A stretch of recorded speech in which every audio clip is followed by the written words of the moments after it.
can just take the vacant front seats. Let's not be the like backbencher for this day. I request everybody, there are ample amount of seats which are vacant. So please come and join us in the front rows. I request you everyone. Thank you.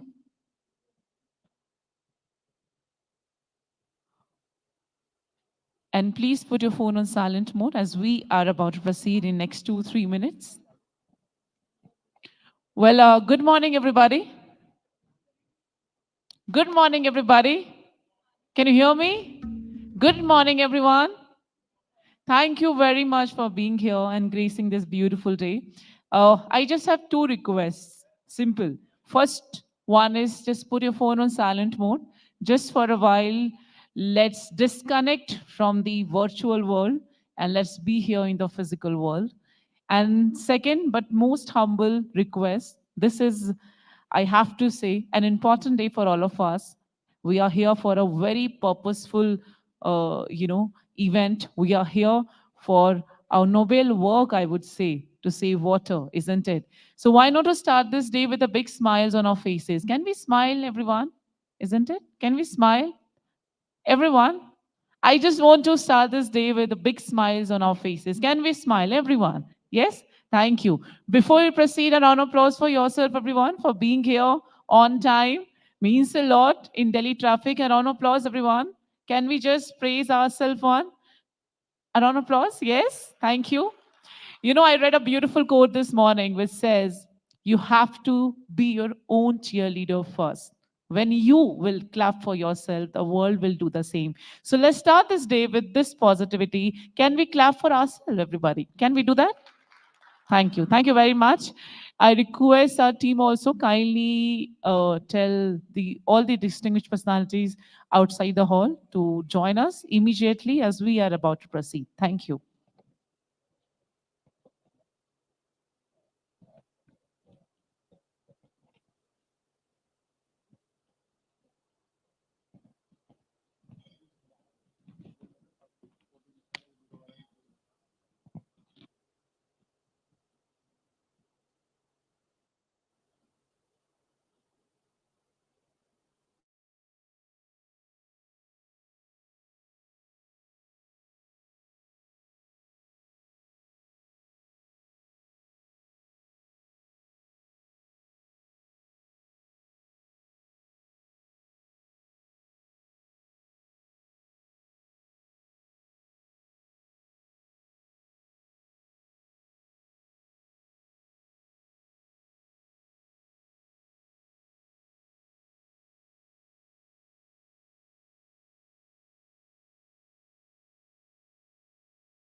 As I'm mentioning again and again, this is an important day for all of us. We are here for a cause, we are here for a beautiful purpose. And that actually defines how beautiful, gracious, and you have to say, extraordinary personality sitting here today under one roof. I have to say, this room is not an ordinary room. This room is filled with extraordinary veterans. First of all, ladies and gentlemen, can we start this day with the biggest and the loudest round of applause for ourselves for doing and choosing to do some wonderful and something which is not ordinary in day-to-day life? A round of applause for yourself, everyone. Let's do this all together.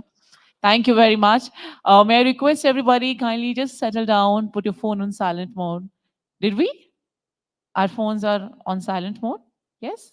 It's beautiful for some time if you can just disconnect from the virtual world and just be here physically. Because as we all know, this day is all about us. This day is filled with some wonderful, distinguished speakers, industry leader, veterans, and so much to learn from them. At the same time, they are here to share their experiences and their knowledge with all of us. So indeed, it's gonna be a great, beautiful day. As a wise man said, you know, you don't have to go and have a wonderful and good day, but you have to go and make a good and wonderful day. That's what we're going to do here. So, ladies and gentlemen, once again, I extend a very, very warm welcome. Thank you very much for being here and gracing this beautiful day by your presence. We are grateful to all of you. Thank you once again, everybody. Can we bring it on once again, everybody? Let's do this all together. So, as I'm mentioning again, this room is not an ordinary room. What do you think? Yes or no? This is an ordinary room. What do you think? Yes? Sir? Ma'am? Anyone? Just say yes or no? No?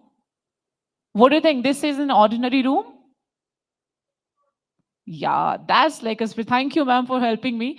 Because this room is filled with you. This room is filled with champions like you. This room is filled with champions with purpose like you. So thank you very much for choosing this for us. This is our 10th edition, and we have come a long way. And this is possible only for you. I have to say. Because again, I read a lot, and I read one more beautiful quote yesterday, which says, if you want to do something good in your life, it's totally okay to walk alone. But if you want to do something extraordinary, historical in your life, you have to work with a team. And that's what we're doing here, right? Together, united, with one purpose, that's cleanest purpose, with one vision, with one thought. That's us, ladies and gentlemen. On this note, please help me to welcome once again here, welcoming each one of you to 10th Annual Sustainable Water Management Conclave 2024. Can we bring it up some energy, everybody? Let's do this all together. As we say, if the beginning is rightly done, then the work is already half done. So please, everybody, with more energy, with more power, because this room is filled with extraordinary personalities, and I'm looking for extraordinary energies. I'm going to do this one more time for all of you. So, ladies and gentlemen, please bringing some energy here, welcoming each one of you to 10th Annual Sustainable Water Management Conclave 2024. Come on, let's bring it, ladies and gentlemen. Thank you very much. This day is also possible because of our team sponsors. I will request you to please help me to express our gratitude to our sponsors, powered by Yokogawa, ladies and gentlemen. A round of applause for them. A round of applause for them. Yes. Co-powered by Autodesk, ladies and gentlemen. A round of applause for them. PSU partner, Wapcos, ladies and gentlemen. Platinum partner, Schneider Electric. A round of applause for them. Gold partner, Grundfos. A round of applause for them. Beverage partner, Bisleri. And supporting partner, Water for People. And also, a big thank you for supporting us, Ministry of Jal Shakti, ladies and gentlemen. A round of applause for them. Thank you very much. And as I'm saying, this room is filled with veterans and distinguished personalities, officials from ministry. I think this is a perfect day to talk about something which is, ignorant for a while.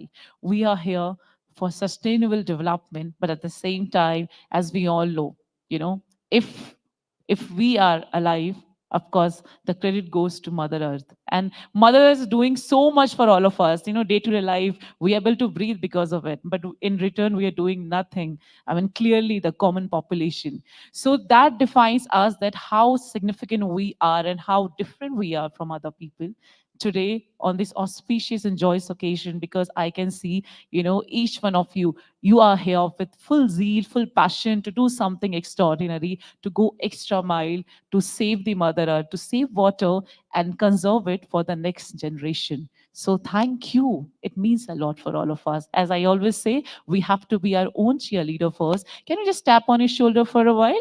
For your hard work, for your dedication, and for choosing something which is extraordinary. Come on, let's just do one tap, a round of tap on your shoulder, everybody. Thank you very much. On this note, we will quickly welcome some distinguished personalities on stage. Please, you all have to help me to welcome them. Please help me to welcome Ms. Archana Verma, IAS. A round of applause for her, ladies and gentlemen. Additional Secretary and Mission Director, National Water Mission, Ministry of Jal Shakti, Government of India. We are privileged to have you, ma'am, here. Thank you. It's an honor. Please take your seat. A round of applause for the lovely lady, ladies and gentlemen. Now, please help me to welcome Mr. Ashok Kumar Singh, IAS Secretary, Water Resources Department, Government of Kerala. Thank you, sir, for being here and gracing this occasion for all of us. It means, again, a lot for all of us. Please help me to welcome Dr. Anita K. Sharma, Counselor, Royal Danish Embassy, New Delhi. Please help me to welcome her. You know, before I welcome other dignitaries, I will tell you three amazing benefits of clapping. Do you want to know? Yes or no? Yes or no? I can't hear you. I'm so sorry. So, the physiological benefit when you clap, 39 acupressure points comes together. Clap, everybody. The second benefit is whenever you're clapping, the vibration of your surrounding always raises, and you end up in a better and a beautiful environment. The vibration defines the environment, the surrounding, and you end up in a better and beautiful environment. So clap and see the result. Feel the result. Last but not the least, when you're clapping for someone, for example, you were clapping for ma'am, that vibration, the warmth, I have to say, the blessings actually reaches to the person. So clap, everybody. Thank you. Thank you very much. Now, please help me to welcome on dais Hadas Bakshi, Domestic Political Advisor, Embassy of Israel, New Delhi. Help me to welcome her with some round of applause. Ms. Hadas Baksh, thank you very much for being here. Please help me to welcome Dr. Nupur Bahadur, Associate Director, NMCG Terry Center of Excellence on Water Residue. A round of applause, everybody. Please help me to welcome Ms. Madhu Verma, Board Member, Water for People, India. A round of applause for her, ladies and gentlemen. Please help me to welcome Mr. Pavan Deshmukh, Executive Manager, System Sales and Marketing, Yokogawa, India. A round of applause, ladies and gentlemen. Well, now I will request Sangha Mitra Mohanty ma'am, kindly be on stage. Please help me to welcome co-founder and director, APAC News Network. Please help me to welcome the lovely lady on stage, ladies and gentlemen. And as we are talking about environment and sustainable development, who doesn't like greenery, nearby? So I request ma'am, kindly felicitate our distinguished personalities on stage with planters. I think this is the best gift, isn't it? What do you think, everyone? If you think it's yes, a round of applause should be there. I request Sangha ma'am, please felicitate Arjuna ma'am with the planter and with wishes and with gratitude. Thank you. Thank you very much. Now, may I request Sangha ma'am, kindly felicitate Ashok Kumar Singh ji. Thank you, sir, once again for being here. Now, I request Dr. Anita K. Sharma, ma'am, please. Please felicitate her. Thank you once again for being here. May I request Ms. Hadash? Oh, please. Yes. Thank you for being here. Means a lot. Now, may I request Ms. Madhu Verma ji? Thank you, ma'am, for being here. Now may I request Dr. Nupur Bahadurji. Thank you once again, ma'am.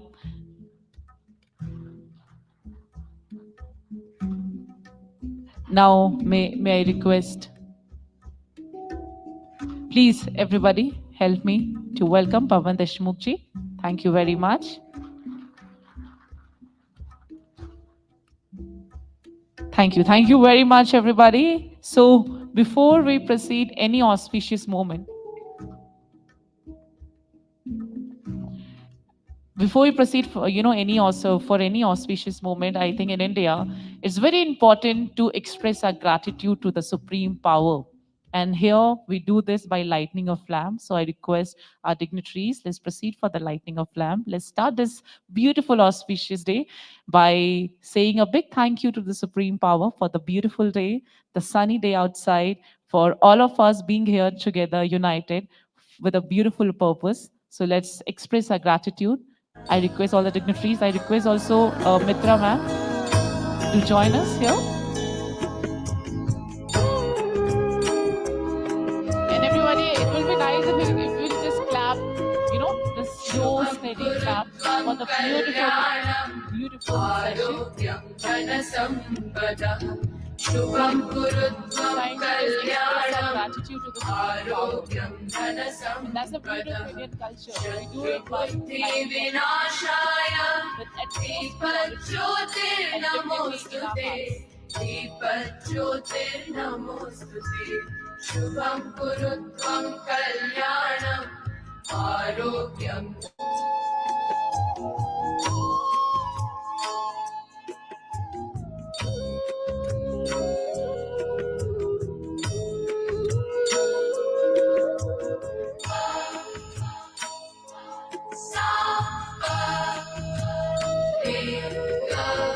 Dipajyotir Parabrahma Dipajyotir Janardana Dipajyotir Parabrahma Dipajyotir Janardana Dipo Hartume Papam Sandhyadipa Namostute Shubham Kurutvam Kalyanam Arogyam Dhanasampadah Shubham Kurutvam Kalyanam Arogyam Dhanasampadah.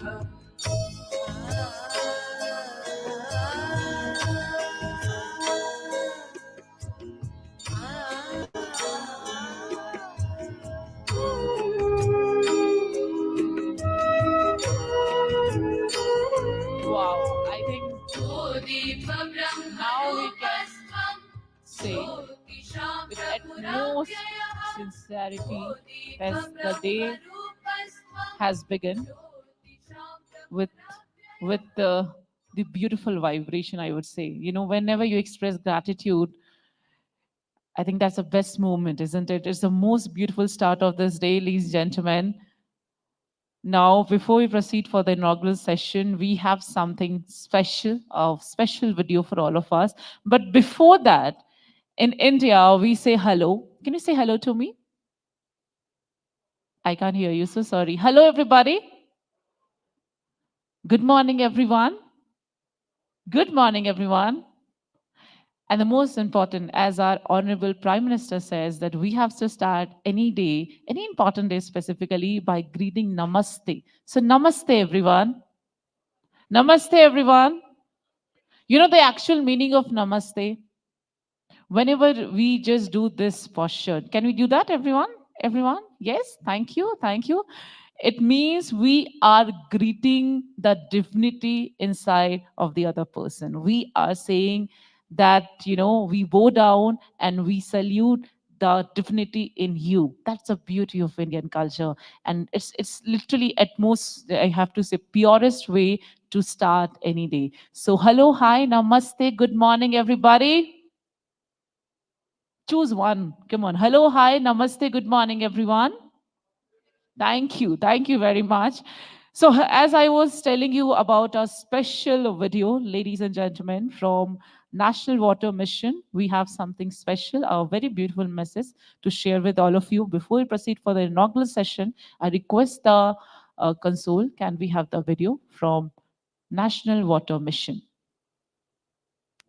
Gange च यमुने चैव गोदावरी सरस्वती कावेरी नर्मदे सिंधु जलस्मिन् सन्निधिं कुरु।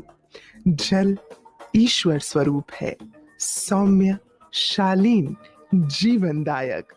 प्रकृति का दिया ये जल रूपी वरदान पृथ्वीवासियों के लिए सिर्फ एक विरासत नहीं, बल्कि एक जिम्मेदारी है, जिसे आने वाली पीढ़ी के लिए संभालना आवश्यक है।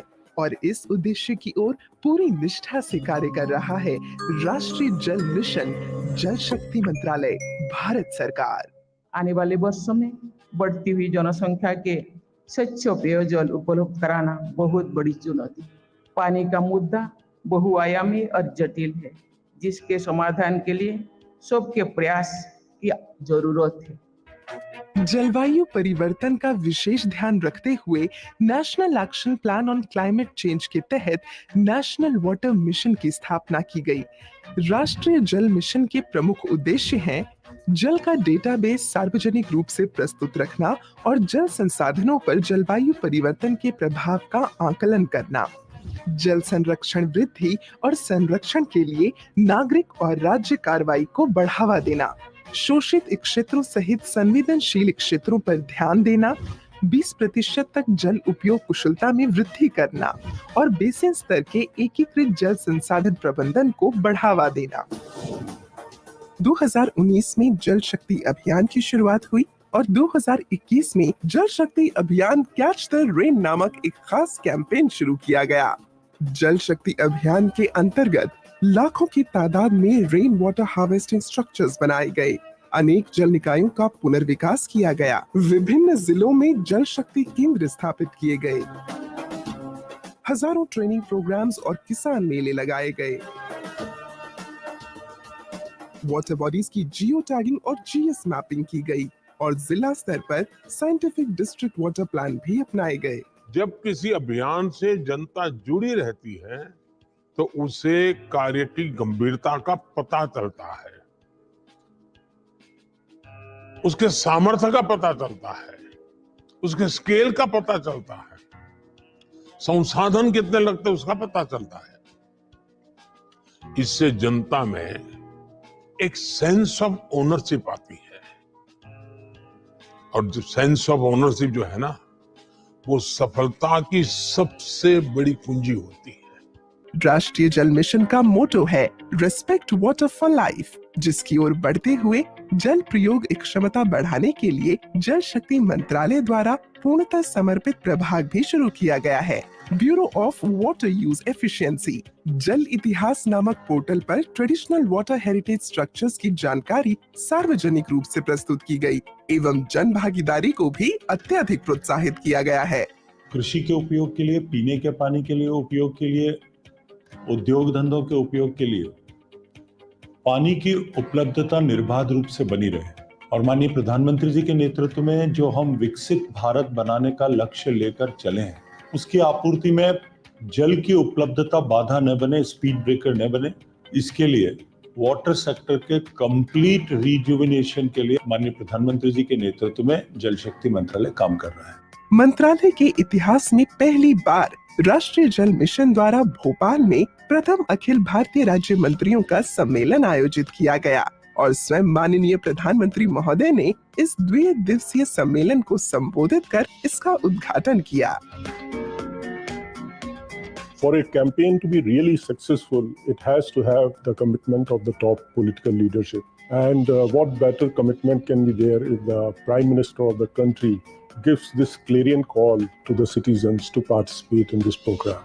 जल उपलब्धता सुनिश्चित करने हेतु जल शक्ति अभियान कैच द रेन 2023 का मुख्य प्रसंग है पीने के पानी के सतत स्रोत, जिसका उद्घाटन भारत की राष्ट्रपति महामहिम श्रीमती द्रौपदी मुर्मू द्वारा किया गया। प्रमोशन अवसर पर जल शक्ति से नारी शक्ति इस सिद्धांत को प्रबल किया गया। आइए हम भी जल शक्ति अभियान से जुड़ें और जल आंदोलन को जन आंदोलन बनाकर जल संकल्प को दृढ़ करें, क्योंकि संरक्षित हो जल तभी बेहतर कल।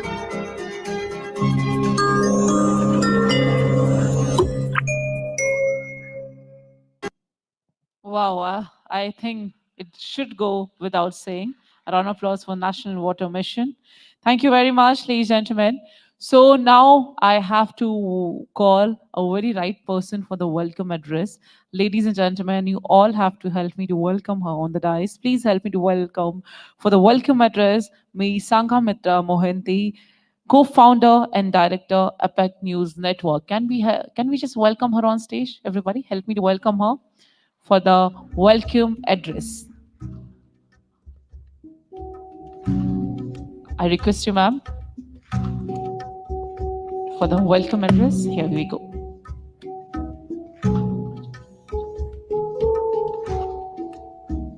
Good morning, everyone. नमस्कार.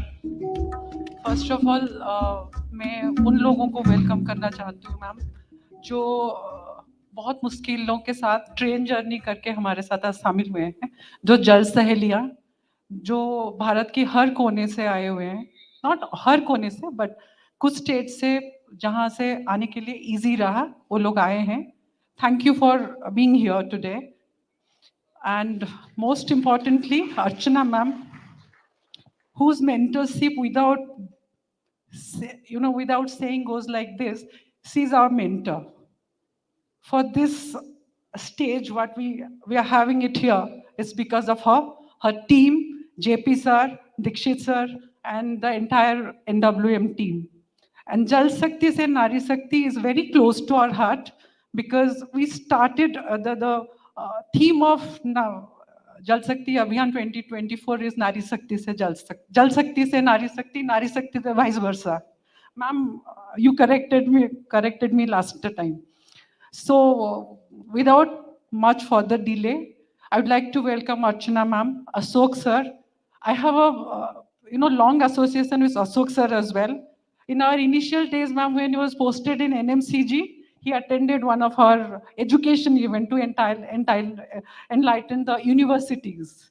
Anita ma'am, Madhu ma'am are, to support this cause, all the partners. I don't want to name them, but they are here, very few, but they're very important to us because for this reason they are here. They are supporting this event. Israel Embassy, ma'am from Terry, and all of you, welcome and thank you for being the part of this journey called Jal Shakti Abhiyan 2024. And we, in this throughout the day, we'll be discussing Nari Shakti and technology, दोनों. Technology कैसे हमारी नारी शक्ति बना सकती है और उसको इम्प्रोवाइज कर सकती है. तो उसी के साथ मैं चाहती हूँ कि हमारा इनागुरल सेशन छोटा हो लेकिन शुरू हो ताकि हम उस मुद्दे पे पहुंचे जिसके लिए हम लोगों ने इन जल सहेलियों को बुलाया है. They are waiting for this. So let us start the inaugural session and quickly finish this so that the felicitation ceremony should start. Thank you. Well, thank you, ma'am, for the warmest welcome. Now, ladies and gentlemen, help me to welcome on dais for the international perspective, Dr. Anita K. Sharma, Counselor, Royal Danish Embassy, New Delhi. Please grace this occasion by your words, ladies and gentlemen. Thodi taaliyon ke saath, I think we should welcome her. She is here just for us, so please help me to welcome. I'm here for you, you are here for me, so we are there for together to create a sustainable world. Thank you. And there is a presentation, I prepared a small presentation which really shows, because I was asked here to say gender equality, women empowerment, and women in governance. So for me as a researcher, I just go back, where do we come, how do we get these buzzwords? And how can we create this kind of gender equality, women empowerment, and women in governance? So, is it coming? Yes. Thank you. So this picture actually depicts whatever we are talking about. You can see gender equality over there. You can see women empowerment over there. You can actually see women in governance. Because these photos are because Denmark and India has this green strategic partnership, And both the governments started this partnership back in September 2020. And this is a true equality, true everything. This is, yeah. So as I said, these were the topics that were given that I should talk about. And I'm taking few examples as my background. I'm actually a water expert, working in the water field for the past 30 years.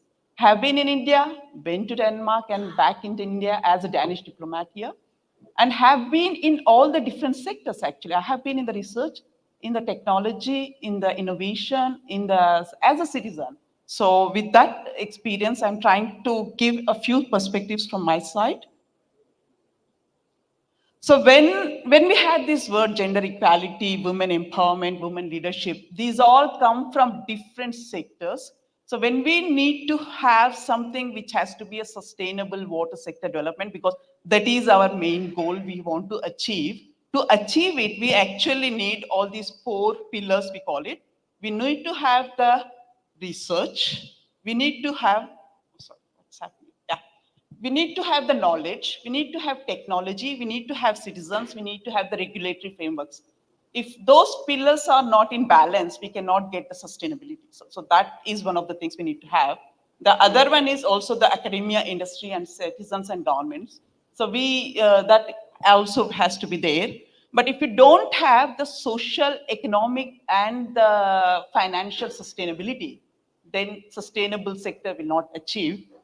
And when we talk about innovation, we think it is maybe something that has to be there, but we actually need the basic research. Without that, we cannot further, but also the sustaining research, disruptive research, and the breakthrough research. So these are the kind of innovation we need to have in place.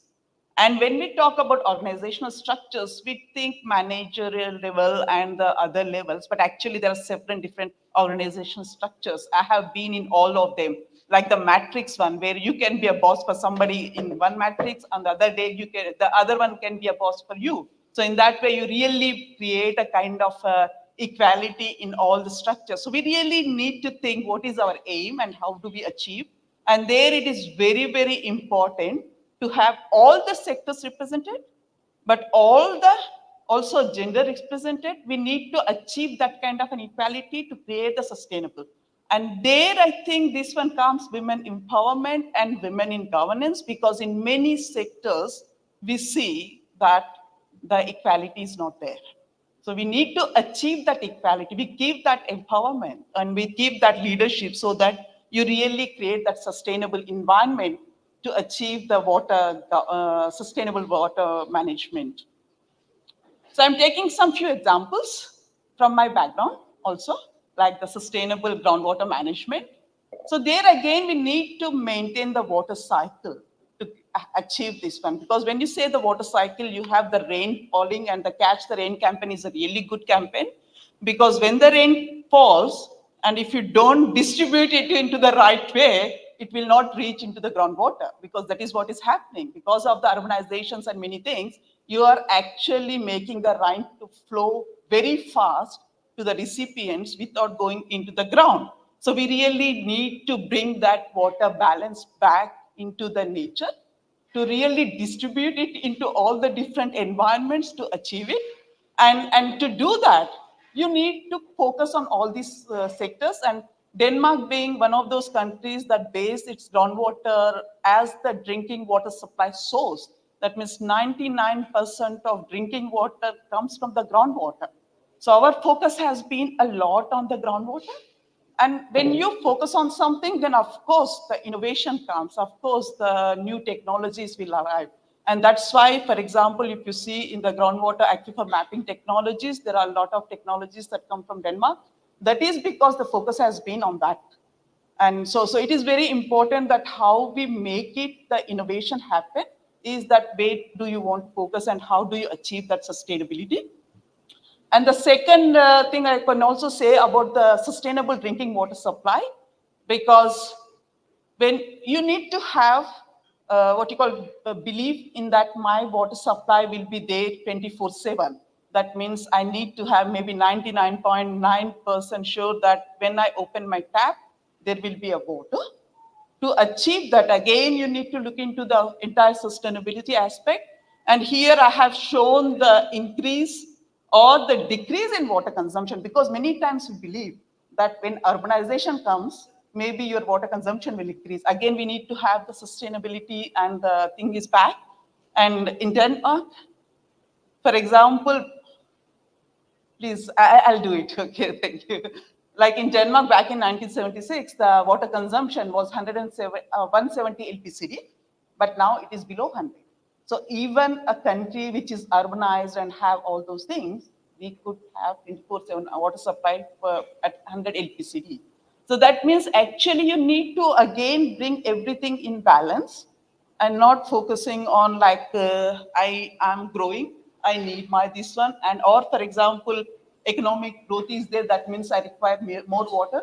Because here we have really showed that you can decouple the economic growth from water consumption.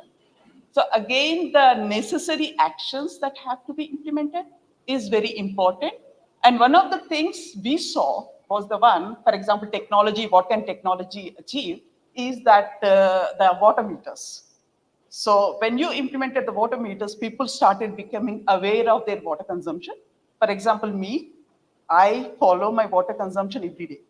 I see how much water I consume. Even in India, we have all the water meters and everything, and they don't have to be digital water meters. You can actually go and measure it. And in Denmark, what you do, it is not like everyday measurement. It's once a year what you call it, report your water consumption. So in that way, you can do a lot just by involving the people, the technology that is there, and the governance and the policy. So in all these sectors, we need to have the equality of others. And using this, actually, with the data, the non-revenue water, which we talk about, like 40 to 45% or 50%, could be reduced to 5%. Because when you know what is there out there, then you can go out and reduce the leakages and many different things. So that is one of the things. I think the technology, all these have to go hand in hand. We just cannot focus on one and forget about the others. So the third one is about the water governance. Again, there we need to have the entire water cycle and look into all the different aspects of the governance and have all the inputs from all the different sectors. Then only you can have the right or the sustainable governance. And the last one I will is about how water, because we can take us towards the climate and energy neutrality. So when you have a vision and the right team, then you can actually make the water into play an important role into the climate and energy neutral sector too. So in this way, I think just if you focus on one small thing, then maybe you are focusing on that, but we need to like lift us up, see how it is, and in the holistic way, you can actually achieve what you have set your goal for. So that is what we really need to focus on, is the holistic approach, is to bring the balance back to the nature and go towards our goal of achieving the sustainable water sector. And there, I am pretty sure I want also the women, because I was born in India and went to Denmark back in 93. So I have gone through the entire journey of going and collecting the water from a water tap to when the groundwater came in our vicinity, but also we're 24/7 and back here. So in that entire cycle, I think that involvement of all the sectors, including women, is one of the important ways to achieve the sustainable policy. So with those words, I think I'll have it.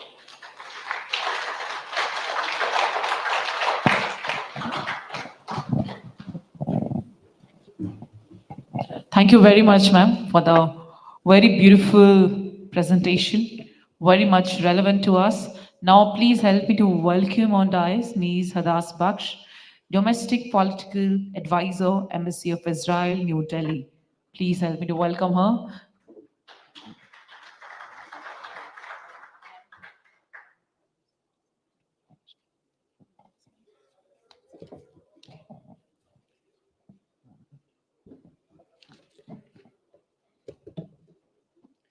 Secretary, Department of Water Resources, Mission Director, National Water Mission, my fellow diplomats, Dr. Napur Bahadur, Dr. Kurana, Ms. Verma, Ms. Aurora, ladies and gentlemen, namaste and shalom.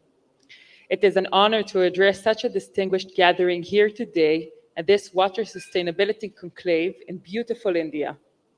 I am delighted to see that the panel has so many esteemed leaders of the water sector. I must congratulate the organizers for such a thoughtful panel. This is a true example of Nari Shakti, Sijal Shakti. I stand before you as a representative of Israel, a nation deeply committed to water management, innovation, and international cooperation for sustainable development. Firstly, if we reflect on the critical issue of water management through innovation, in Israel, a country largely arid and reliant on innovation, we have transformed our water landscape through pioneering technologies such as drip irrigation, desalination, and wastewater recycling. These innovations have not only ensured our own water security, but have also positioned us as a global leader in water technology exports and partnerships. Innovation remains our guiding principle in ensuring efficient water use and sustainability. Secondly, collaboration and cooperation are fundamental pillars in achieving water security. We firmly believe that no nation can address water challenges in isolation. Through initiatives like the Israel-India Water Cooperation Program, we have demonstrated the power of collaboration in sharing knowledge, expertise, and technology. Together, through such partnerships, we can safeguard our precious water resources for future generations. I am very happy to inform this esteemed gathering that Israel has only one water attaché across the globe, and she is stationed in India. Thirdly, digitization in the water sector represents a paradigm shift in how we manage and monitor water resources. From smart meters to data analytics, digital solutions offer real-time insights that enhance efficiency and conservation efforts. Israel has embraced digital transformation in water management, integrating advanced technologies to optimize distribution networks and predict water demand. This digital revolution not only enhances operational efficiency, but also enables proactive water resource management. Lastly, I wish to emphasize the pivotal role of women in the water sector. Women are not just beneficiaries, but also agents of change in water governance and management. Their involvement is crucial in decision-making processes, community engagement, and the adoption of sustainable practices. Empowering women in water-related fields is not only a matter of gender equality, but also a strategic imperative for achieving comprehensive and inclusive water security. I am delighted to know that the women warriors in the water sector are being facilitated in the upcoming session. This is such a wonderful gesture. In conclusion, as we convene here today, let us reaffirm our commitment to harnessing innovation, fostering collaboration, embracing digital transformation, and empowering women in our shared pursuit of water sustainability. Together, let us work towards a future where every individual has access to clean and safe water, ensuring prosperity and well-being for all. Dhanyavad, toda rabah. Thank you very much, ma'am. Thank you. And now for the special address, please help me to welcome on dais Dr. Nupur Bahadur, Associate Director, NMCG Terry, Center of Excellence on Water Reuse, Terry. A round of applause for Dr. Nupur Bahadur. Hello. Oh, yeah. So, good morning, everyone, and thank you, APAC, for having me here. And for the first time, I'm quite relaxed. No presentation, no panel discussion, and the topic is very apt for me because the three words, in fact, four I could say, which very well associate with me directly: water, women, technology, and the public participation.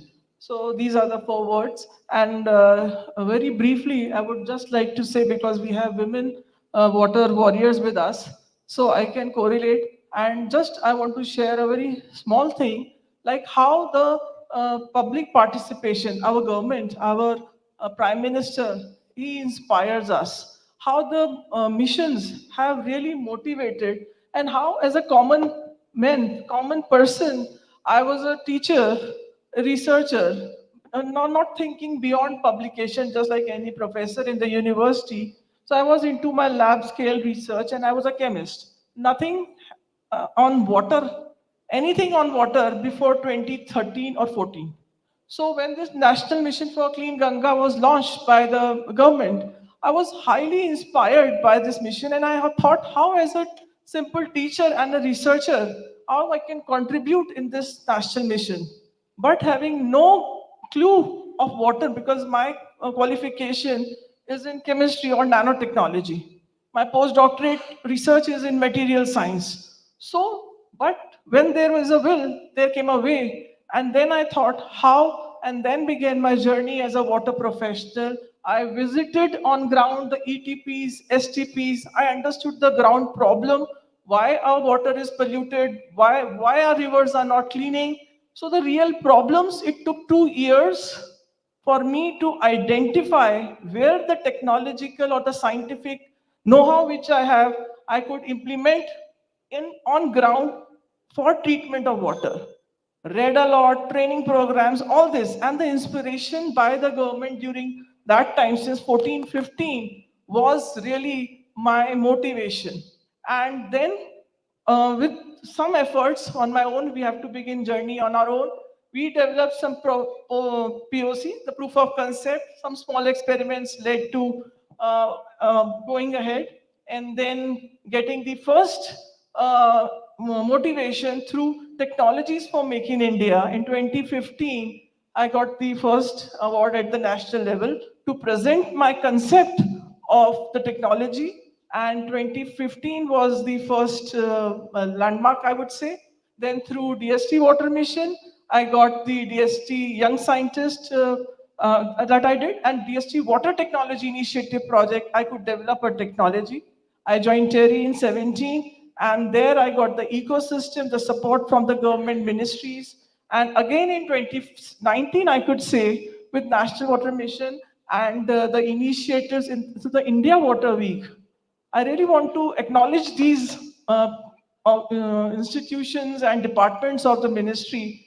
And in 2019, the whole work was presented in India Water Week, and through National Water Mission and Namami Gange took the technology. And then since 19, the guidance and support which I am having through ministry, also we got picked the first project to implement technology in a textile cluster in Kanpur. And also, ministry set up the first of its kind Center of Excellence on Water Reuse with TERI. So I'm heading that NMCG TERI Center of Excellence on Water Reuse. We are in the third year of running. And the technology which was selected by Namami Gange program, I'm very glad to share, was implemented and pilot was run. And that pilot, the project, has been selected under top 3 innovations and innovation projects in the Indian International Water Association Project Innovation Award, top 3 innovations in the world. So let us hope next month we have to go there to receive the award. And the most important part of the journey has been the support, guidance, inspiration, not like any funder giving money and then evaluating after 2 years what is the progress. These departments of the ministries, National Water Mission, Namami Gange, they have been constantly with us, suggesting, guiding, giving us locations, funding support, everything is there. So I think there cannot be an opportune moment for the country when we can do the best and whatever we want in the water sector. And to talk about the women empowerment, I think we say there are very less women in the water sector, but I can proudly say that in the government of India, Ministry of Jal Shakti, we have 3 women leaders, our secretaries, the 2 secretaries, Devashri ma'am, Vinny Mahajan ma'am, Archana Verma ma'am. So who says women's sector has less women? We have the women power in our ministry, and we have all the support. So I just want to share, and concluding, I invite all of you, all stakeholders from government, industry, research, academia, whosoever in the center of excellence. It's a stakeholder platform where all of us can contribute in our way to work towards the mission of water security and the water secure world. Thank you. Well, thank you very much, ma'am. Such a refreshing session by you. Thank you. Now, can you please help me to welcome Ms. Madhu Verma, Board Member, Water for People, India. Can we welcome her, everybody, on dais for the special address? All over to you, ma'am.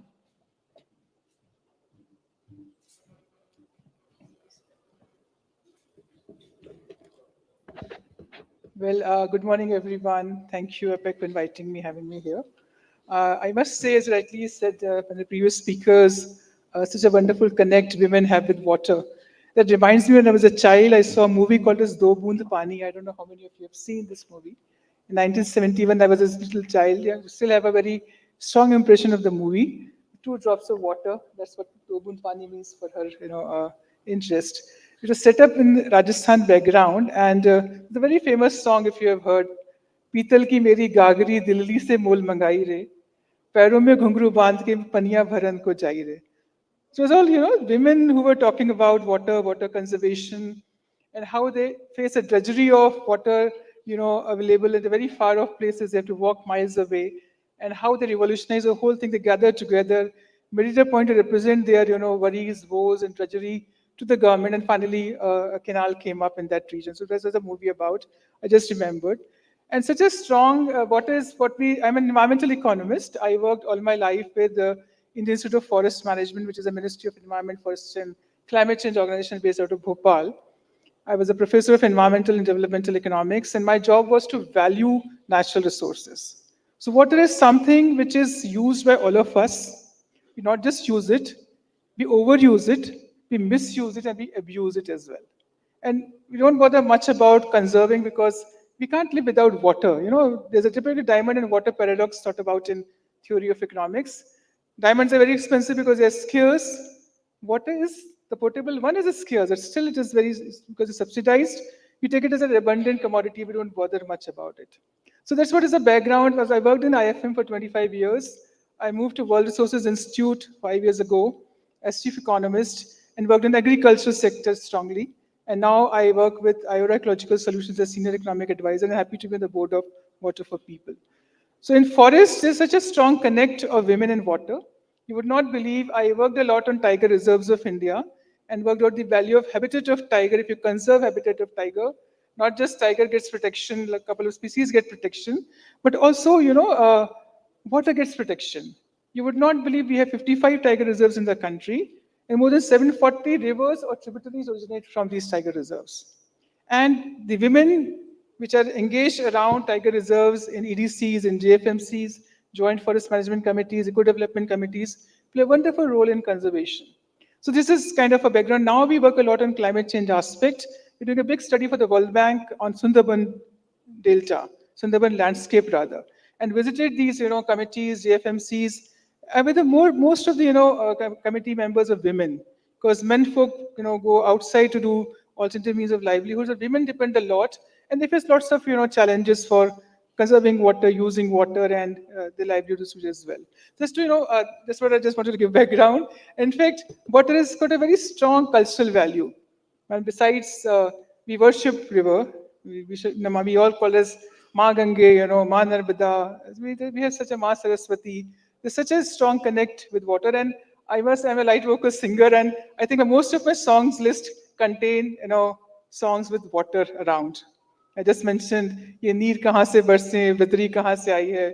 I mentioned this song of दो बूंद पानी. So this is how we connect very strongly with water, indirectly, directly, and but at the same time, my job is also to make invisible contributions of systems upfront to the policymakers, to industrialists, to corporate people, to common masses. That's what is the idea. So just quickly, I was given to speak on impacted technologies on women in water conservation. Of course, I'm going to have presentation by the industry. But what I thought about, industry can provide a lot of support, a lot of help to women in access to information and on the resource, definitely.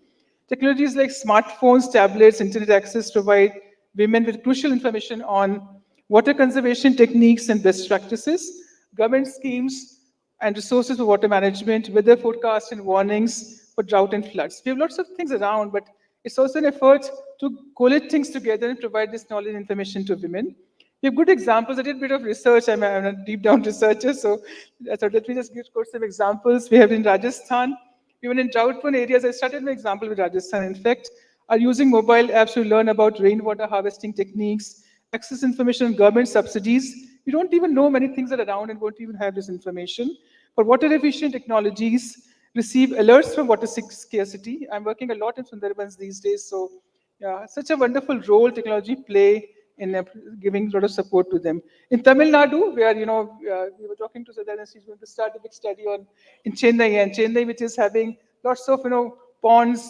Bangalore similarly, but they face water crisis these days. So, and women farmers who are engaged in such an activity in Tamil Nadu, they're using online platforms to connect with agricultural experts, learn about water saving irrigation methods, not just conservation is both production and savings that combine together, and share their experiences with other women in the communities. Not just it ends with them.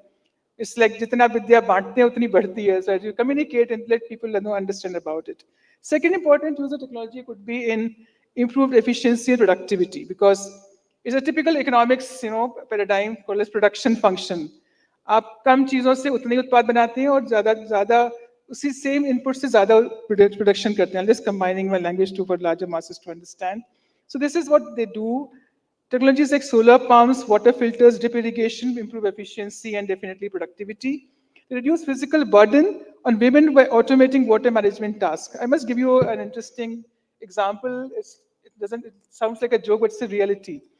I'm not talking about today, I'm talking about 25 years ago. I used to teach in IFM and I used to gather examples. Some villages in Rajasthan facing typical problem of not finding brides for their bridegrooms, for the eligible bachelors, because if the women are married to this in this village, they have to walk miles away to fetch water, to fetch forest produce, and they're facing lots of challenges. So this is what kind of cultural aspect also exists. So they reduce physical burden on women. The time is saved, energy is saved, which they can use for alternative means of livelihoods and definitely do many more things. Increase efficiency in water use and improve crop diversity in yields. We talk about climate smart agriculture, climate smart fisheries, climate smart irrigation systems, and Israel is an example for that. Definitely, we talk a lot about that. We have examples in Chhattisgarh, Punjab, where women farmers are using solar pumps to access groundwater for irrigation, reducing their reliance on diesel-powered pumps and lowering the energy cost. In Maharashtra, women are using, of course, they've taken a lot of inputs, takeaways from Israel's example, drip irrigation to conserve water and improve crop yields. And so otherwise, we overuse water and they do more harm than good to the crop. And reduce dependence on unpredictable rainfall, because if it's totally rain-fit, you face all these drudgeries. Technologies can provide huge amount of economic empowerment to women, definitely. They can help women to generate income and water-related activities. We found lots of examples where I have also worked across. In aquaculture, improved fish technique, using fish farming techniques, using like cage culture. We had an example of crab fattening in Sundarbans and in West Bengal, where East Calcutta wetlands are very famous across the country. If you go to Calcutta, the more water bodies than other physical structures. So this is what the dependence. Aeration, we have very interesting variety where airborne, air-breathing fish, which like to come up and breathe and then go down with the water plays a very important role. The water-related crafts are also very important, like skills to produce and sell water-saving devices. Pottery for water storage, because you use for later time as well, and a couple of other crafts that they can do. In West Bengal, women are using solar-powered fishing nets and boats to increase their catch and generate more income. Sundarban is a great example to understand that. I'll just quickly take one or two just to quickly finish because other speakers are there.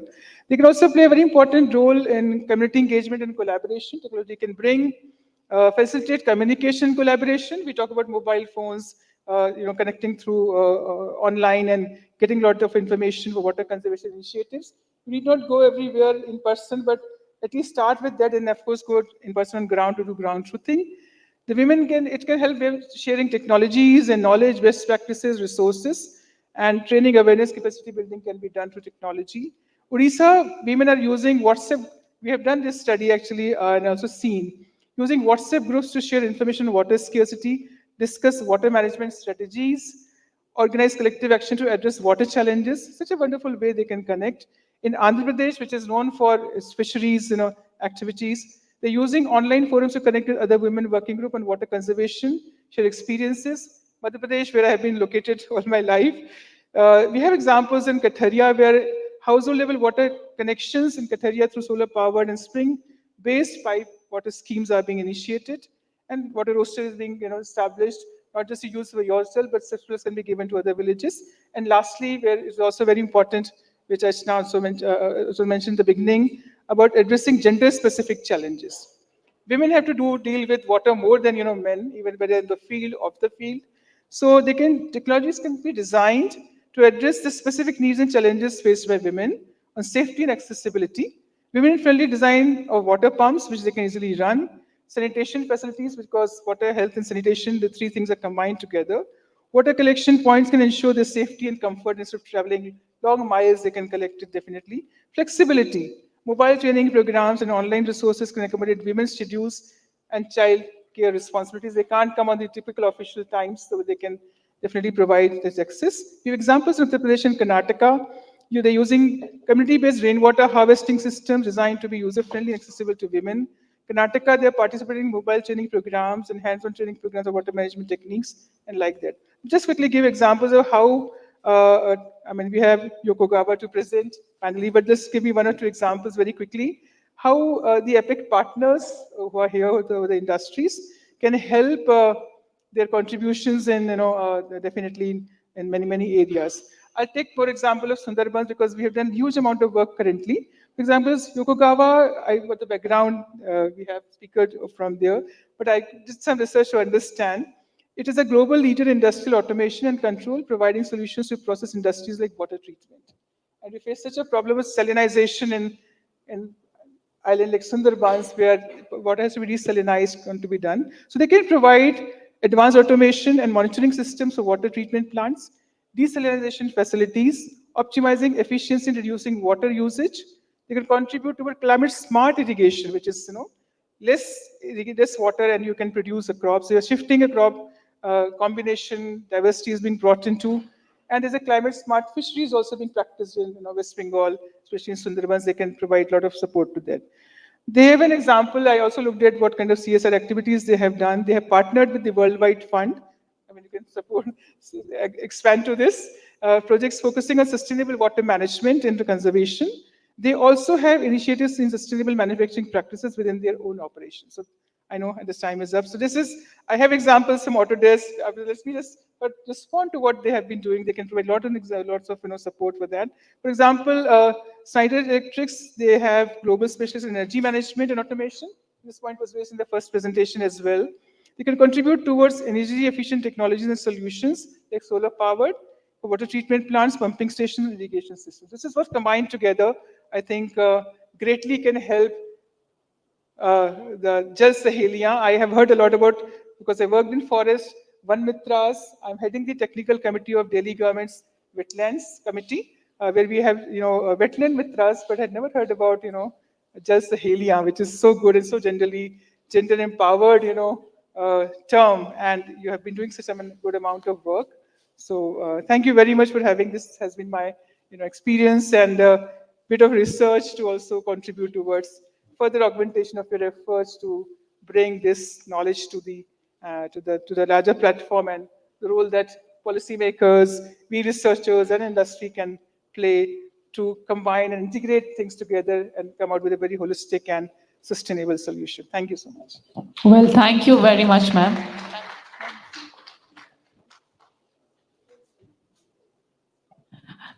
Thank you very much, ma'am, for the wonderful session by you.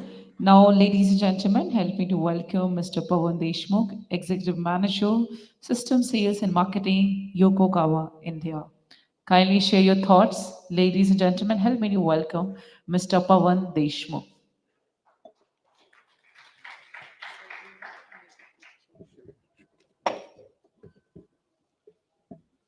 Wow.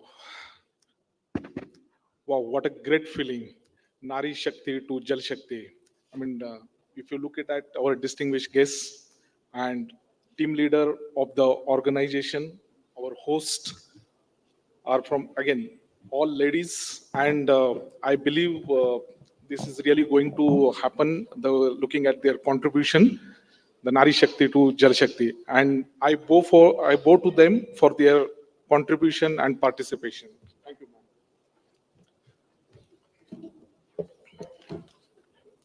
Ladies and gentlemen, on behalf of Yokogawa India Limited, it is a great pleasure to join you at the 10th Annual Sustainable Water Management Conclave in New Delhi, themed Enable Efficient Water Management Through Innovation, hosted by the Ministry of Jal Shakti, Government of India.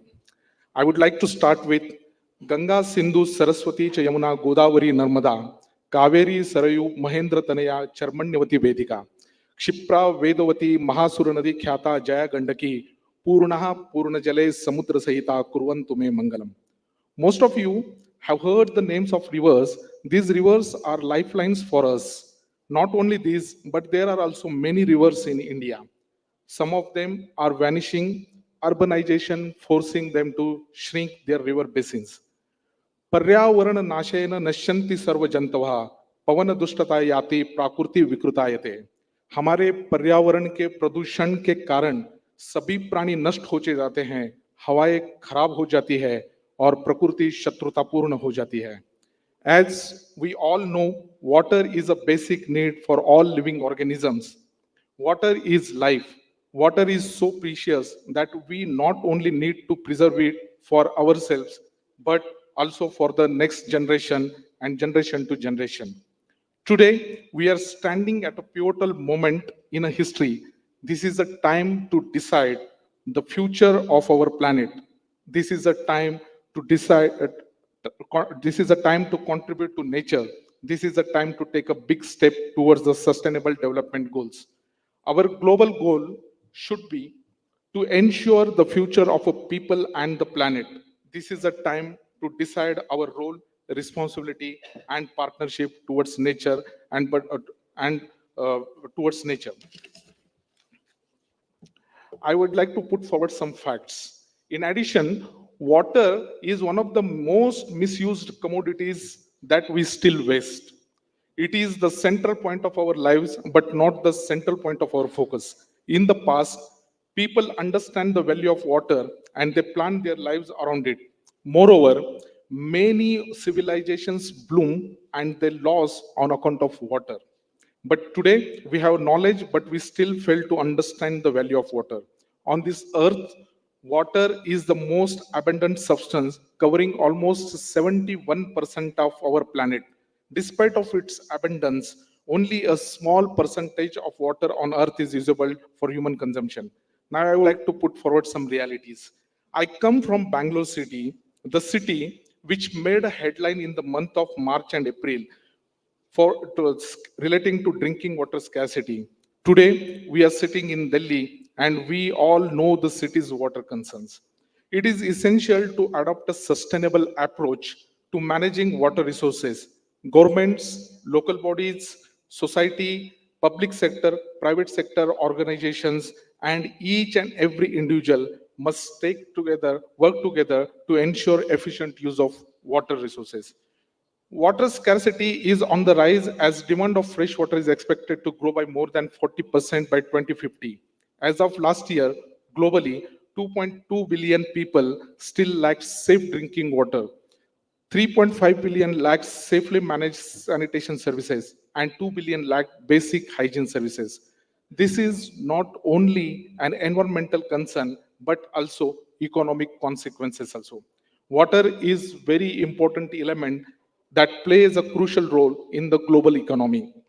Today, we are hoping to become the third largest economy in the world. The economic cost of water scarcity is enormous and it can severely impact the overall economic growth of a nation. Hence, it becomes our ultimate responsibility to manage sustainability. As much as 6% of GDP, 6% of GDP will lose some countries by 2050 due to water scarcity, which spurs migration and conflict. The United Nations 2023 Water Conference and the Water Action Agenda have made important efforts to unite the world for water, with the Water Action Agenda outlining key commitments and actions that will enable sharing a development successful solutions on a global scale. At the same time, I would like to appreciate the efforts taken by the Government of India towards water sustainability.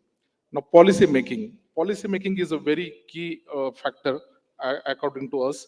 I would like to bring the kind attention of policy makers of various government initiatives such as Jal Jeevan Mission, Amrut 2, the Smart City Missions, Har Ghar Jal, 24 by 7 water supply scheme, etc., etc. The advanced solution used and to be used for addressing key issues such as non-revenue water, quality of water, and equitable water supply requires a specialized industry. Partnership of such industries to design the project structure. We need to bring a cutting edge technology for sustainable approach. So policymakers should consider the thoughts, the ideas, the suggestions, how to be project structure to bring in such an advanced technology which will help us to sustain the water. Now, Yokogawa solutions. Yokogawa decades of experience have shown us that we have a future with the sustainable water resources, investing in a long-term development solutions at the local level, and it is the only option. I'm proud to mention here that Yokogawa advocates for long-lasting, durable quality products for this industry. Currently, 1 trillion US dollar is the estimated global cost of achieving Sustainability Development Growth 6 on clean water and sanitation, equivalent to just around 1% of global GDP. Our mindset is not ready to accept the amount involved in applying advanced solution. We end up incurring major costs in the transportation of water and pumping costs for water to reach individual beneficiaries. This mindset is pulling us back to the conventional method, and hence non-revenue water is growing. Advanced solutions. Yokogawa offers a wide range of solutions for water management. Yokogawa entered the Indian water market of late, but we are happy to mention that we are managing 6 smart cities and integrated water management, 13 dams and canal automation under national hydrology projects. We look forward to serving in this sector in the near future, and we look forward to strengthening our partnership in various government initiatives to achieve the sustainable development goals for water. Thank you.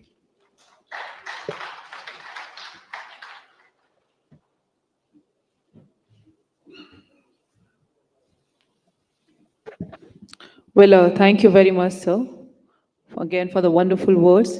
Now, ladies and gentlemen, please do join me to welcome for the keynote address Mr. Ashok Kumar Singh, IAS Secretary, Water Resources Department, Government of Kerala.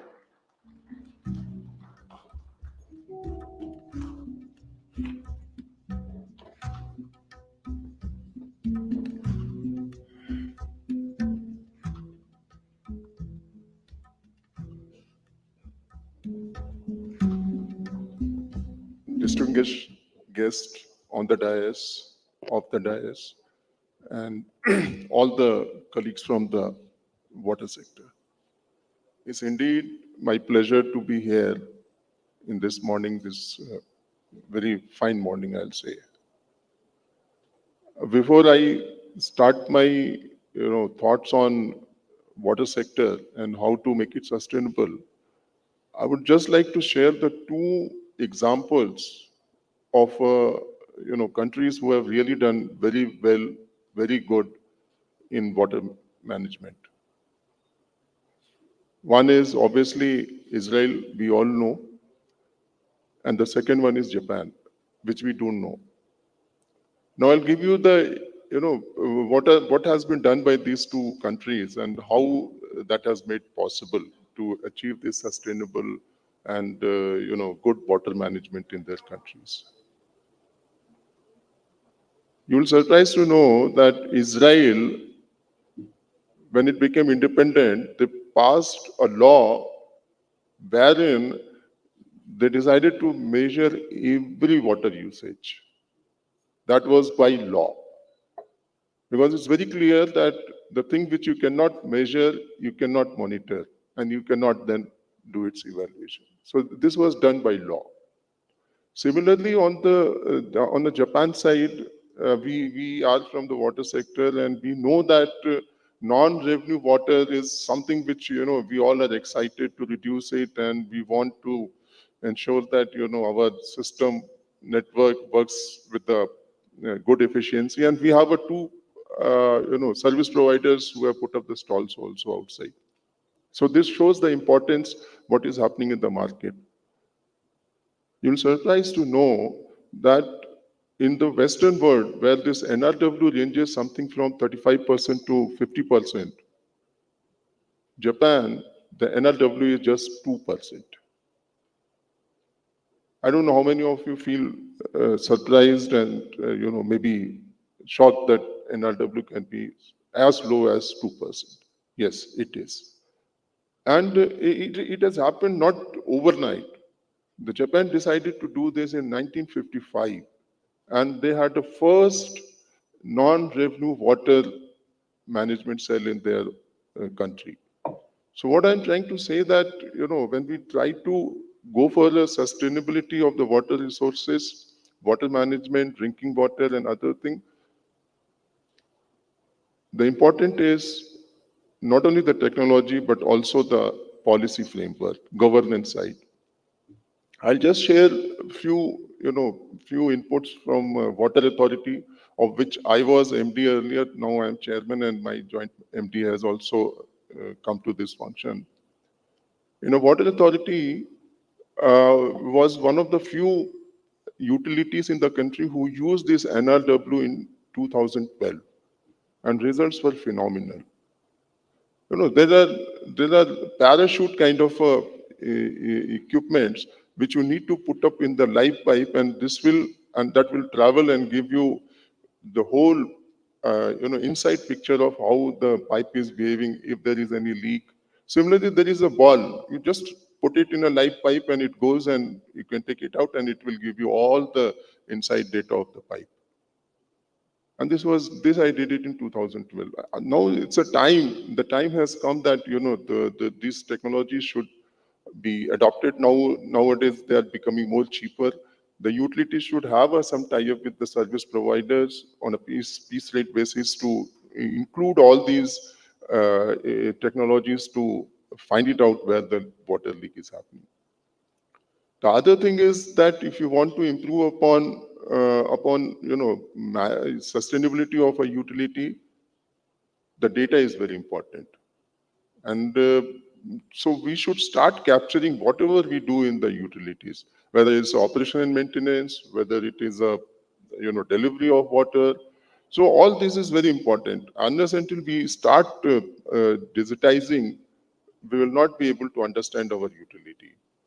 And third, but not the least one, is basically the power tariff.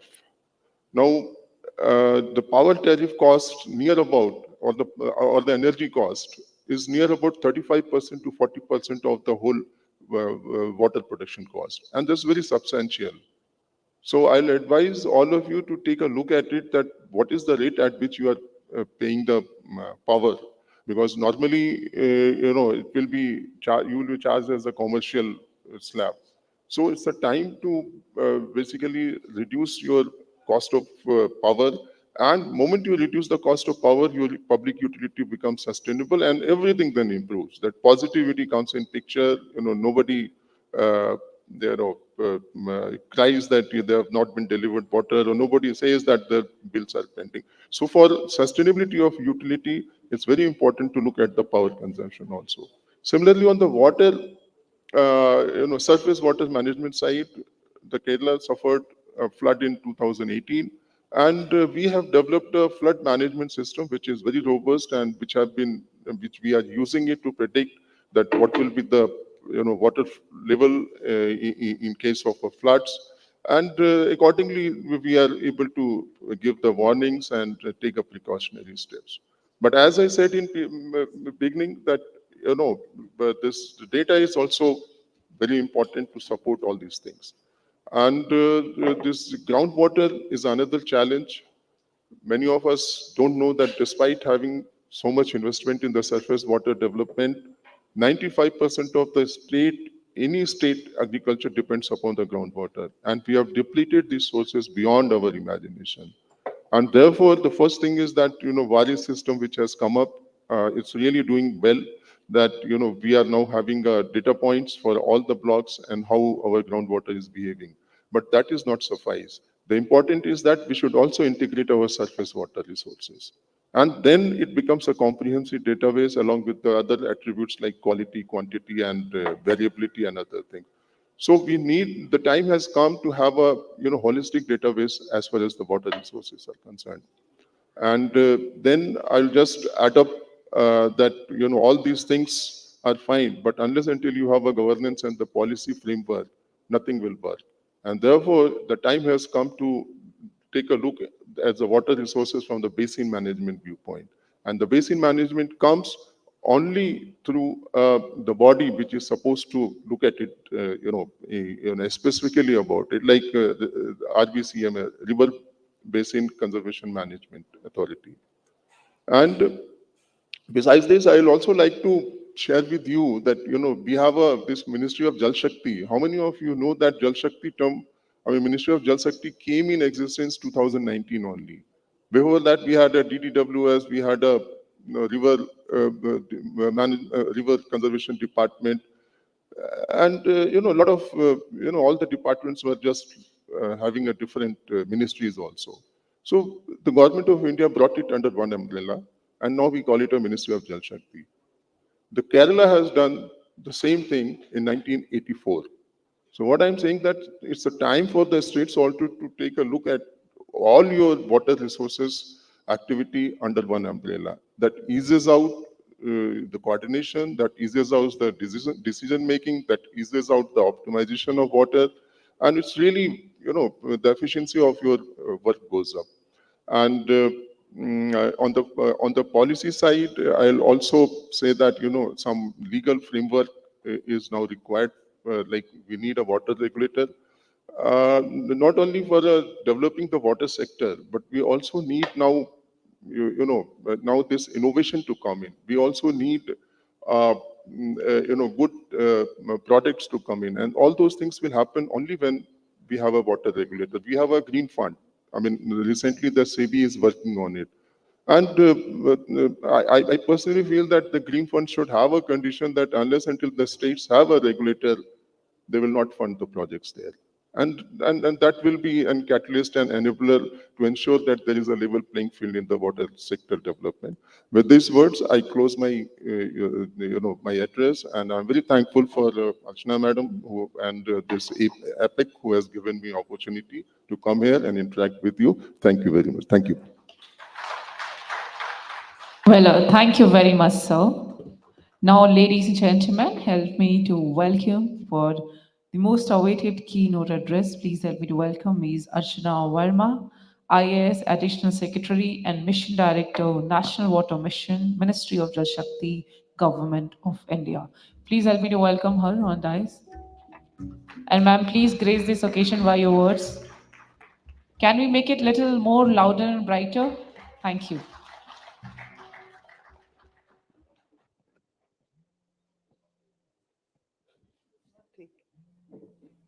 Thank you.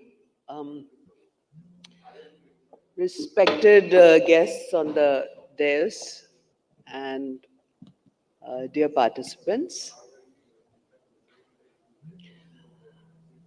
I am really thankful to APAC for giving me this opportunity to grace this occasion, which is an occasion to meet, people who are in the frontiers of technology, and also people who are our voices from below.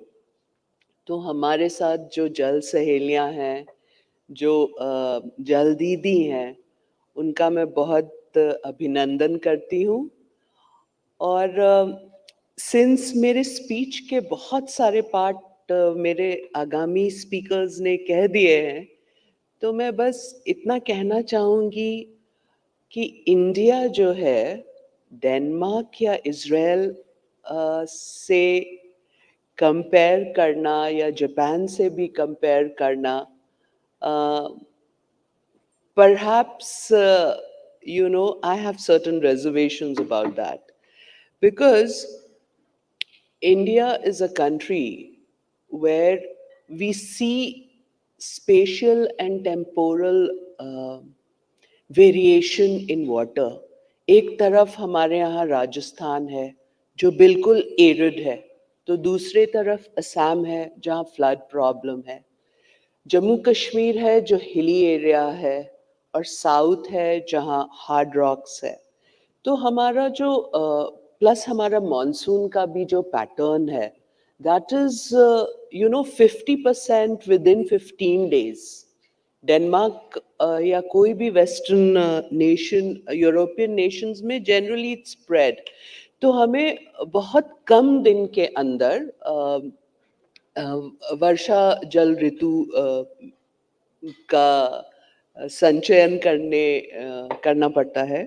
So, and this is coupled with rapid urbanization, this is coupled with industrialization, this is coupled with an increasing population, and also, it is coupled with the imperatives of development. We are a developing nation. तो हम लोग since developing nation है, imperatives of development को completely हम ignore नहीं कर सकते.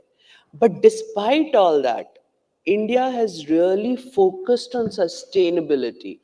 It is our commitment to NAPCC, it is or through our nationally determined goals कि हमने sustainability पे बहुत ध्यान दिया है. And as my speakers have already said, that it is only in 2019 जब हम water को as one water acknowledge किए हैं, and under the guidance of Honorable Prime Minister, हमने 2019 में ही मिनिस्ट्री ऑफ जल शक्ति बनाई है. एंड 2019 में ही हमने बहुत सारे स्लू ऑफ स्कीम्स, जिसका भी विवरण मेरे आगामी स्पीकर्स ने किया है, बहुत सारे स्कीम्स लॉन्च किए हैं, जैसे कि जल जीवन मिशन, जिसमें ऑलरेडी हम लोग 14 करोड़ हाउस होल्ड्स में पहुंच गए हैं पानी देने के लिए. National mission for clean Ganga, जिसमें हमने बहुत सारे एसटीपीज बनाए हैं, घाट्स क्लीनिंग किए हैं, रिवर का पोल्यूशन अबेटमेंट किया है. अटल भूजल योजना, जो कि हमारे 7 वाटर डेफिसिट जो स्टेट्स हैं, वहाँ पे पार्टिसिपेटरी मैनेजमेंट के थ्रू हम ग्राउंड वाटर रिचार्ज कर रहे हैं. प्लस हमारा नेशनल एक्यूफर जो मैनेजमेंट भी है, जिसमें हमने सबसे पूरे इंडिया के जो भूजल स्तर हैं उसको मापा है.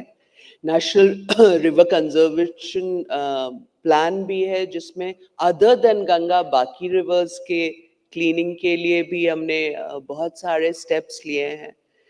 तो ये इंडिया में कोई one size fit all solution नहीं हो सकता है. So we need all kind of technologies, and we need all kind of people to come up with newer technologies. लेकिन वो technology भी should be acceptable to the people. अगर आप कोई भी टेक्नोलॉजी बना के आप सोचेंगे कि कहीं भी उसका इस्तेमाल कर लें, तो वो शायद people may not find it acceptable.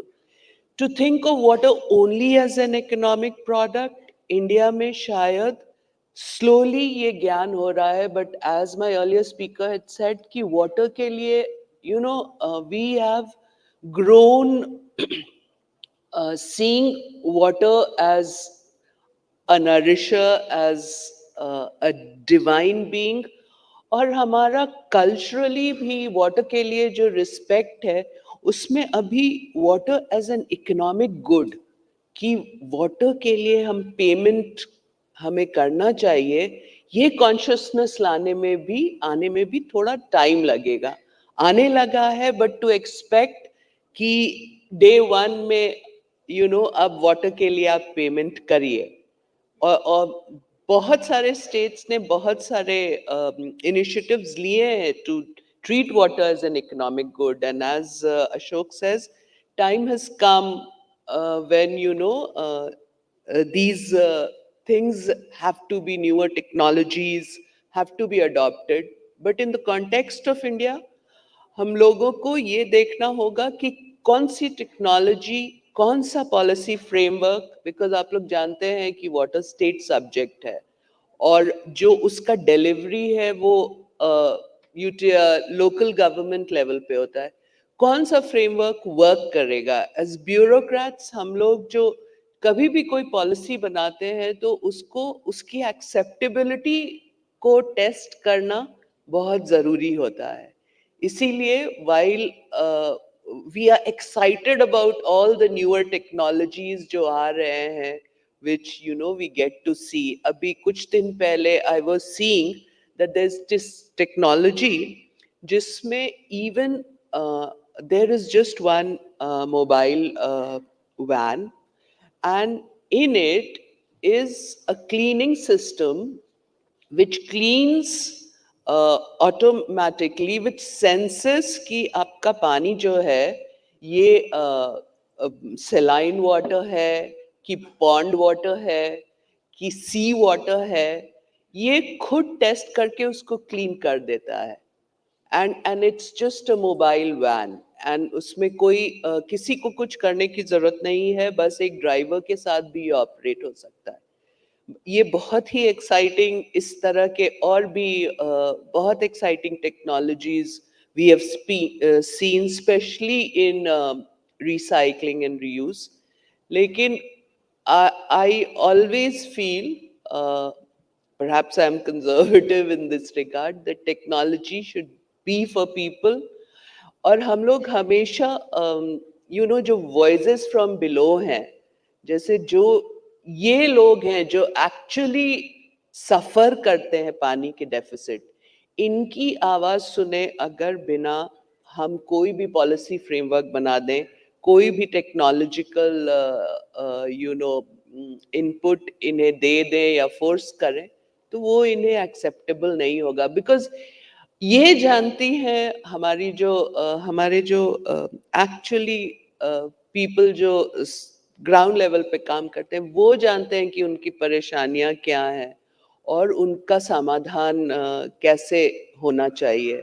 इसीलिए इस साल का जो हमारा जल शक्ति अभियान का वी सेट कि हमारा जो थीम होना चाहिए, हम हमेशा जल शक्ति से नारी शक्ति कहते हैं कि water empowers women, because women suffered the most in terms of school dropout, yeah, drudgery, yeah, even losing out on employment opportunities. But this year we thought कि नहीं, हमारा जो नारा है, मतलब थीम है, वो होना चाहिए नारी शक्ति से जल शक्ति। मतलब कि नारी लेड जल शक्ति, नारी का सिर्फ पार्टिसिपेशन नहीं, नारी को उसको लीड करना चाहिए, लीडरशिप देना चाहिए। क्योंकि जो हम लोग एविडेंस देखने को मिल रहा है, उसमें जहां जहां भी महिलाओं ने लीड किया है, वो इनिशिएटिव सस्टेनेबल भी रहा है और वो ये बहुत किफायती, कॉस्ट इफेक्टिव भी रहा है। और इसीलिए हमें बहुत जरूरी है कि जो हमारे इस मीटिंग में जो दीदियां हमारे साथ आई हैं, उनकी आवाज सुने। और इसीलिए मैं चाहूंगी कि हम ज्यादा ना बोलें, आप लोग क्या फील करते हैं वो जरूर आप लोग शेयर करें। अब इस सेशन में है या बाद में है? बाद में है, बट आई वुड हैव, मतलब मुझे बहुत अच्छा लगता है क्योंकि हम बस आपको ये आप ही लोग हम लोग से सुन रही हैं, और वो भी अंग्रेजी में, क्योंकि हम सब ज्यादा कंफर्टेबल होते हैं इंग्लिश में। लेकिन आप लोग क्या चाहती हैं वो बहुत जरूरी है सुनना। और किसी भी पॉलिसी फ्रेमवर्क का बिगिनिंग होना चाहिए with participation of people at the grassroots. Even technology should be tested first at the grassroots, and then only, brought to scale. Because इसीलिए बहुत सारे technologies fail हो जाते हैं. So इससे ज़्यादा मैं और कुछ नहीं कहना चाहूँगी, but आप लोगों का बहुत बहुत धन्यवाद. And really thanks to the जल दीदीज जो गांव में इतनी परेशानियां झेलते हुए भी आप लोग लीड कर रहे हैं, और आप लोग महिलाओं को इंस्पायर कर रहे हैं. क्योंकि हम इंस्पिरेशन नहीं है, हमें तो बहुत ही एक प्रिविलेज्ड बैकग्राउंड से आए हैं, प्रिविलेजेस बहुत हुआ है, तो हम मतलब कुछ कर पाए हैं लाइफ में. बट आप लोग बहुत कष्ट करके आगे आई हैं. So actually you are our inspiration, और आप लोग ही हमारी महिला शक्ति हैं. और जो भी आप काम कर रही हैं, इसको प्लीज आप और जोश से करें और इसको आगे बढ़ाएं. Thank you. धन्यवाद.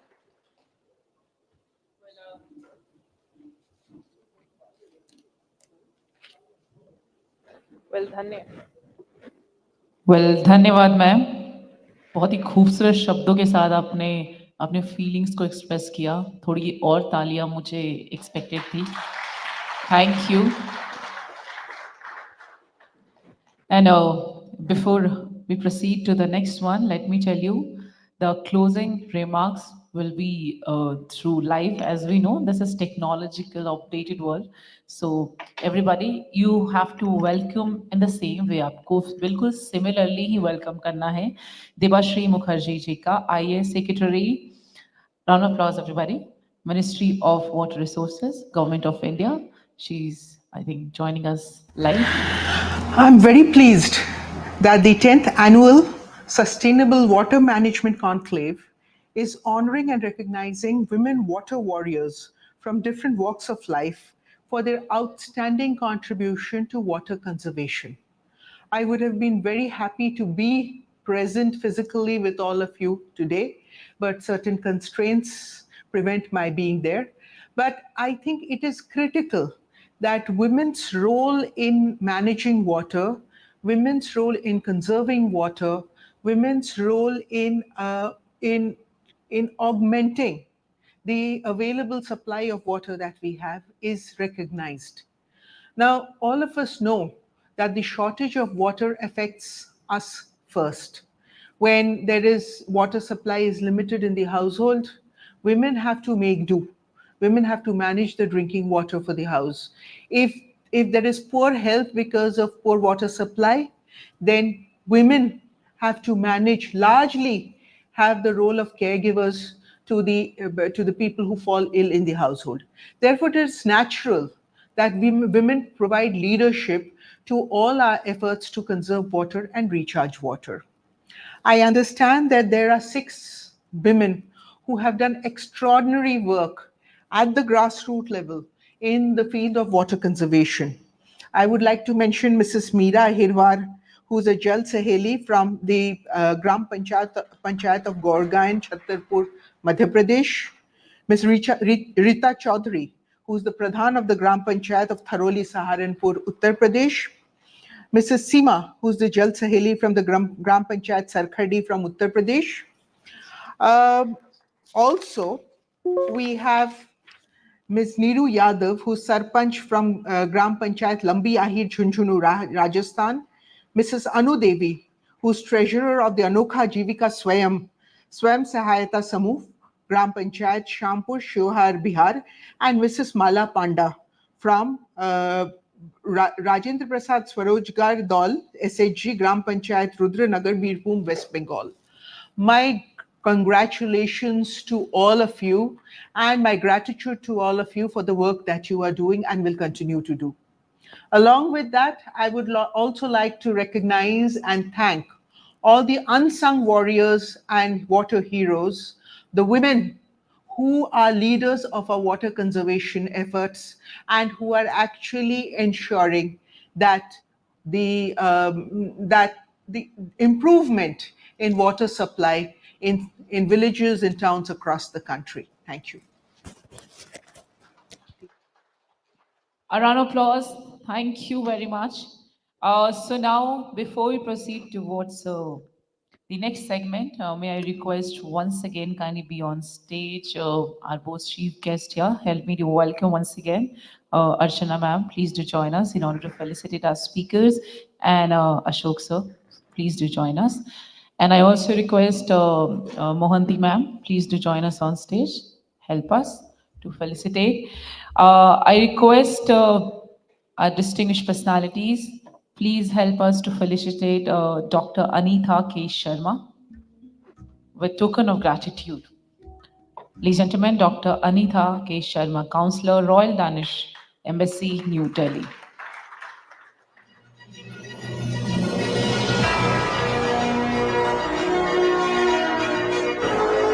I request Archana ma'am and Ashok sir.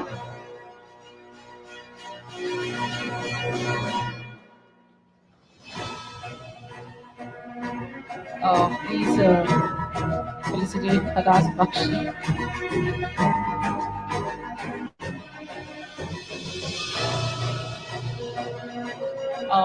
Now may I request Archana ma'am, please help us with the felicitation of the speakers. Madhu Verma ji.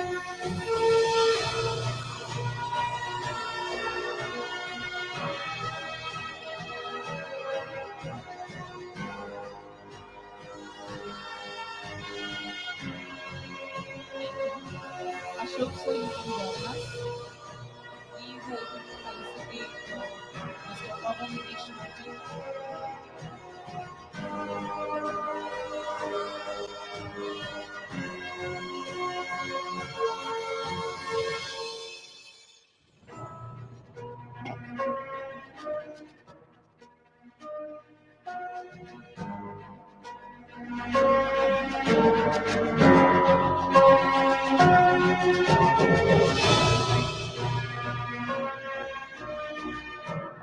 Now,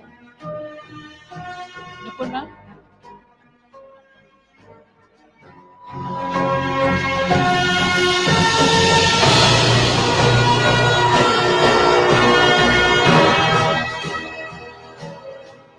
All right, all right. Thank you very much. And now, as we all know, we have to move quickly to the next segment. Thank you, our distinguished personality. Let's have a group photograph first. Ma'am, please join us. Let's have one group photograph together.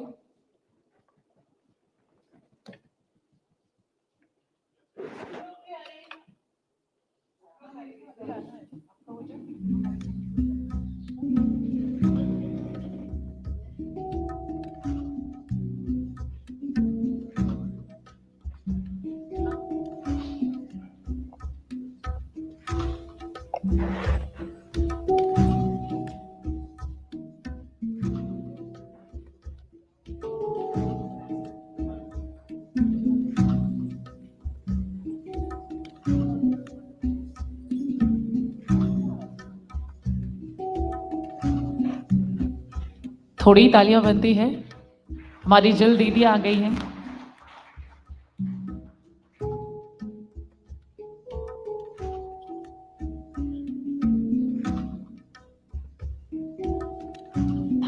Thank you very much. Thanks to all the distinguished speakers. Thank you, Archana ma'am, Ashok sir. For the felicitation of the women water warriors, may I request Archana ma'am and Ashok sir kindly be with us on stage, and rest our distinguished personalities, please settle down. You can just take your seat. So, ladies and gentlemen, I think this is the moment of this day, isn't it, where we're going to felicitate, as our Honorable Chief Guest Archana ma'am said, they are the real warriors. Women actually facing the extraordinary circumstances, facing the very, I have to say, opposite surrounding, and still working for something which is very, very tough to do. I think ये वो समय है जहाँ पर हम इनको celebrate करेंगे, ना कि बस अप्रिशिएट करेंगे। मैं चाहूंगी कि अभी जब भी मैं उनको स्टेज पे बुलाऊं, आप सभी की तालियों की गड़गड़ाहट एक्चुअली गूंजनी चाहिए, बिकॉज ये वहां से आ रहे हैं जहां पर एक नॉर्मल शिक्षा भी कहीं ना कहीं एक टफ चैलेंज होता है, और वहां पर वाटर को स्टोर करना, उसको रिसोर्स करना is a big thing. So just a humble request. और जब बात आती है विमेन एम्पावरमेंट की, और फिर बात आती है कि वाटर कंजर्वेशन की, आई थिंक जो जननी है, जो जगत जननी है, वो नारी है। और जो नारी है उनके कंधों पे तो एक बहुत छोटी सी जिम्मेदारी है ना, जो इस दुनिया में नए नए जिंदगियां ला सकती है। आई थिंक उनके ही कंधों पे इतनी अमेजिंग जिम्मेदारियां निभाने की एक ताकत अपने आप आती है। Gentleman, felicitation of the women warriors, let me just tell quickly about it.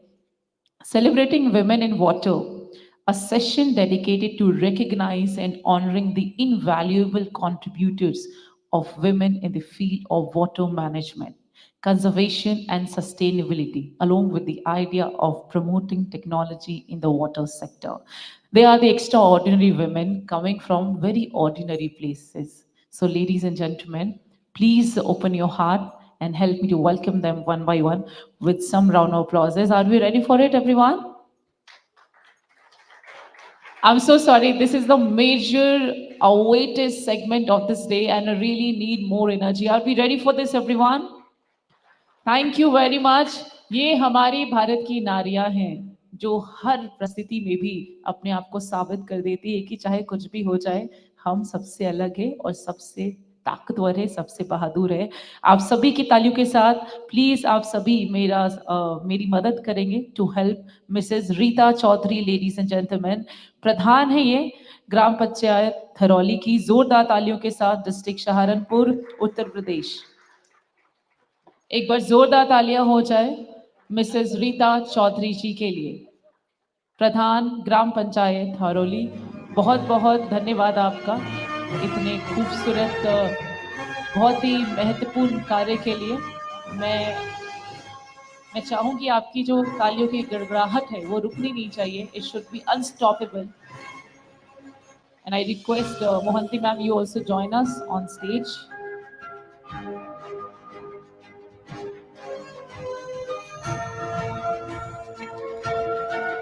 Thank you very much.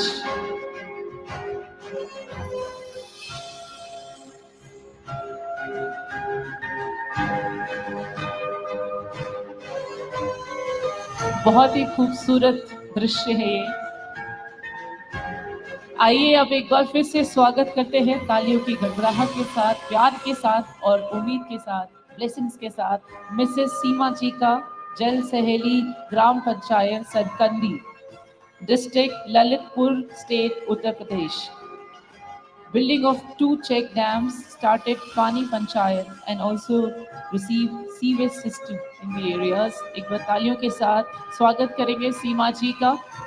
सीमा जी, हम सभी आपके बहुत बहुत मैं कहूँगी थैंकफुल है, बहुत ही कृतज्ञ हैं आपके इस खूबसूरत कार्य के लिए। हम सभी मिलकर आपको शुभकामनाएं देते हैं। ये हमारी भारत की बेटी है, डजंट मैटर कहाँ से आती है, लेकिन कुछ हमेशा अच्छा ही कर जाती है।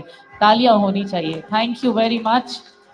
Please help me to welcome Mrs Meera Abhihar, थोड़ी तालियों के साथ, जल सहेली ग्राम पंचायत गौरग्यार, छतरपुर, मध्य प्रदेश। थोड़ी तालियों के साथ एक बार फिर से स्वागत करेंगे। आपका भी बहुत बहुत धन्यवाद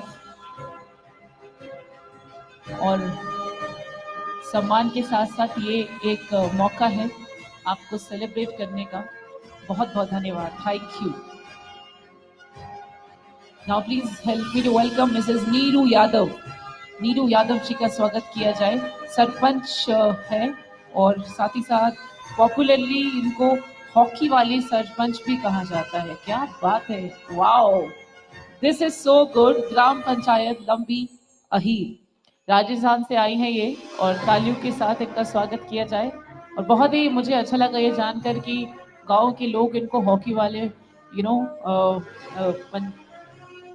थोड़ी तालियां होनी चाहिए, हॉकी वाले सरपंच कहते हैं। तो she is also promoting women empowerment in the sports. बहुत ही खूबसूरत दृश्य है और आपको हम सभी मिलकर शुभकामनाएं देते हैं।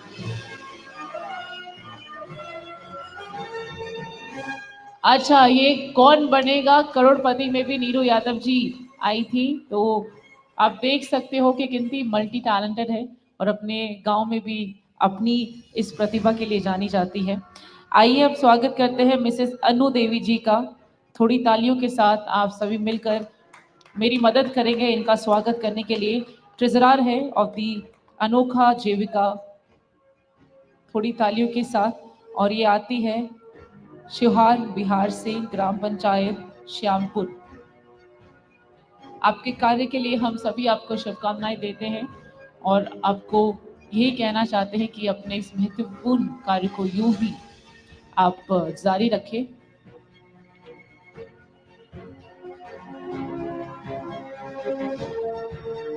Well, next is Mrs. Mala Panda ji, but she is not here. तो मैं चाहूँगी विश्वदीप जी, please on behalf of her, please receive the award and the token of gratitude I will say. थोड़ी तालियों के साथ please. She is not here but जो प्यार है हमारे दिल में वो जरूर पहुंचना चाहिए। It's very very important. So Mrs Mala Panda ji, secretary, थोड़ी तालियां होनी चाहिए, है ना? Thank you, thank you. On behalf of Mala ji you can just receive.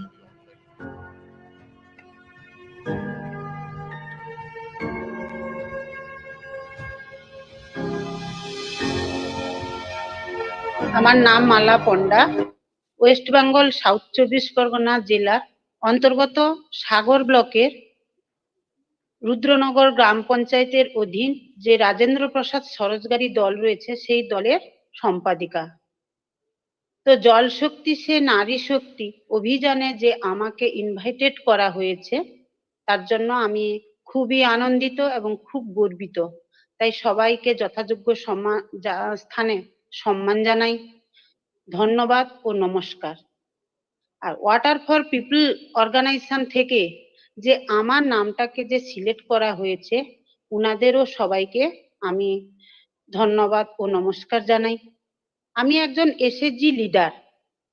তো এসএইচজি লিডার হয়ে এই জলটা যে আমাদের খুবই প্রয়োজনীয় জিনিস, আর আমরা মায়েদের দ্বারাই যে সব জলের কাজগুলোই কিন্তু মায়েরাই করে।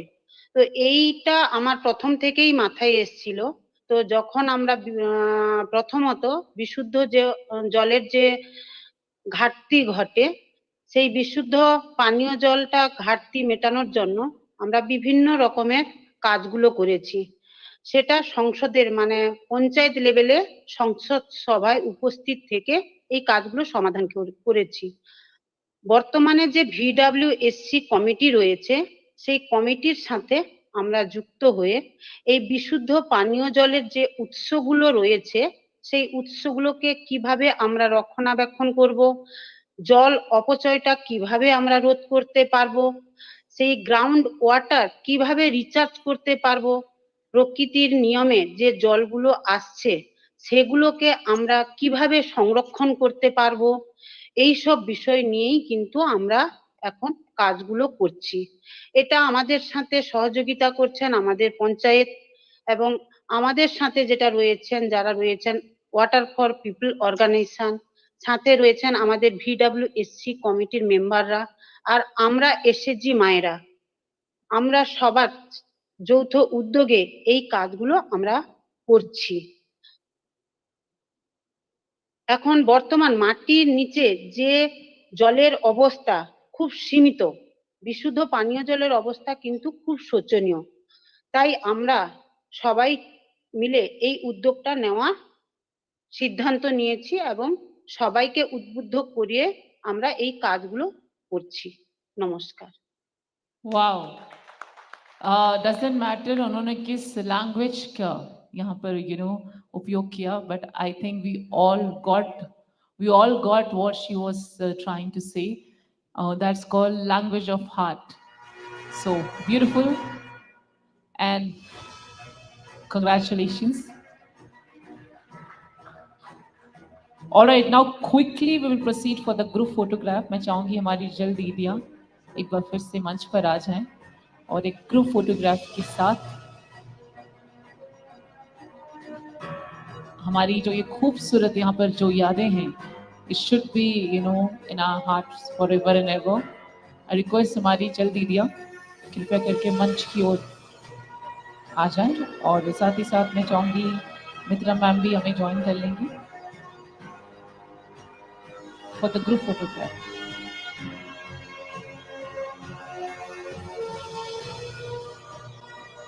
Oh, so sir, just a humble request, Ashok sir and Anshana ma'am, we just need one picture with them.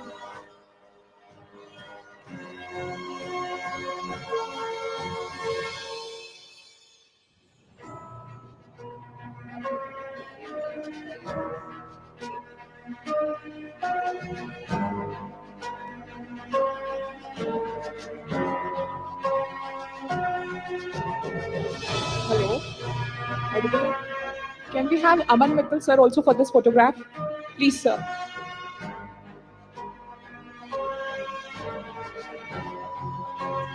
I request Mr. Aman Mittal to join us on stage.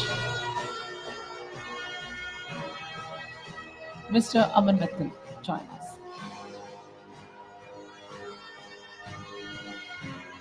थोड़ी मुस्कुराहट के साथ with a victory sign हमारी जल्दी दिया. क्या बात है? Victory sign ऐसे. Yeah, lovely. बहुत ही खूबसूरत. धन्यवाद. शुक्रिया. Now Mohanty ma'am to join us in order to felicitate our distinguished personalities, Archana ma'am and Ashok sir. I request Mohanty ma'am to join us on stage. Yes. So I have said, I think 10 times in a row, but I will repeat myself again. Thank you, Archana ma'am, for being here. Your presence actually make this day more beautiful and memorable for all of us. May I request Mohanty ma'am, please felicitate with token of gratitude to ma'am. And everybody, we should actually thank her by putting our hands together. Come on, let's do this all together. Archana ma'am took her valuable time out from her schedule and joined us here. It means a lot for all of us actually.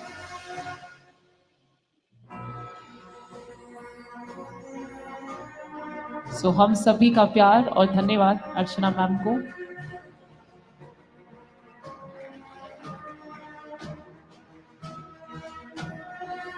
Now may I request Mr. Ashok ji, Mr. Ashok Kumar Singh, please be on stage. I request you, sir. Mr. Ashok Kumar Singh.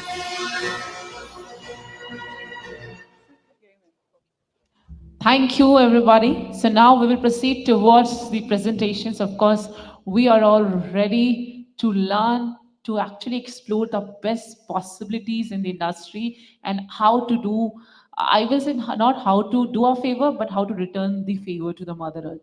So let's begin this journey. Let's embark on this journey. But before we proceed any further, ladies and gentlemen, thank you very much for being so supportive and such a wonderful audience. So shuru karne se pehle, can we have a round of applause for yourself, everybody? Let's do this together. Thank you all the phenomenal personalities for being here.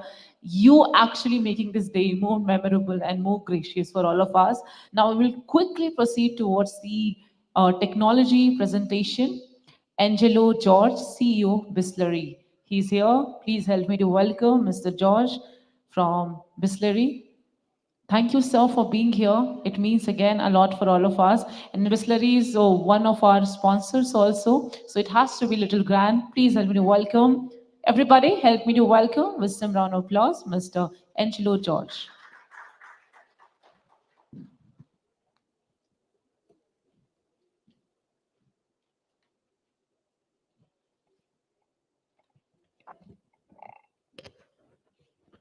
Thank you. Good morning. Thanks, APAC News, for inviting me to be part of this wonderful conference, and all the distinguished guests and participants, a very good morning. What I'm going to talk today, can I have the presentation on the screen?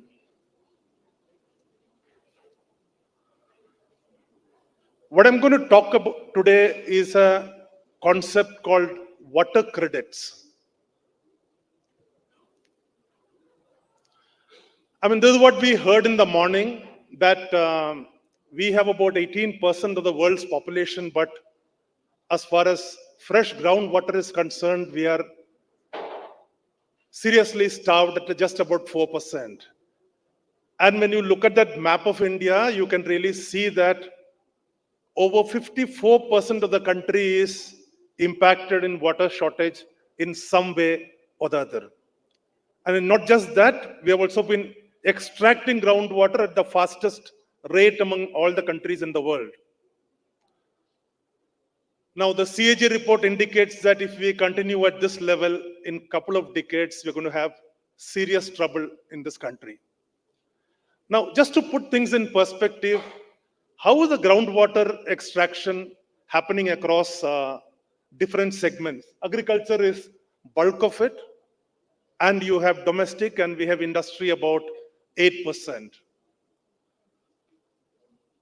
Now, you can also see that the government of India, the Honorable Prime Minister has declared the LIFE mission, talking about rewarding individuals, communities, and corporates for environment-friendly actions around 7 different categories. And one of the critical categories is water. And you can see that in water, it's about conserving water, it's about using water more efficiently, and it's also about reprocessing or reusing of wastewater. Everything should get rewarded. But like anything else in life, you also need to kind of look at the resource equivalent in terms of usage. And that is where the concept that the framework and the methodologies need to be defined. Because saving water in a Rajasthan versus saving water in an Assam is a different ballgame and possibly need to be rewarded differently. So when we spoke about water credit to start with, because that's water green credits, there is obviously an issue because water is a kind of a local footprint issue, unlike carbon, which is kind of universal. So the environment footprint, if you're looking at water, there's also variability that happens with season. And if you look at the carbon credits market over a period of time with all the Kyoto Protocol and all that is kind of really developed. But as far as water is concerned, that needs to be kind of put into place. The regulatory framework, we listened earlier that there's a central administrative body, Jal Shakti Ministry, but obviously there are state regulations, and water at the end of the day is a very touchy subject at a social level on the ground. Now, when you're talking about water savings, like I mentioned about a Rajasthan and Assam contest to illustrate the point, establishing a baseline is extremely crucial. And because usage and patterns vary across different sectors. I come from Bisleri, one of the most respected brands. We initiated the concept of mineral water in this country and been leaders for over 55 years now. But we have 2 other areas to claim fame about, which is about that we recycle more plastic than what we put into the market. Much before the Ministry of Environment regulations, when it was 70%, we were already at 103%. And we replenish more water than what we extract from the ground. So we have been discussing about water credits within our organization. In fact, our chairman has been very passionate about this, that we need to talk about and bring to the government's attention about a concept called water credit, reward conservation.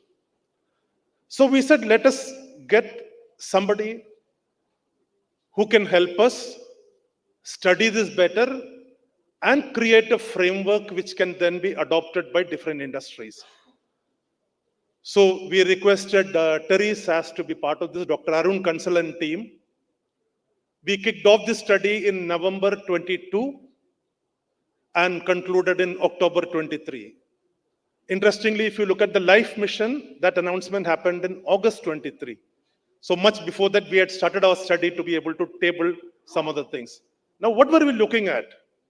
We said, let us look at the national and international policies on water conservation, and if there is a fiscal method of rewarding conservation. Develop a framework and something which I will explain a little later about impact adjusted water footprint. Because end of the day, water is limited, the effect is limited to a terrain, and you need to understand it in the context of the terrain, both good and bad. Apply this in the context of two of our own plants, one located in a water scarce area and another located in a water rich or water sufficient area. And finally, the output of the report should be something which we call as a toolkit which can be adopted by across industries so that the baselines can be derived. And anything better than baseline, then you get a reward. Now, when we talk about water, obviously, there is something called a watershed, which is the area where the water lands and then flows into streams or whatever. And when we did this entire exercise, we used the latest digital technology, the digital elevation model to understand exactly what the water area should be. We are the terrain we are studying. And then we applied three concepts. The first, a water audit from our production unit standpoint to understand efficiencies, the water wastage, fundamentally looking at the cost savings and the regulatory compliance as the first part of the concept. But we believe that it is not just about water processing in the processing unit and the efficiency. It has to cover end to end for the product. From the packaging material to the final product that we create needs to be factored. How much water are we consuming? Which will account for the green water, which will account for the blue water and the gray water, which is really the discharge water. Now, from an organization standpoint, it will give me an advantage to understand supply chain optimization, my sourcing network, and am I efficient about it? So that was about virtual water. And the final water footprint when we are talking about, which is the real impact of a business, it also has to be not just operational water, but also the water that you incur in your supply chain to reach it finally to the consumer. So that's about giving businesses total accountability for the water that they consume. So in reality, if I were to just summarize, that's what it is. On the last point, on the overhead supply chain, we just factor the energy because other costs are varied across the country. And we said we should just limit ourselves in this study to only the energy component.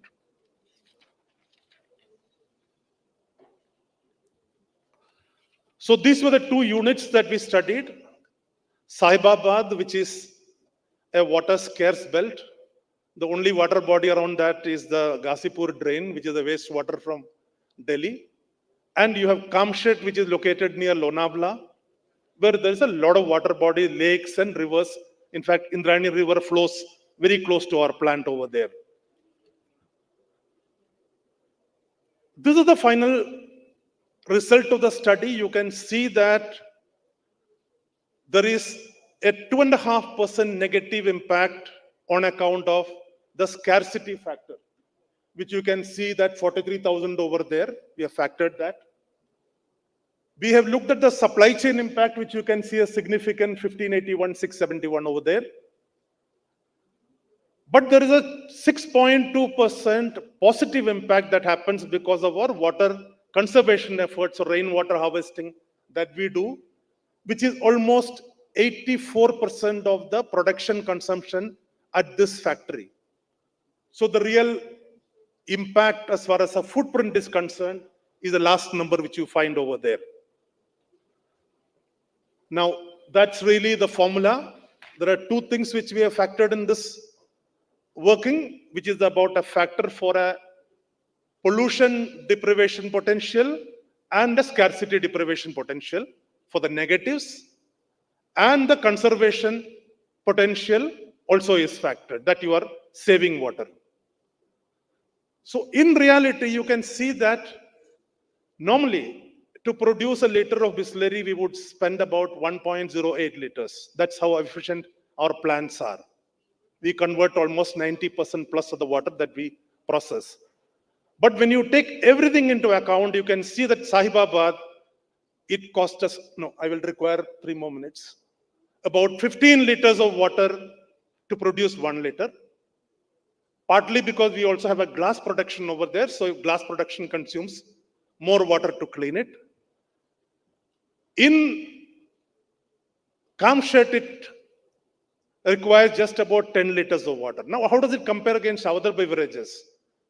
You can see that to produce a carbonated beverage, it entails about 50 liters of water. Now, this understanding helps us to draw baselines for anything which is related to the concept called water credit. So reality, the contrasting scenarios highlight that in a water scarce area, you actually spend more water. Baseline is different. In a water rich area, the baseline is different. And both negatives and positives get accounted for. This is a toolkit that we have defined, which is our contribution to the concept of water credit to the Jal Shakti Ministry. And to summarize, we need to define impact adjusted water footprint for calculating savings for water credit for any industry. Define the monetary value for the credit. I think that's an important piece similar to a carbon credit system. At the same time, water is a touchy social subject, so you need to figure out that over-exploitation to capitalize on credit does not happen with large entities. The speakers earlier spoke about a need for a common regulatory platform which will administer water. That needs to come in. And obviously, the largest user of groundwater is agriculture, water efficient crops, and efficient irrigation practices need to come into place. So with this, let me dedicate this report which we have created for water credits. It's a very illustrated report that we have, which is on our website, and we are also sharing that with public. So the toolkit will help industries understand what is their basic consumption. Thank you so much.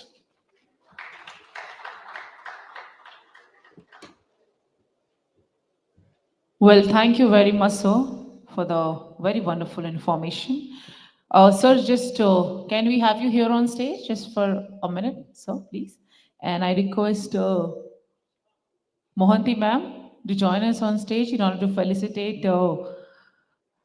Can we have some round of applause, everybody? Please help me to welcome and to express our gratitude to Mr. Angelo George, CEO of Distillery. Thank you, Mr. George, for the wonderful and very unique presentation. After this, may I request Mr. Hari Narayan, Manager of Systems and Sales Marketing, Yokogawa, India, kindly to join us. Along with him, Mr. Pawan Deshmukh, Executive Manager, Systems Sales and Marketing, Yokogawa, India. So let's proceed for the next presentation, everybody. Help me to welcome these distinguished speakers on stage.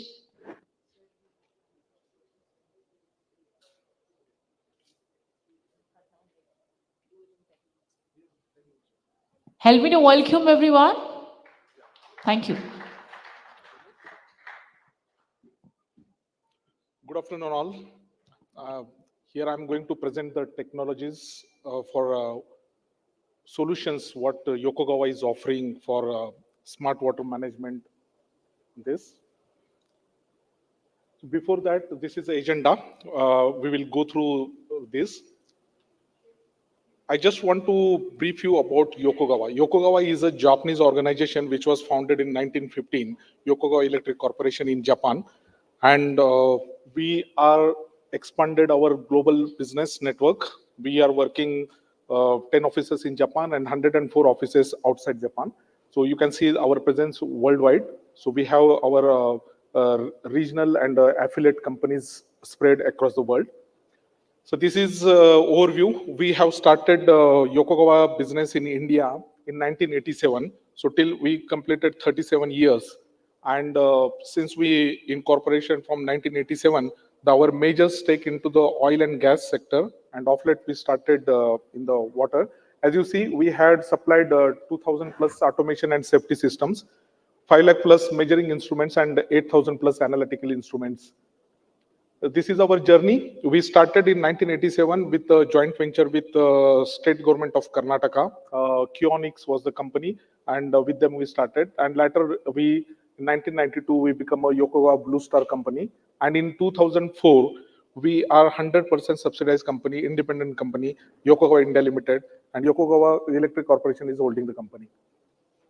If you see the post-pandemic, global pandemic, we had started expanding our business. We had established our offices in Bangladesh, established Yokogawa Digital Corporation, acquisition of a PICE, and acquisition of a Dublix company. Now in 2024, we recently acquired Adapt Fluidine company.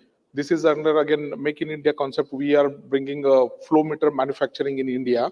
So all range of Yokogawa flow meters in near future, we will be manufacturing here in India. Now, this is just our factory premises in Bangalore. Bangalore is the headquarter for South Asia, this thing. We are a headquarter for Bangladesh, Sri Lanka, Nepal, Bhutan, and India, except Pakistan. This is our factory premises where we are staging the DCS cabinets and all manufacturing. So this is in Bangalore. We are ISO certified companies. Now, just want to understand what is the driving force for water management. See, if you see the Worldwide Fund Nature WWF report, it forecasts 30 Indian cities are going to face a water problem in next 10 years time. And the water deficiency, which is going to be a 277 billion cubic meter by 2050. If you see the major cities like Jaipur, Indore, Amritsar, Bangalore, Kolkata, Srinagar, Mumbai, and Visakhapatnam are some of the cities which I would like to mention that they are going to face a water scarcity in near future. So now what is the problem? The future of India's environment in the cities, because we are developing countries and our urbanization is developing. And that is the reason our growth for sustainability is very important for urbanization, development, and to become a third largest economy in the country. You can see the graph where the water demand is rapidly increasing, and by 2027, our water balance is going to be negative. So that is the reason we have to be very precautious where we can maintain this requirement. Now, what is the problem in the water segment? The one is that we wanted an equitable, good quality water to be supplied for all the urban citizens as well as the rural citizens. Then turn water losses to gains. That is what we every now and then we listen, non-revenue water. Basically, the water which is we are supplying for potable drinking applications and all, that need to be accounted, and we have to improve the financial sustainability for water sector through tariff reforms. In earlier session, we heard from our speaker that we are considering water is a free substance or free commodity. But now this mindset has to come to the people that to get a good quality of water or fresh water, we have to do some payment for that. We have to pay for a good quality. And that is what. And moreover, whatever the wastewater management or the recycle applications we are going to do, what are the quality of that discharge, whether we are discharging it to the river or sea, or we are recycling that, the quality one should monitor it. And for that also, we require an advanced solution. Now, what solutions we are giving? Yokogawa is giving a solution, start from the water treatment, water distribution, wastewater treatment, industrial water, or pipeline distribution, and for the desalination segments. So this is what we are having a presence in this. So starting from the desalination to make it a potable water, water transportation is there, though it is a water treatment. Everywhere, Yokogawa is having a solution, and we offer that solution.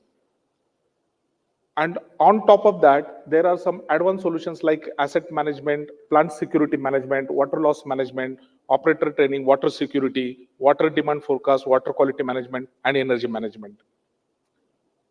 So why Yokogawa one-stop solution? If you see, Yokogawa is not only the manufacturer for the level 1, level 2, and level 3. but also Yokogawa do the system integration, and that is a key advantage for any customer or the water managing agencies, because we are not only the manufacturing the level one, that is a field instruments, though it is a flow meters, pressure transmitter, level transmitter, temperature analyzer, field wireless or camera. So and level two, which is going to fit into your control room or the centralized SCADA control room, all kind of a DCS related hardware, software, SCADA related safety system, data acquisition and power monitoring. On top of that, when it comes to the management and operation support, we have an enterprise management, energy performance optimization, operation system, alarm analysis, historian, asset management, and cyber security. Now, these are the very important factors. On top of that, nowadays we are talking artificial intelligence, digital twin, and to have those things, I think the basic route where this management starts from the field, that needs to be very prioritized and it should be installed base. Now, CI server, collaborative information servers. What this is one solution Yokogawa brings in, and this fits into the heart of the system. This is compatible with third-party systems also. For that, it is not required that you should have only Yokogawa product or Yokogawa system. It can be compatible with third-party PLCs. It can be having a remote operation center, whether it is an integrated operation room or the central control room. If anything it is there, it can fit into the heart of the system and you can easily manage and operate the system. Also, nowadays we are talking about more on the IT/OT integration. For that IT/OT integration also, collaborative information, this server, CI server, is best suitable product from Yokogawa. Now, Make in India initiative, as we see in most of the tenders and the RFPs, there the local content is very essential. The local manufacturing is important, and as our PM also mentions that you should be vocal for local. And Make in India initiative, we had started from March 2016 the manufacturing and assembly of transmitters in Bangalore. Under this segment, again, this year we have acquired Adapt Fluidine company, and we are planning to have all range of flow meters manufactured here in India. On top of this, the cyber security. Cyber security is one of the important thing when we are talking about the internet-based things or this thing where it becomes very important that your system, your management, your assets, what you are going to manage, it should be foolproof and it should be secure. And for that, cyber security is there. Nowadays, we consider some hacking of the systems or the websites and all. So in that content also, when you are using the advanced solutions which are IT/OT enabled, and when it is connected to the internet, there is always a possibility that some cyber security threats may arise. And for that also, we are having a wide range of cyber security this thing. We have a Oprex IT/OT, this one the SOC we have, and we are using this machine learning through artificial intelligence. So this is one we have.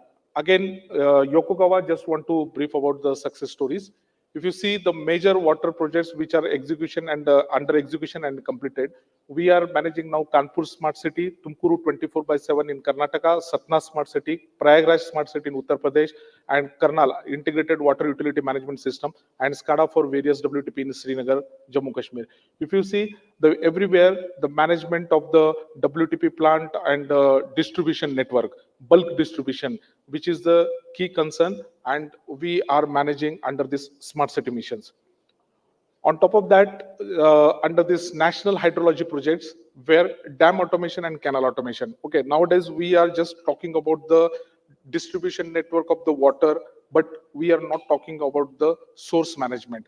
The source management, because India is a country where you are getting only 3 to 4 months monsoon, and monsoon is the only source for India where you are getting the water, and you have to manage whatever you are getting water in that 3 to 4 months. You have to manage that water for entire year, and that is not only for your industrial application, for your potable drinking application, but also for your irrigation purpose, because the farming sector or the agriculture sector, which is a backbone for Indian economy, and for that this is very important.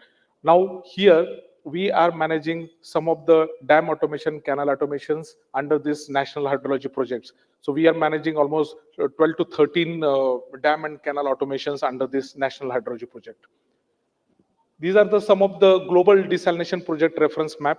Now, because of the water scarcity, now we are looking at sea as a source to meet our potable water requirement. And that's how this desalination project comes in picture. So we had 100 plus projects which we have globally installed base.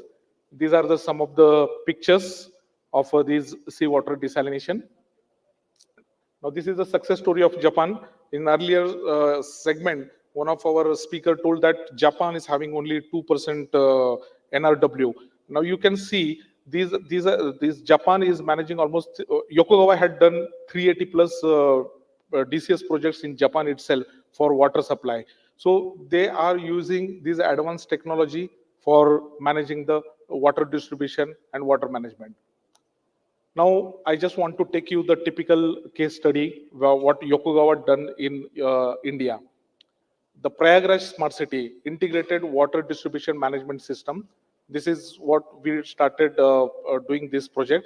And this is a very interesting project because you have their WTPs where some of the part surface water is getting used and some tube wells.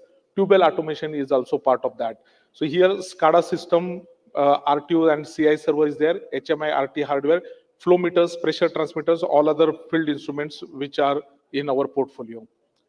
Now see, here we are deploying the centralized SCADA systems. Now this is the beauty of our system where you can integrate our system with existing SCADA, RTO and PLC. Because most of the time what happens, the compatibility of the existing system is a key factor when you go for an upgradation or the improvement in the system. So here you see there is some of the ZPS, they are having already existing SCADA, RTO, PLC, and we are doing that. We are integrating to the centralized SCADA. And also ICCC integration, Integrated Command Control Center, which is a key factor. So that is also possible with our system. Now you see the tube wells and OHTs, ELSR, overhead tanks or the elevated level storage reservoirs. That also automation and everything we are managing. Smart energy meters, RTUs, then intake well management, WTP management, and distribution network. This is our solution, what we have offered. If you see, there are 3 WTPs which are managed. Then you have a OHTs. There are 47 OHTs which are spread with different zones, 5 zones. And there are 2 different source. It is taken care. And all the data are connected to the IWDMS and it is integrated with ICCC. This is what the solutions. What are the automation areas? We had done automation of 4 intake wells from Yamuna River, 3 WTPs, 47 OHTs, 67 existing tube wells and 25 new tube wells, 185 existing tube wells and feeder line. Now, what are the solutions we have provided? We have given a SCADA solutions with the help of PLCs, RTUs, intelligent water distribution management system, wall actuators, energy meter, asset life cycle management, electromagnetic flow meter, quality analyzers, IT infrastructures and communication, and mobile application as well. Now the integration essentials, what is there? We have taken all these taken into consideration of the existing GIS application, sensors, actuators, automatic valves, and RTU PLC. Now what are the target benefits? The objective of this project was to give the equitable water distribution to the different zones. That is there. They wanted a better control mechanism and forecasting and the management and decision support. How to manage the different zones with the water supply. That is also there. And enhanced network monitoring and real-time monitoring of water quality. These are some of the advantages we are delivering with the help of this project. That's all from Yokogawa. Thank you.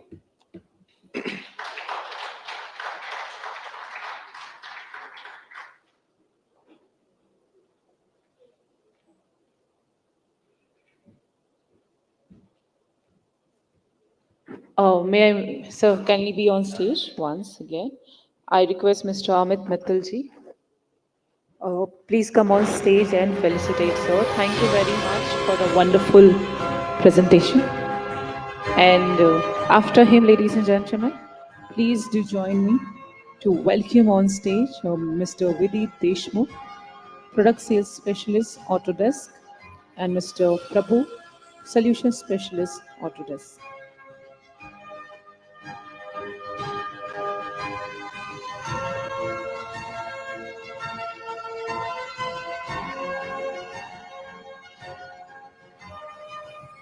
Please join me to welcome, ladies and gentlemen, Mr. Vidit Deshmukh.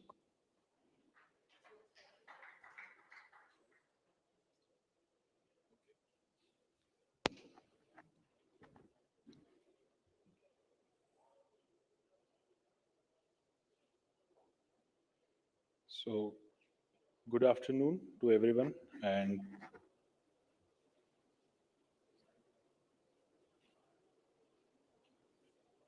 so first of all, thank you very much for taking your time and giving us this opportunity to let me take you to a journey what Autodesk water infrastructure is.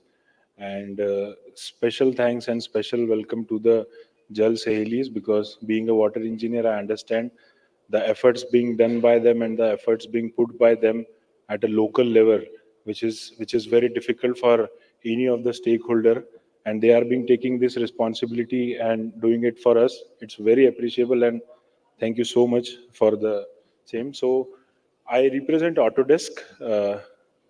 Just to make it clear that it's not only a AutoCAD selling company.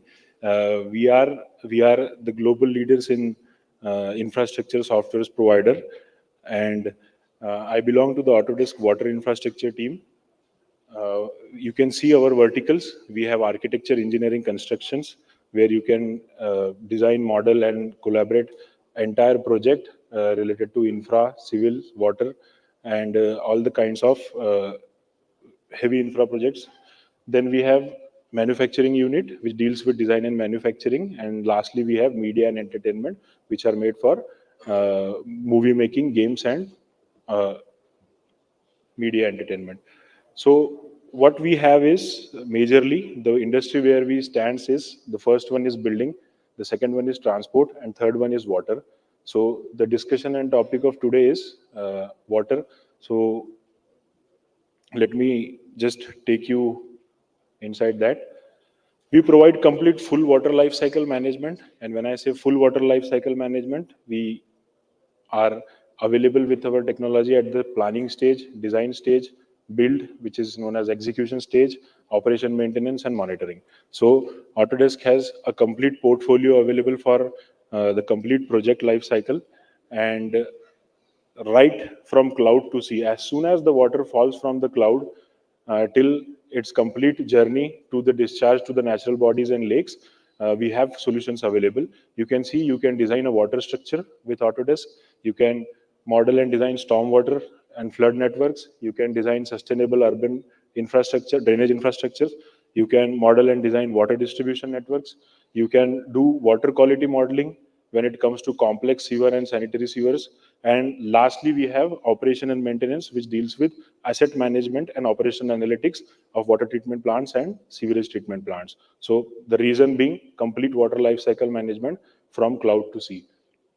Now, what we bring to the Indian water industry is where we hold as a command, and why we are termed as a global leader in infrastructure software solutions, including water, is we have a strong GIS integration with all the kinds of software available with us, and which falls under Autodesk ecosystem. So Autodesk is already renowned, and it is already and widely and hugely accepted in not only globally but also in India, with our flagship softwares like AutoCAD, Civil 3D, and all.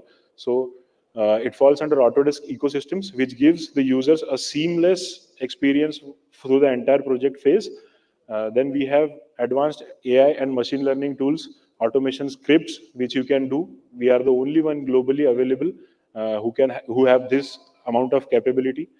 You can have both the options available with the products. In case if you want to do it as on-premise, you can run the softwares and models on-premise.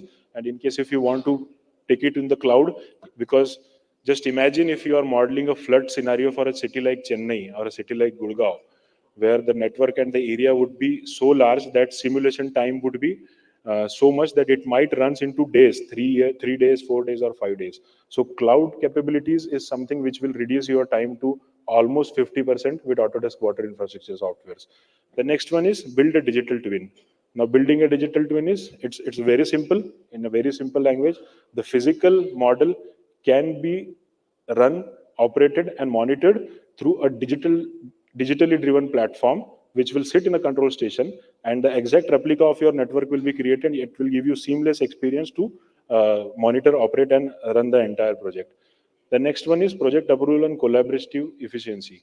This is something which is the strength, which is the need of the hour to all the water professional, water engineers from India, which is collaborative environment. So we have a common data environment available with us.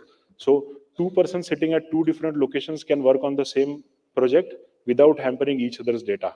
You can tag it, you can check who has made what the changes, you can flag it, you can assign the authorities, and you can de-assign who should not be included in that part of the world, which ultimately saves 25 to 30% of your time, which is said by the customers to us, and it gives you good amount of good deliverables to be published. This is what we call it as common data environment. The project approvals becomes very easy, else you have to send a large amount of files through different platforms.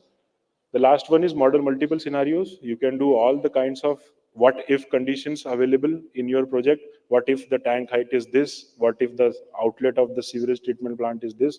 What if the river level goes beyond that level? Everything can be done at once in one model itself. Collaboration between teams, I have already explained, and as looking after the time, I will just simply tell you how collaboration between the teams work is. You can see here, you have a single centralized multi-user database, which can be on-premise, which can be on cloud, and you can run the project smoothly. You can track the changes, which I have already mentioned, and you can flag the changes, like green color belongs to this person or this belongs to that person, so that entire project and the entire project stakeholders are on the same synchronization, which leads to increase the team productivity. So if everyone is working at a sync level, ultimately the team's productivity is increased, product outcomes are delivered at a faster rate with quality, and you have efficient model simulations available with us. So it's not just about modeling a water, sewer, or wastewater network. It's important to make it realistic, so that once the execution stage is arrived, when the ESPs are doing that thing on the site, it should be very relevant to what is done at the planning and design stage. So that is another advantage what we brings. We have Ruby scripts, you can run scripts, and AI and machine learning tools, which will make your models auto-updated.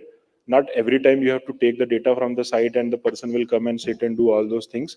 It's like auto-updated once you have the scripts available with us, and we are the only one who provides globally such advanced level tools, which leads to realistic operations. Because once you are taking the data from the site team and you are taking the data from the execution team, it becomes very difficult and it becomes a very tedious task to sit and do and all the things. And once you have Ruby scripts, your operations becomes very realistic, and you are accurately mimicking the exact operations which is going to happen once the execution is done inside your hydraulic model.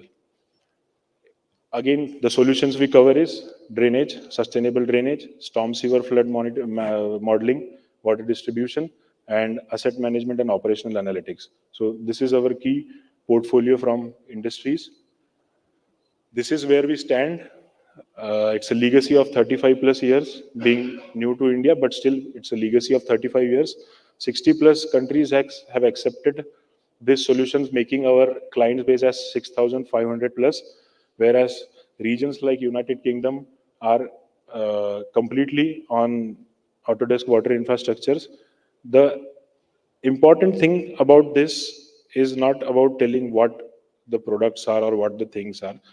The severity and the complex and critical scenario of water as of now, whether we are in Gurgaon, Delhi, or Chennai, Mumbai, Hyderabad, it is very important to bring some real life experiences and real life challenges which is already being done across the globe, wherever it is, because there is no harm in learning from anyone. and try to learn and implement those things to your scenario, because we understand that the scenario in Kerala might not be similar to the scenario in Haryana. So based on that, we have to bring that.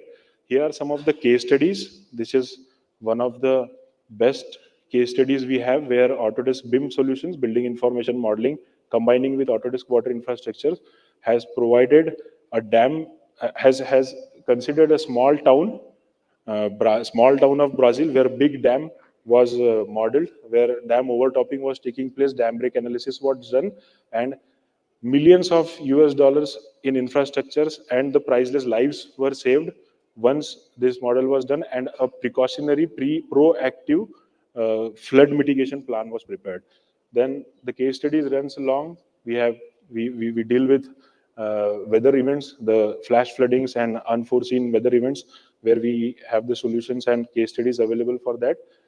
We have reality captures, 3D modelings, and all the kinds of stuff available.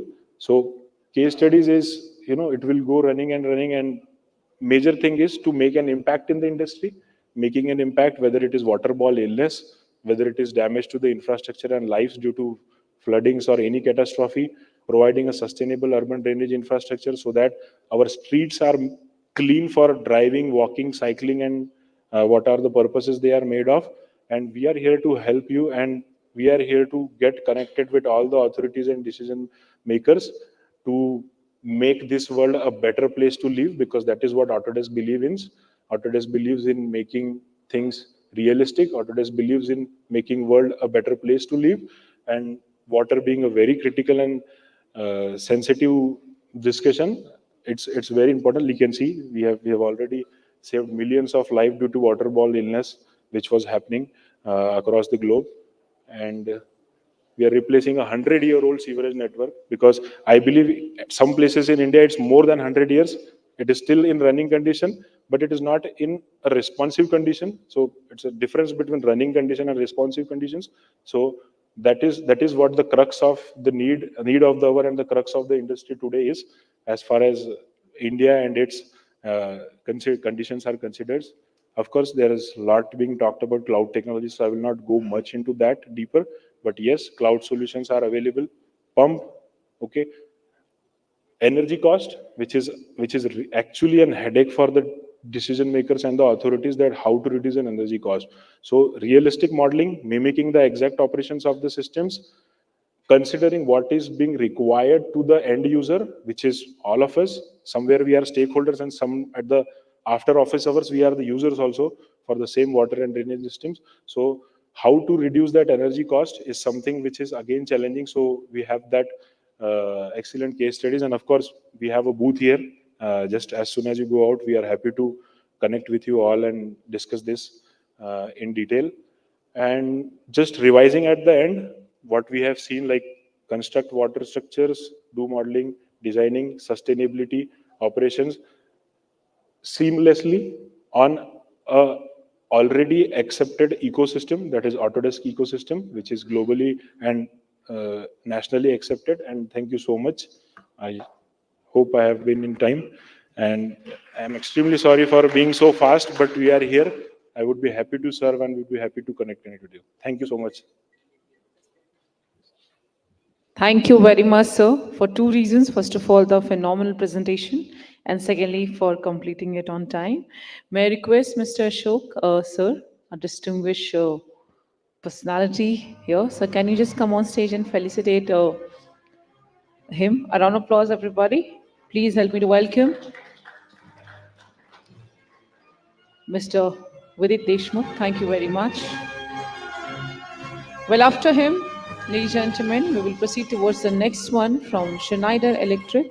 Please help me to welcome Amritanshu Kumar, Segment Head, Water and Wastewater, Greater India Zone, Schneider Electric.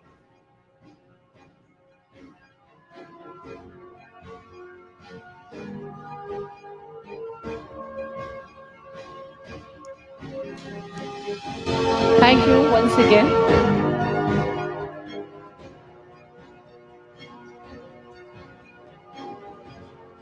Thank you. Thank you, Ashok, sir. Thank you, Vidit, sir. All over to you, sir.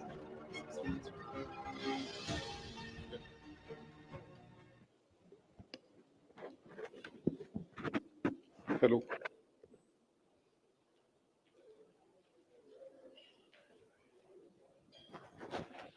So good afternoon, everyone. Today we all gathered here. Since morning we are discussing what is the real need of having a sustainable water management, because I feel personally water is one of the critical aspect of our life, and it's scarce. Okay, so practically speaking, the thing which is moving towards the country is India is growing, and when we are going on a so rapid pace, that means we have certain things which are in a concern, and one of the key aspect of this is we are moving towards the sustainability of water, which is one of the important tasks, and we are also depleting these resources. So practically, there is a need to have the efficient management. So I feel, yes, there is a possibility that we can optimize and regulate our water management. And to do all this, innovation is required. So since morning we are discussing, ma'am has shared that how his experience of global versus Indian water management is entirely different. Okay, when we are talking of European cities working on 24/7, and in India we are talking the water is scarce. So practically there is a need of system, and to do this system, all the scarce resource need to be worked out in a fashion that we need to see how that efficient management can be done. I believe we all know that, and we are all not surprised that practically speaking, Indian industry water loss is approximately 40%. When we move, so we lost 40% of the water in the management of this. And it is not about losing the water in the network, but also we are stressing our water cycle, which is more stress. And also because of this water cycle stress, we are also indicating the higher utilization of the energy. So practically speaking, we are adding more carbon to the environment, because whatever we are losing the water, we are exactly pumping, and similarly we are adding more water into it. So in this, how Schneider see it, being we talk of digital and sustainable water management, we see it as a unique vision where we feel that sustainability can only come in place when we have efficient electrification and digitization of the water management. So it is not only that we will do the innovation on the digital water management, but also we need to have the holistic view how we are going to save the energy during this complete water management cycle. And technology can help us. So we can help in terms of reducing the energy efficiency, improving the energy efficiency, reducing the carbon losses, and also reducing the losses in the network management. And to do this, we have initiated a campaign. I would request my AV team to take you a 1-minute video, how Schneider is helping in terms of managing this complete water management solution, and then we'll go more detail into the complete solution. So can we have the video?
forward now.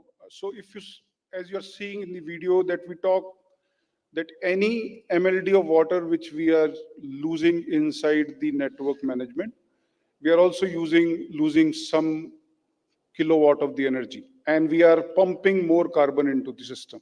So what the campaign is all about is how we, it's not only how we can efficiently manage the complete water, but it is how sustainable we are making the complete environment, including electricity and water management together. So taking it forward, so basically, at Schneider, we believe sustainability is one of the key aspects of Schneider, where we talk of decarbonization, where we talk of reducing the environment impact of our carbon footprints, and where we talk of making the complete system more efficient.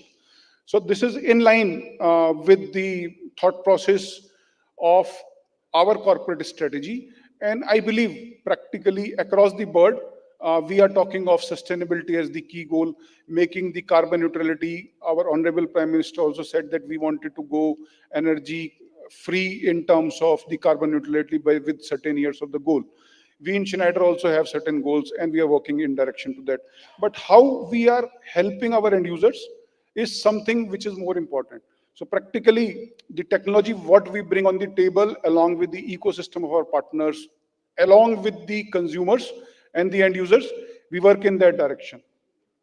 So if I talk, sustainability and resilient is one of the critical for human health. And as part of Schneider, we are also aligned towards the goal of all the UN goals which are talking of SDG 6, which talks of clean water and sanitation, where we talk of not only the clean water and sanitation, which is most similar to our Honorable Prime Minister, where he talks of Jal Jeevan Mission on the rural part of the country, and he talks of urban Amrut Mission as the urban part of the country, not only on the water management, but on also the sewage management, grey water management cycle. Then SDG 6, today we are talking how the innovation and digitization can work in the urban infrastructure. So practically, we are aligned toward SDG 6 goal, where we are making the digital network, digital information system more sustainable and more in that direction.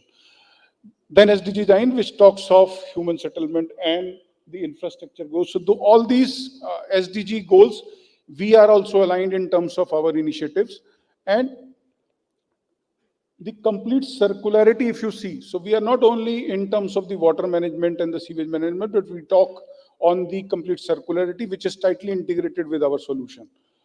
If I basket, so practically, when we talk, we need to be more sustainable in terms of our complete infrastructure.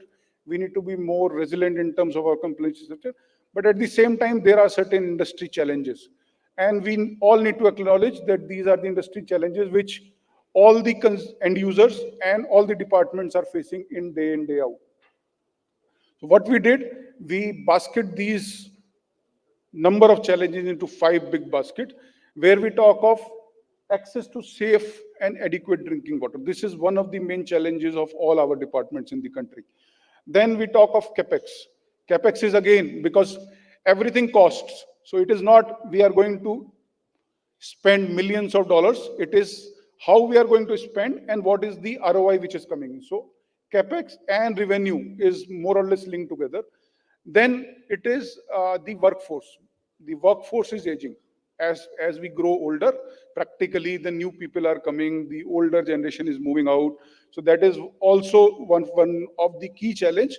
And I feel in the water industry, the skill set what we have to run and operate the network and plants is still, there is a challenge in terms of their digital acumen and their thought process. So we are all working in direction. And the major, if I see, is one of the challenge when I say towards the decision maker is the information, is the data. Practically the world is now on data. So if I get the data in a form of data, it is no meaning to me, because nobody has so much time that to go through thousands of paper on a daily basis, and the data is coming every other day. Okay, so practically information which can be bring into a form of analytics information which can be bring into a form of actionable events is also one of the key challenges at the decision maker level. So we bucket these challenges, and to address these challenges, this is how our solution is designed. When we say smart water, okay, it's a buzzword, but it's a journey practically. If you really ask me, you cannot make your system smarter overnight. So it's a journey where you need to spend some years and months together. So we see that smart water is a 4 type of approach. I'm talking of 4, though it is written 5. I'll tell you why. Up till now, we were talking of operational efficiency, we were talking of asset management, we were talking of energy efficiency, and to a certain extent, we were talking of regulations. But as the world is moving, as the data is moving, okay, practically the word of cybersecurity is coming in, okay, and the data which is in the available, because when we talk of city level water management or a country level or a state level water management, that means I'm not going to run the fiber optic cable across the state. I cannot. Nobody can. So that means we are reliable on a data which is coming from a wireless source. It could be any. But then the question of issues coming in terms of the security.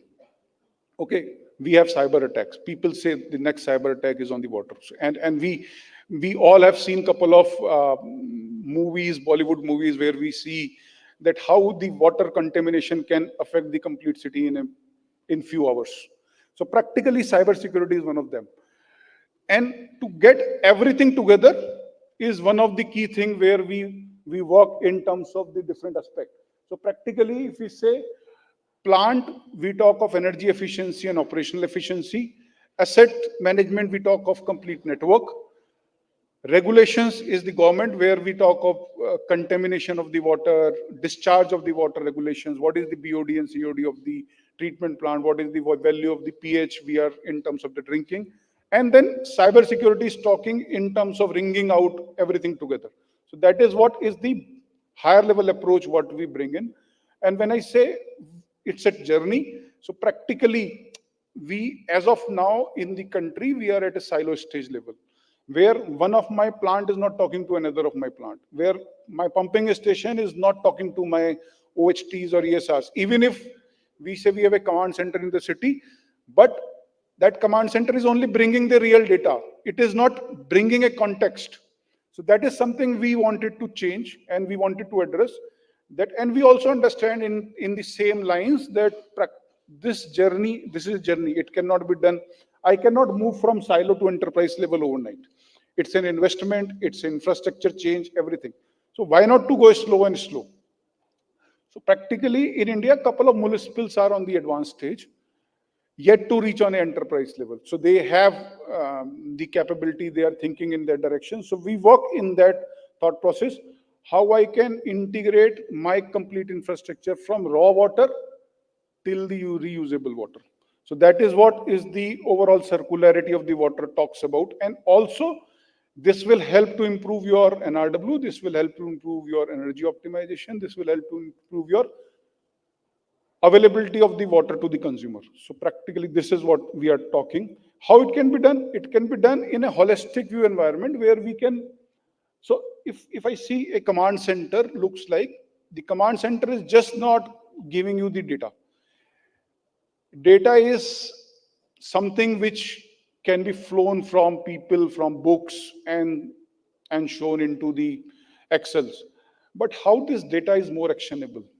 How I can create an action event out of that data so that I can improve my system efficiently. Because if I am having certain issues in my system yesterday, how I can improve that issues moving forward. So that is the actionable event we are working off. So it's not only talk of data, it also talk of your real-time GIS view. It also talk of your asset view in terms of your real-time camera view of your asset. It also talks of your analytics, and it also gives you actionable event in terms of that. So if we say it, and these are all the building blocks.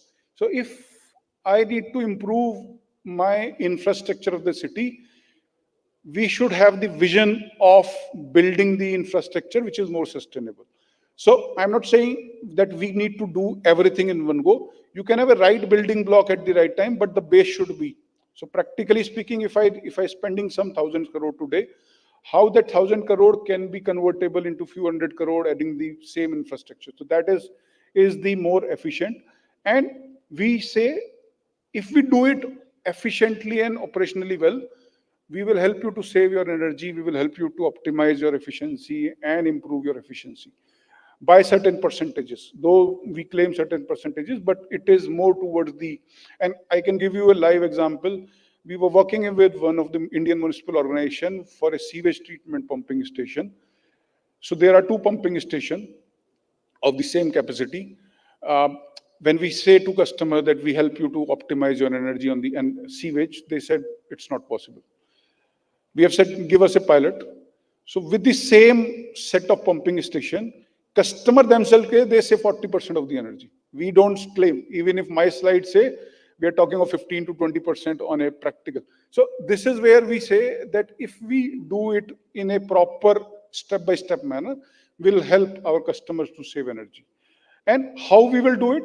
So this is the broad architecture. I'm not going to spend time because we have the complete demo wall over there, which will be more easy, and we have physical hardware and software available in the display area, which will be. But just to give you, the blue line which is there is the plant assets, and this plant asset is going to be connected with the different layers of the solution, which brings the holistic view of your decision making. So this is how we help him. Then we talk of the new thing which we are all discussing is NRW, how we will manage. So NRW is nothing but the non-revenue water which is there in the city. But practically, to do this NRW, we need to have a couple of things, which is more of a network management, which is more of a leak management, and how my plant is working and how my network is working. So it is an integration of a lot of data.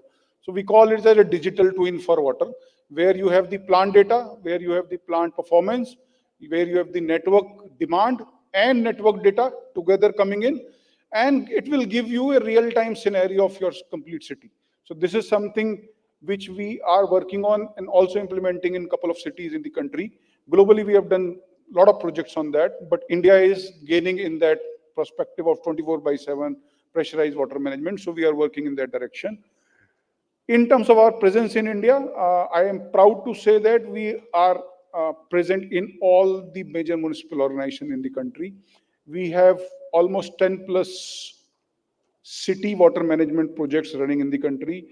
We have the first smart city in the country, which is inaugurated by Honorable Prime Minister Modi, which is the complete city water management, not only on the water, but on the traffic, on the electricity, on the surveillance, complete running on the Schneider solution.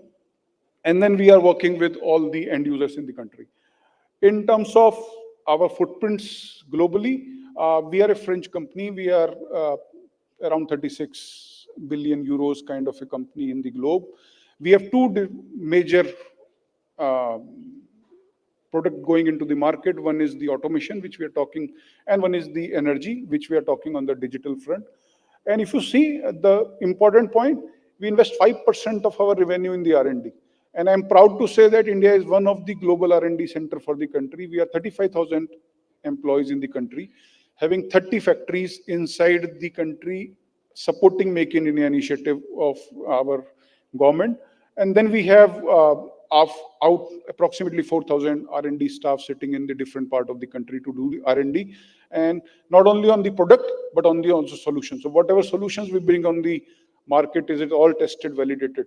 So what we request and we say that to make the complete water management more sustainable, smarter, let us work together and step together and join hands together in terms of making it more sustainable. So that's all from my side. Thank you very much for listening.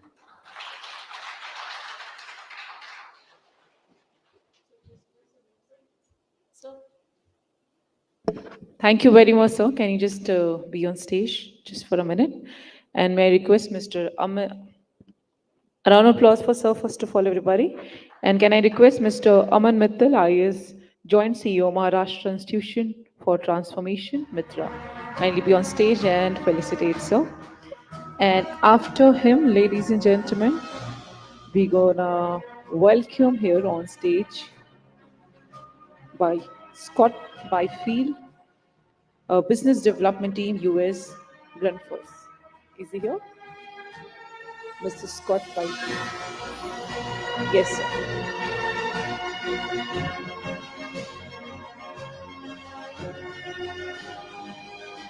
All over to you, sir.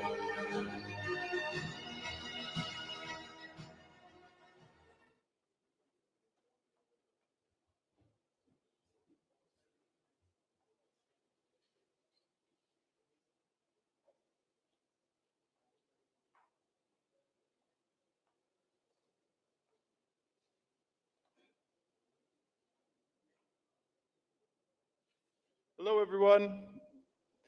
First, I just want to say thank you so much for having me today. Thank you for welcoming me to your wonderful country. Thank you for the opportunity to speak with you all today. It's a true honor, and I'm so happy to be here. Today, I'm here to represent Grundfos. We are a pumping solutions provider, primarily a manufacturer of pumps and controls. However, we have a unique perspective, and that is that we build our products to pioneer solutions for the world's water and climate challenges with a strong focus on improving people's quality of life. So we do this both through our products as well as through our business structure, and I'll show you a little bit more about how that takes place.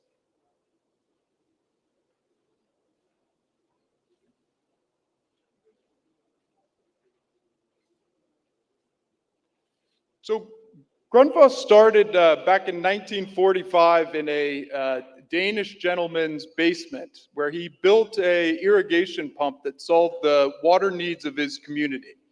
And this idea of building our products to solve water problems is still in our DNA. This is our driving force. We build products to solve water problems with key themes of sustainability built in. So we came to India in 1997. We have now grown from that small basement in Denmark to 20,000 plus employees. We now produce about 16 million products per year. And one unique aspect about Grundfos is that 87.6% of our company is owned by a foundation. I'll explain the implications of this foundation ownership in just a few minutes.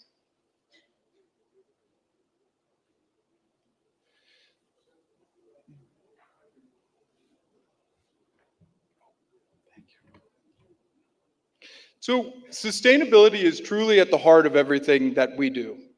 And there are really three sustainability themes that drive us as Grundfos.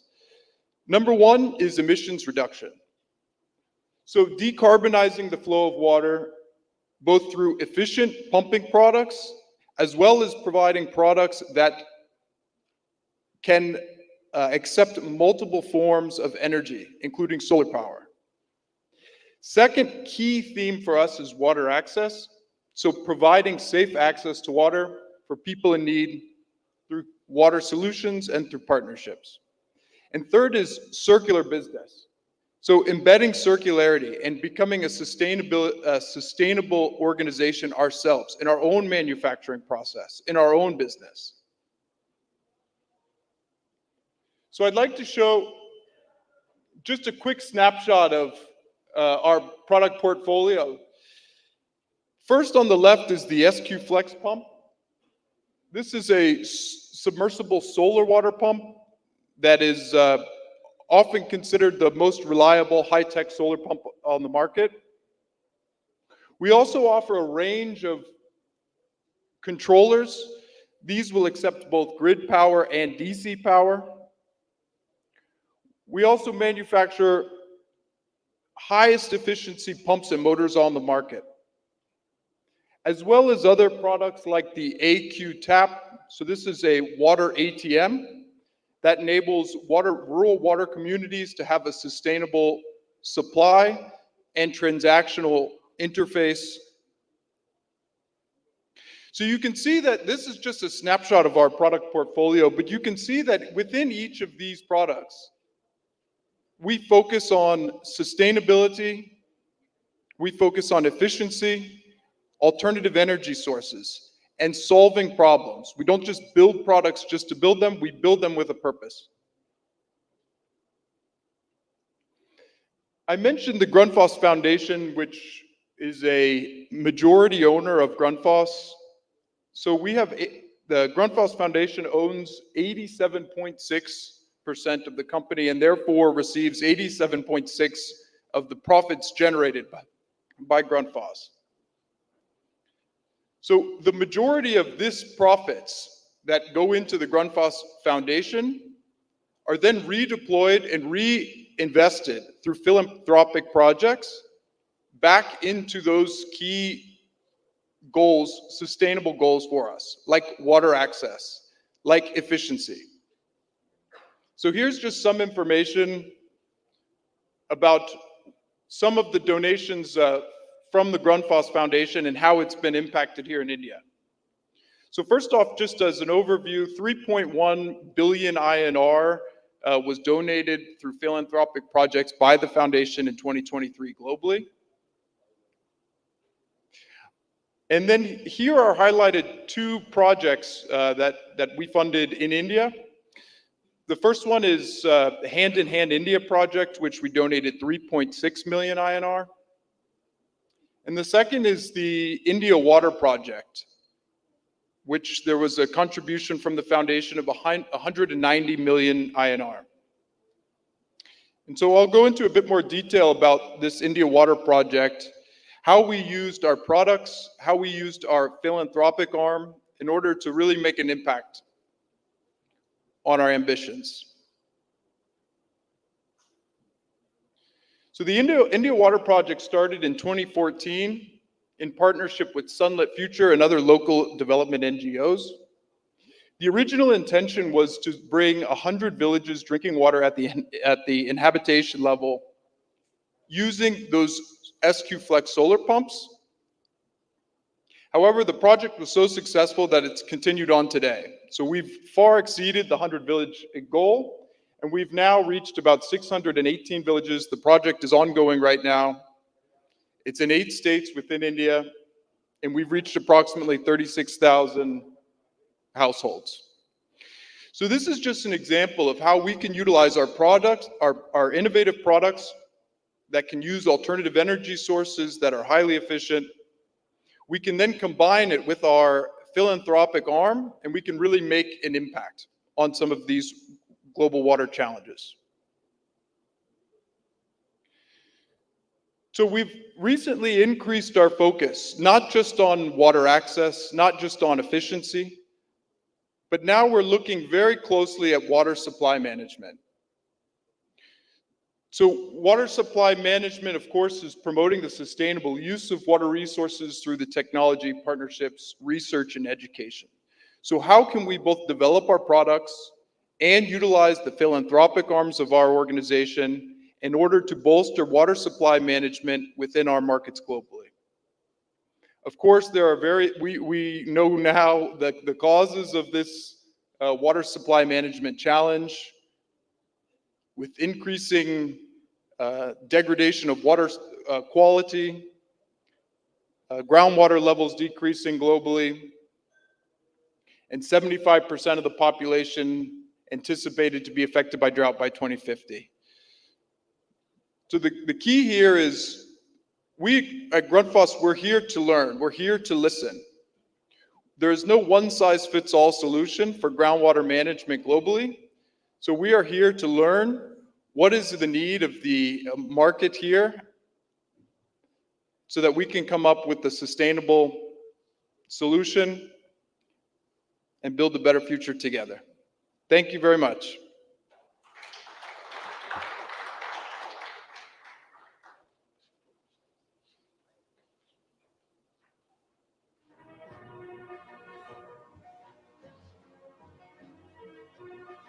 Well, well, well, Well, thank you very much, sir. Now, may I request once again, Ashok, sir, can you just help us to felicitate, sir? Thank you very much for the wonderful session. Now, after him, may I request Mr. Pratul Saxena, Project Director, Atal Bhajal Yojana, Department of Water Resources, River Development. Please, sir, be on stage, Ministry of Jal Shakti.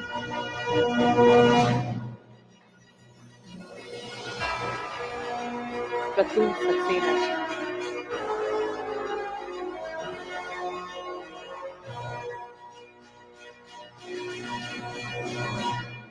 Mr. Pratul Saxena ji. Is he here?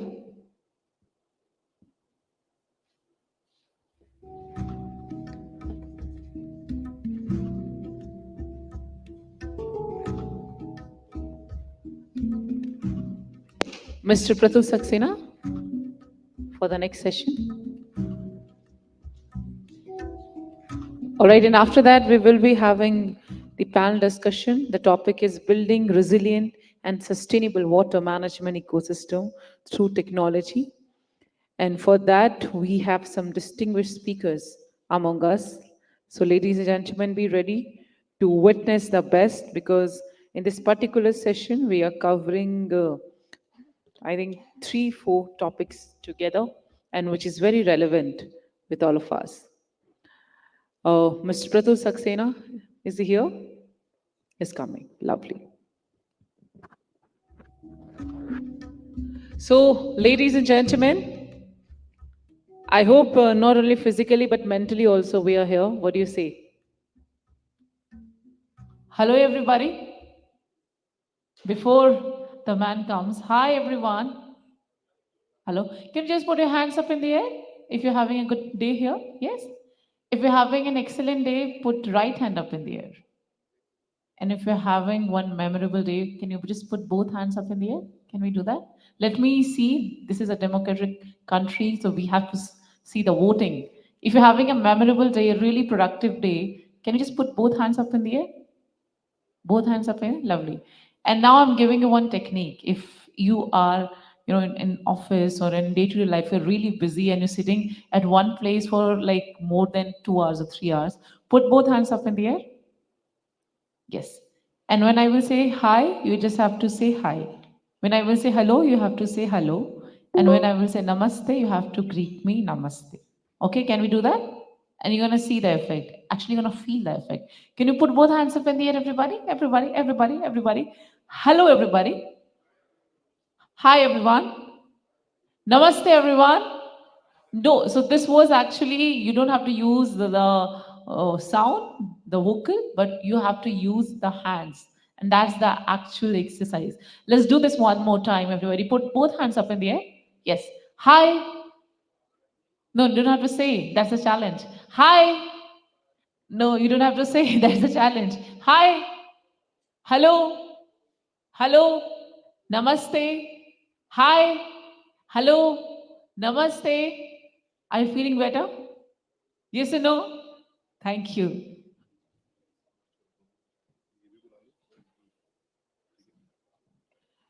So let's quickly proceed towards next panel discussion. As I mentioned before, the topic is building resilient and sustainable water management ecosystem through technology. In order to moderate this session, please help me to welcome Dr. Shruti Sharma, Terry School of Advanced Studies. Kindly to join us on stage. Mr. Aman Mittal, IAS, Joint CEO, Maharashtra Institution for Transformation Mitra. Mr. Aman, to join us on stage. Dr. Pihu Francis, IAS, Joint Managing Director, Kerala Water Authority. Dr. Mukesh Kumar Sinha, Chairperson, Godavari River Management Board. Mr. Anupam Mishra, Director, Commercial and HRD, WAPCOS. Mr. Nalin Kumar Srivastava, Deputy Director General, National Mission for Clean Ganga, Government of India. DP Mathuria, Chief Engineer, PDO, Central Water Commission, Government of India. Vishwadeep Ghose, Country Director, Water for People, India.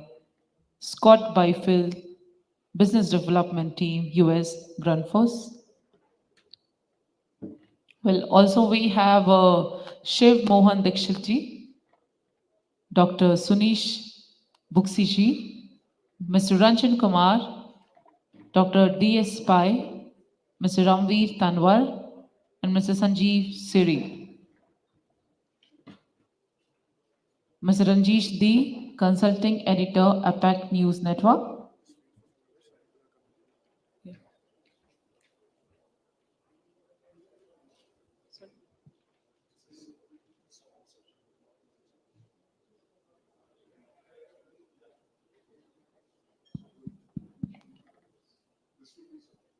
Oh, okay, so I think the last set of names, you just wait, you can just wait for a couple of minutes.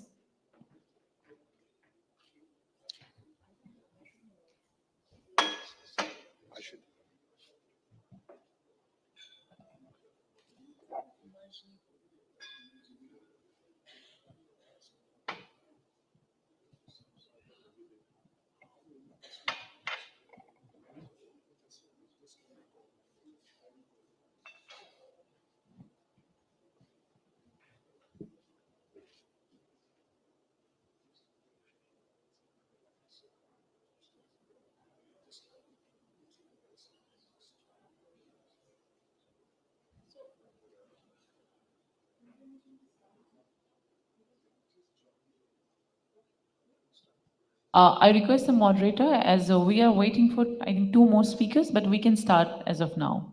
They will join us. Moderator, Dr. Shruti Sharma. Okay.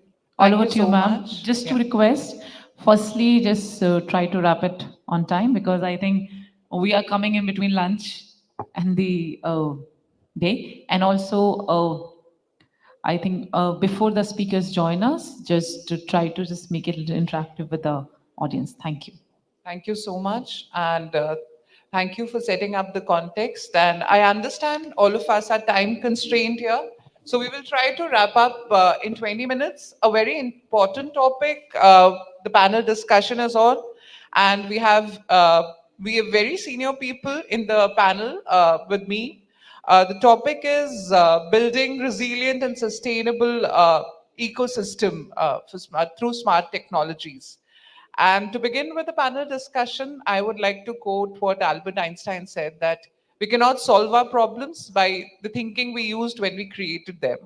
So the problem, I think all of us have spoken about it since morning, the problems related to climate change, the problems, when we talk about climate change, I think in Hindi, climate is Jal Vayu. So everything is centered around Jal and Vayu here. And that is what our panel discussion is all about. We've been talking about technology as an enabler in solving the problem of climate change. And the benign technologies, I think, excellent. We saw an excellent technology presentation before this panel discussion. And I would just start with questions here. And I would like to start with Mr. Raman Mittal. And I would like to ask you that what is your vision of water management in India? And how do you see the contribution of smart technologies? Uh, as far as water management is concerned, I think we're all on a consensus that technology is going to form the backbone for water management and reduction of losses. But when I have to be very specific in terms of water management, uh, there are three things which are going to be very, very important. One is that water is not going to remain free, but we will never be able to take 100% of the cost of generating water.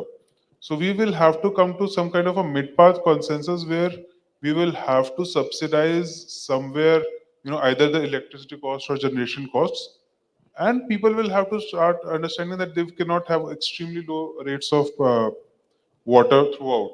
So there has to be an optimum that will have to be generated. Second point is water infrastructure will, in the long run, have to be a very important part of the core infrastructure, because when we talk about infrastructure right now, it's a lot to do with roads and highways. But I guess when we look at the creation of water infrastructure, that is probably one of the most expensive components of infra. When we look at JJM, which was something like 5 or 7 lakh crores, or probably it's going to go around 10 lakh crores. So I think, and that will probably have to be put in probably every 20-25 years. So that is going to be the second part of it. So all your infra, long-term infra projects will have to have a component of water infra into it, which will have to be redone every 20-25 years, and that has to be a capital intensive cost that cannot be borne by the public generally. And third is that public, and last I think the public institutions will have to become more accountable, because such high levels of non-revenue water, there was a time when uh, we did not pay for electricity too much. Then we had the Electricity Act coming up, and then all the private players came in, and we see a great reduction in power losses. So same thing is probably going to happen, maybe not now, maybe 10 years from now, we'll have a lot of private participation and more public accountability to our public institutions. Very important. Yes. Yeah, I'll just interrupting. We have Dr. Binu Francis, IAS Joint Managing Director, Kerala Authority. Welcome, sir, on stage. And we are also being joined by Mr. Nalin Kumar Srivastav, Deputy Director General, National Mission for Clean Ganga. Welcome on stage.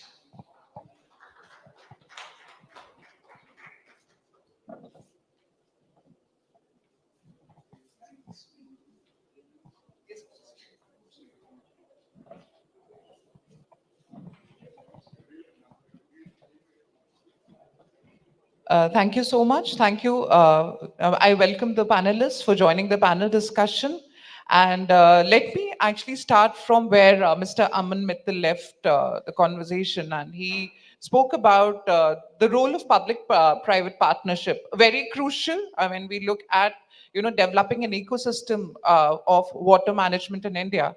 A government has a very big role to play, and that is what I would like to ask, Dr. Mukesh here, that what kind of role does government has and international bodies they have in creating a very conducive environment to create a water management system here in India? Yes, sir.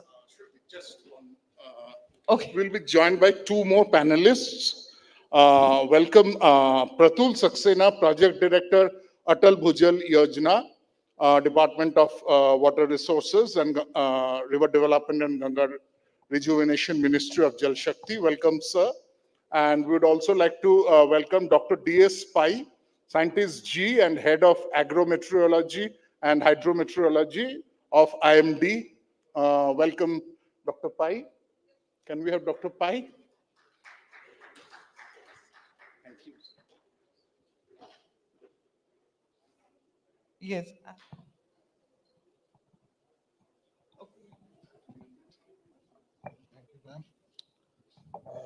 As you all know, the government role is of governance and facilitator, role of a facilitator. The water crisis has been on the agenda of the government since long, immediately after independence also. And that's why, in fact, the ultimate policy body, that is the Water Development Council, was constituted also by the erstwhile Planning Commission. We in the Ministry of Water Resources are now renamed as Ministry of Jal Shakti, has already made water policies, first in 1986, which was revised in 92, and then again an extensive consultation process was taken up in 2011. In 2012, we have the National Water Policy. The further review is ongoing, but so far that Policy 2012 is in force, and that is there. So government has laid out its policy directions in all the way. The prime objective is, of course, enabling environment.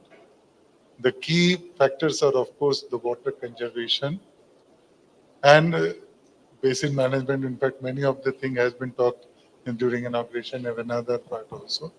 The 5 key factors on the government is focusing on is, of course, water conservation.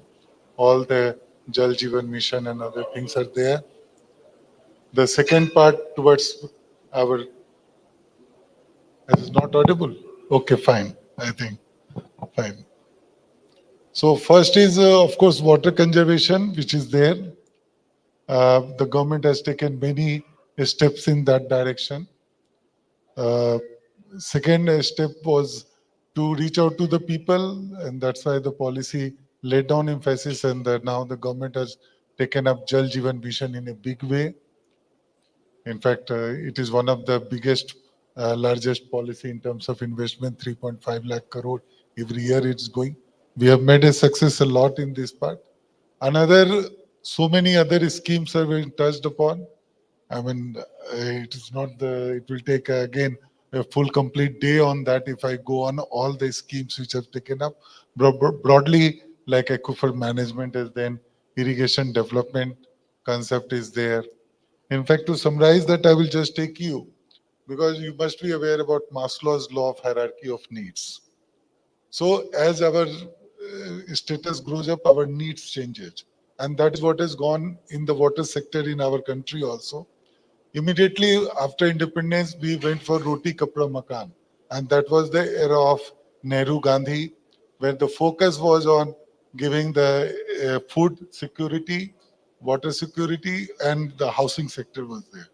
The second stage we went into for, which was during the first NDA government of Atal Bihari Vajpayee, Bijli Sarak Pani.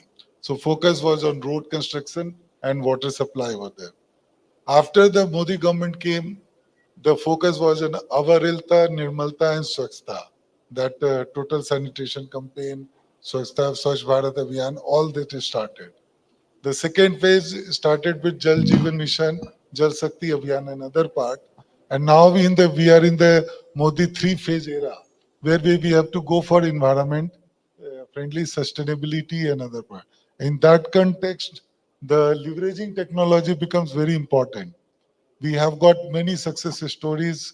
In fact, all the technology presentation is there.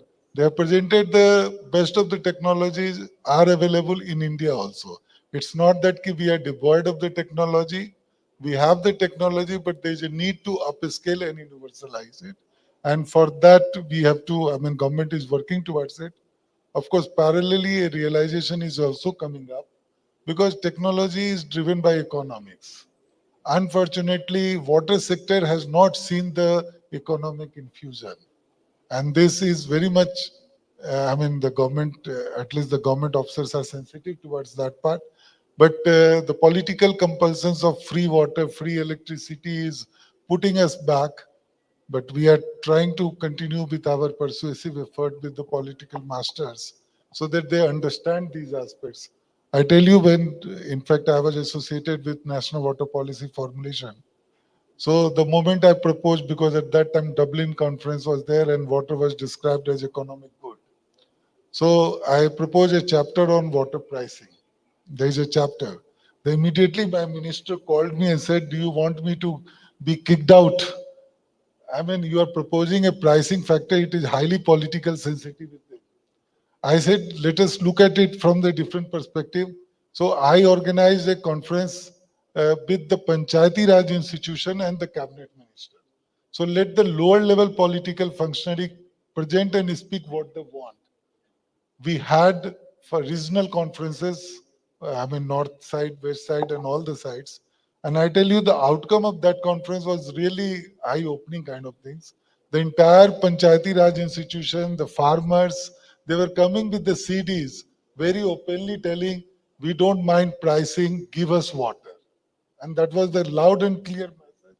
We recorded it and we presented to the cabinet that presentation, what was there. Even the cabinet, which was a political taboo of pricing, I mean, they listened to it and accepted. And that's why the National Water Policy has a chapter on water pricing. So we do agree that pricing subject or economics is a political sensitiveness, but water is such a item which is, I mean, you can't just do about it. Absolutely. And that's why this is coming up, and probably I look forward to more and more now water use efficiency is coming. For there also we need economy. So we are working towards that direction. And I think in the morning we saw a presentation from Mr. Angelo about water credits. So that's, again, when you talk about water pricing, that's also one of the things where we are moving, besides water being a listed commodity in New York Stock Exchange. So that's, I think, where the economics of water is. From here, I would like to move on to Mr. Biswadeep, and I would like to ask you a question that how do you think smart technologies have revolutionized the water management system in recent years? And can you specify any examples? Thank you, Shruti. And to the audience here, especially my sympathies.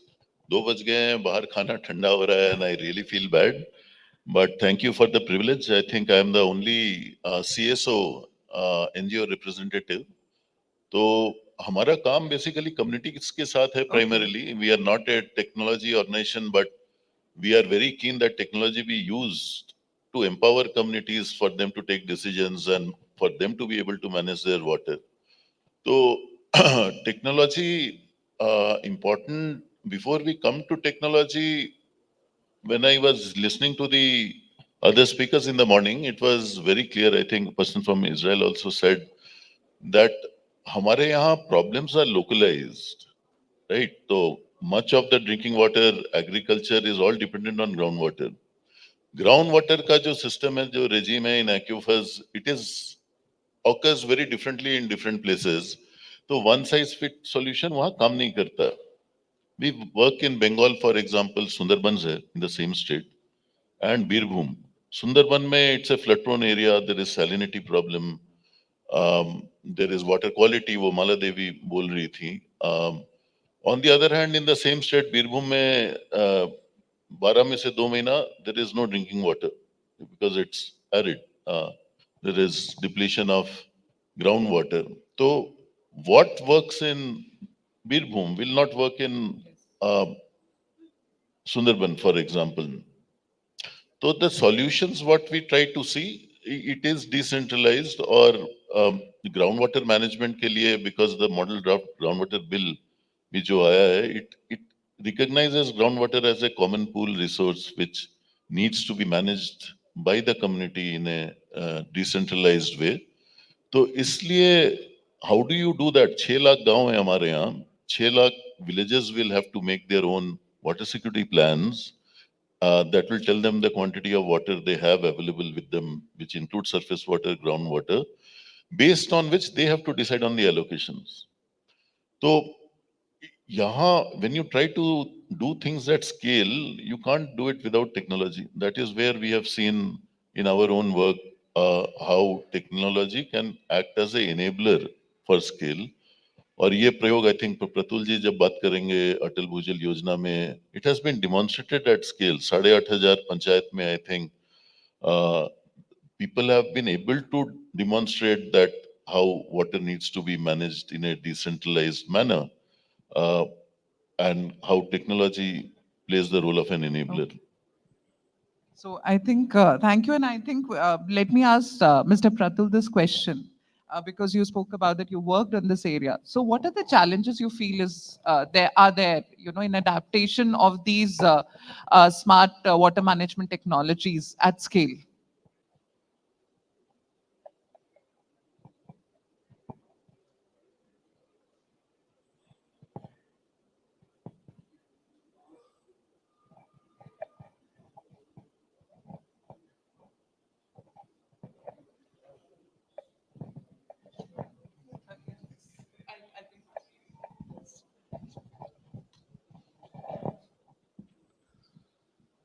So just to give you a brief outline of what we are doing in Atal Bhujal Yojana. I mean, in the earlier sessions, we had discussions about how groundwater is playing a very vital role. And because of this role, there is a extraction which has now reached in certain areas to an unsustainable levels. So we at the Ministry of Jal Shakti, it was decided that we now need a paradigm shift from development of groundwater resources to management of groundwater resources.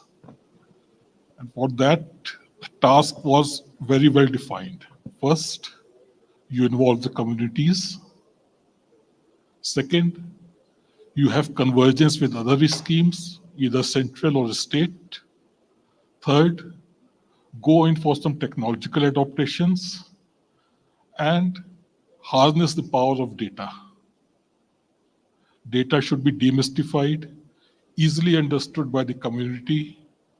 It should be democratized, collected by the community, understood by the community, and decentralized. We don't want a central agency to gather the data. You strengthen the community, you build their capacities, you provide them the requisite equipment so that they are able to, take the data from different sources, whether it is water level data, the water quality data, the rainfall data, data from extraction through water flow meters, and all of those things. So as a pilot, although at a scale, we took this scheme in 7 states, around 80 districts, some 230 blocks, and around 8,200 gram panchayat. One of our focus was the involvement of women in this thing. So Atal Bhujal Yojana mandates around 30% women involvement in the what we call as participatory groundwater management committees. And of those, in those committees, 20% women should be in a leadership role, either the chairperson, the vice chairperson, or the treasurer. So based on these things, the women involvement right now is 33% in those village and water sanitation committees, and around 20% are in a leadership role. To harness the power of community, we engaged CSOs, NGOs who handhold with the communities. And through these CSOs and NGOs, communities themselves prepared a water budget, which was an account of how much water is available and how much water is required. And based on this data, they prepared a water security plan, which included interventions, both supply side and demand side, through which this gap between availability and requirement should be bridged. Those interventions were to be implemented through convergence of different schemes. And this should have been, this should bring about a change in the behavior level of the communities. So this is the background, and for this, the technological adaptation which we did, we have prepared a Atal Jal portal, and Atal Jal MIS, and an Atal Jal mobile app.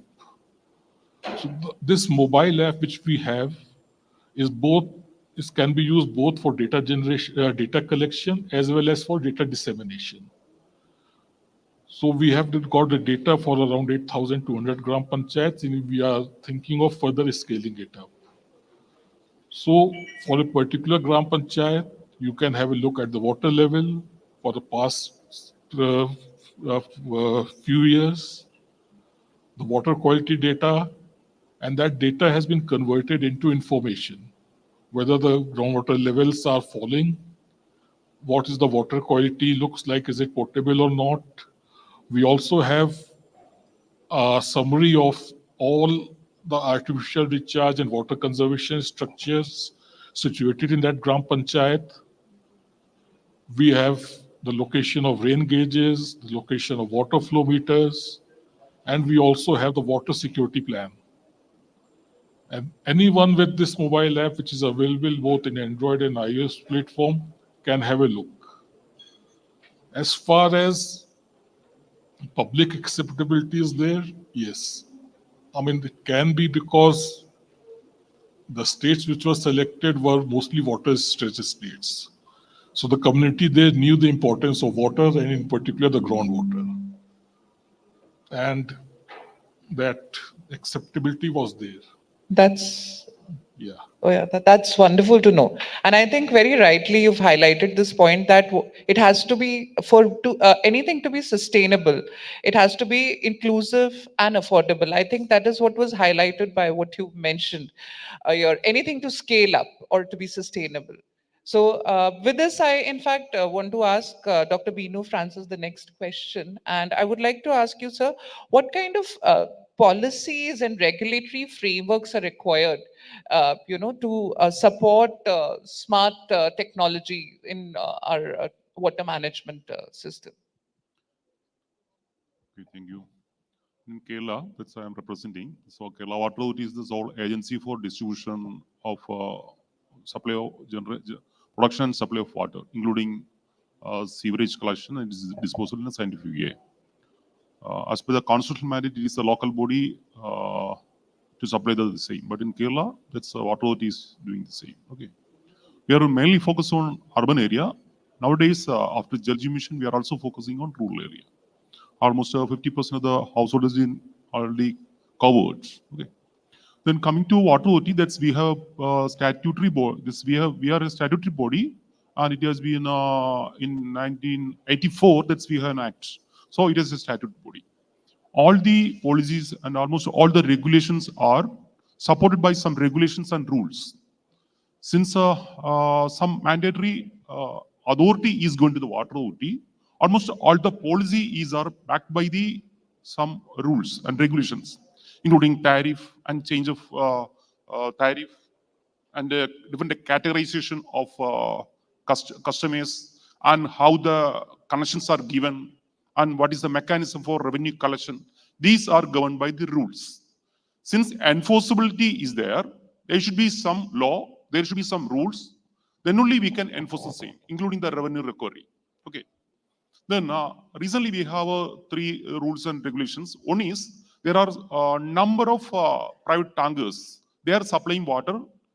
They are sourced from different sources. Maybe sometimes from the water authority's treated source, sometimes maybe from the lake or some rivers, which may be sometimes polluted. So we have issued a notification to regulate the water tankers should be registered and they should source the water from the authorized vending point of the water authority only.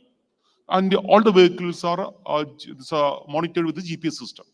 So these kind of regulatory system should be there to regulate. Since once the water is not a scarcity thing, plenty of water is there, and many waterborne diseases are there.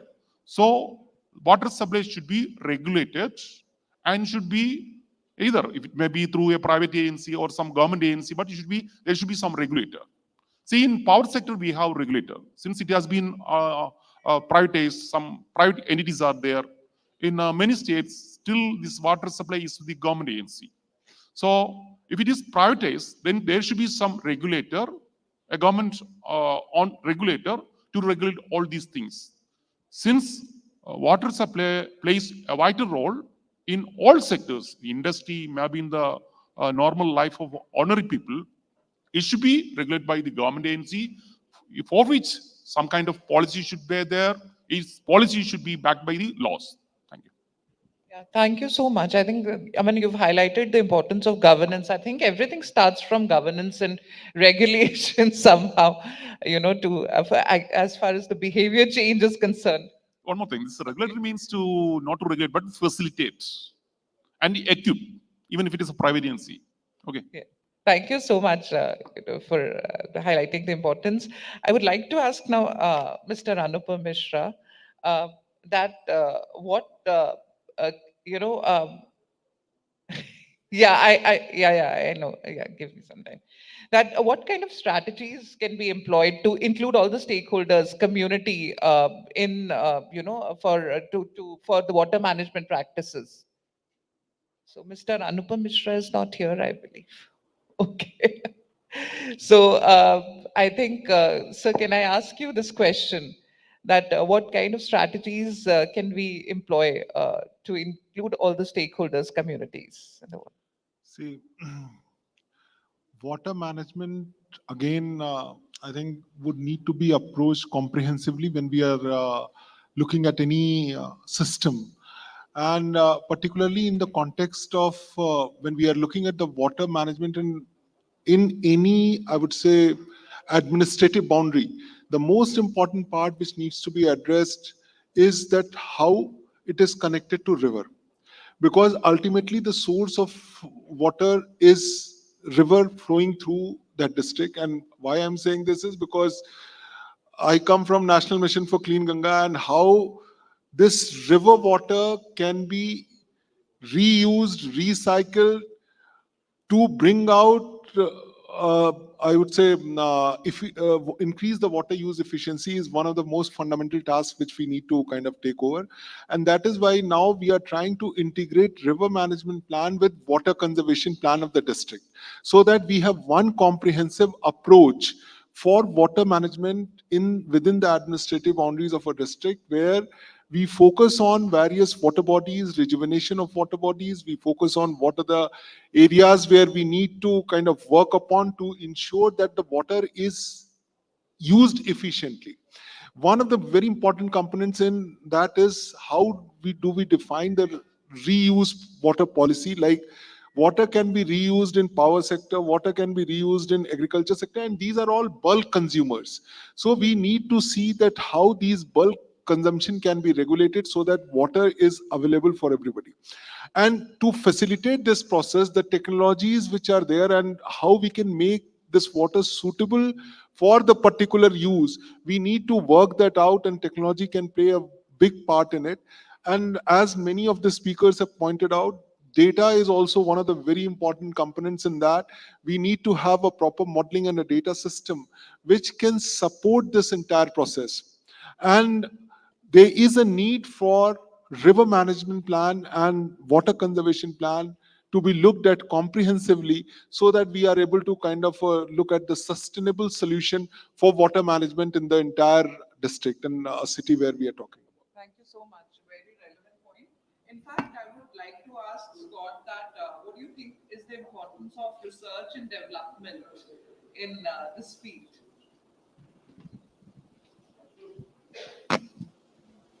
Yes, thank you. I think there are, from a technology and solutions provider perspective, there are really two main perspectives here. That is, one, we need to provide the tools so that we can enhance the regulations and the rules that are already being put in place and the strategies that are in place. So we need to be able to, as industry, we need to be able to provide reliable, affordable tools that can help to enable and facilitate and promote the sustainable use of groundwater. Then secondly, we also need to strive with innovation in order to create new solutions that can challenge and drive new ideas for groundwater management, that we can bring new ideas to the table on how we can approach sustainable groundwater use. So not only bolster the regulations that are in place now through easy to use, affordable tools, but also drive innovation and keep pushing the limits of aquifer management and sustainability through technology. Thank you so much, Scott, for that. And now one last question of the panel discussion, sir, I'd like to ask you that what do you think are the important measures and indicators to create a sustainable water management ecosystem? See, first of all, thank you for giving me an opportunity. I come from India Meteorological Department. Wonderful. So very right, very valid question to you, sir. Yeah. So our main objective is that service is to provide weather and climate information to various sectors, including water sector also, in managing that, in fact. So it's an early warning system, which we make use of all the latest technology and give a prior information about what is likely to weather that have a big impact on the water management. So now linking to my department today's topic, resilient and sustainable water. When you say sustainable water means you have to provide enough water, you make available enough water to all the sectors like agriculture or municipal, this one, or power generation, irrigation, everything. Now, sometimes what happened is that even in spite of all the infrastructure is there for distribution, water distribution, SOP, all the rules, everything is there. Sometimes you have to make a decision making, like say, for example, in one city, there is a water shortage because of lack of rainfall. Whether you have to provide water to be for irrigation purpose, whether agriculture purpose to be provided, or you have to preserve this water only for civil. So the priority SOP and all that will be there. So how to will decide? So for that, you need an early warning system. You know that rainfall is the main source of water in many times.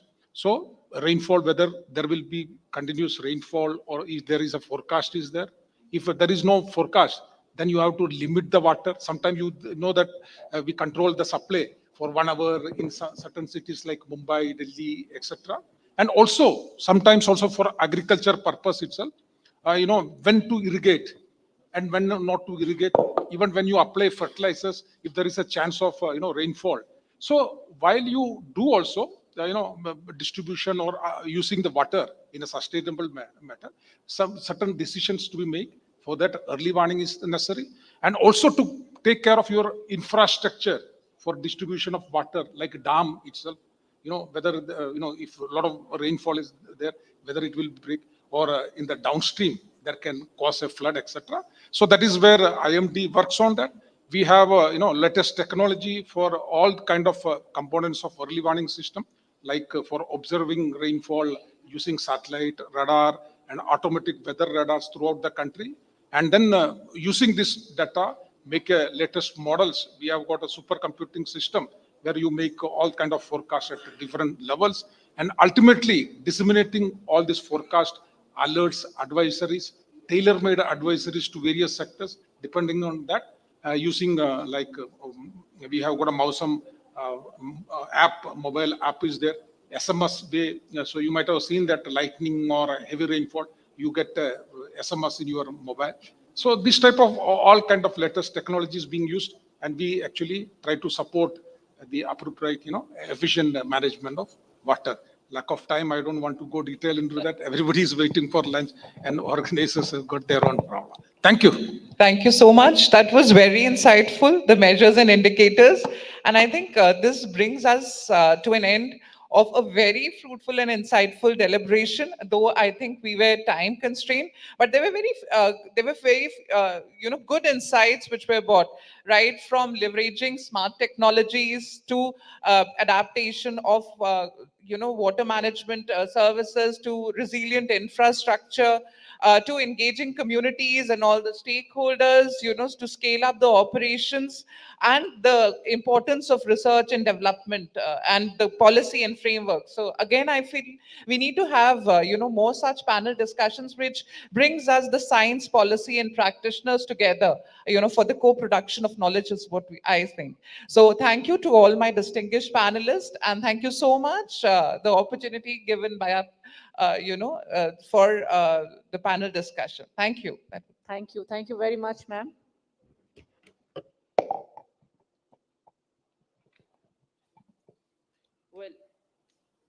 Well, let's have a group photograph together.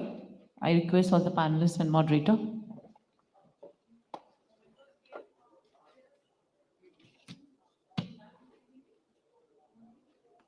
And meanwhile, I will request Mohanty ma'am kindly be on stage with the token of gratitude for the panelist and the moderator.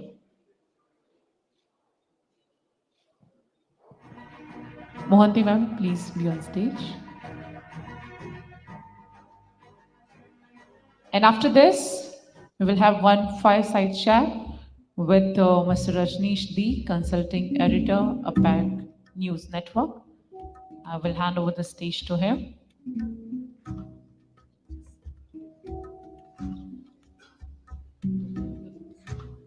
So the next fireside chat will be not more than 10-15 minutes. After that, we will immediately open the lunch.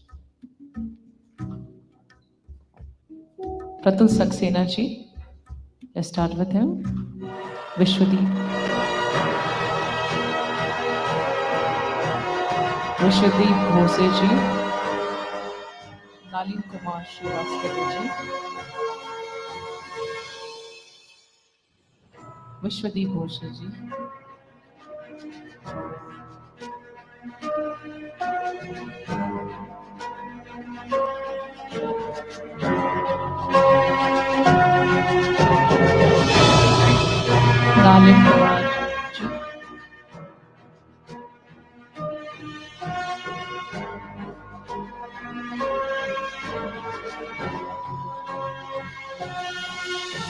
Our dear moderator, Shruti ji.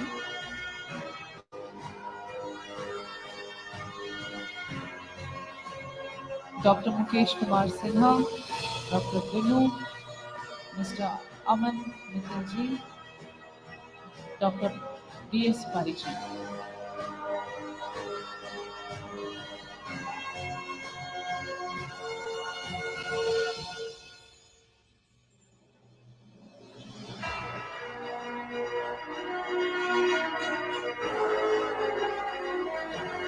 And Mr. Scott.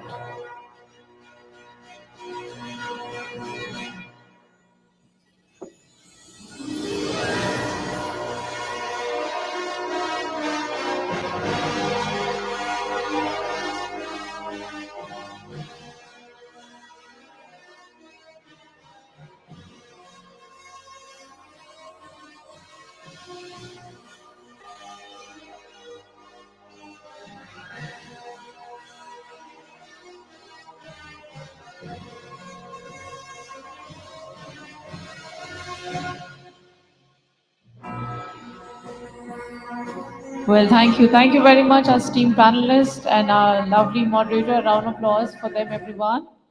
जोरदार तालियां होनी चाहिए.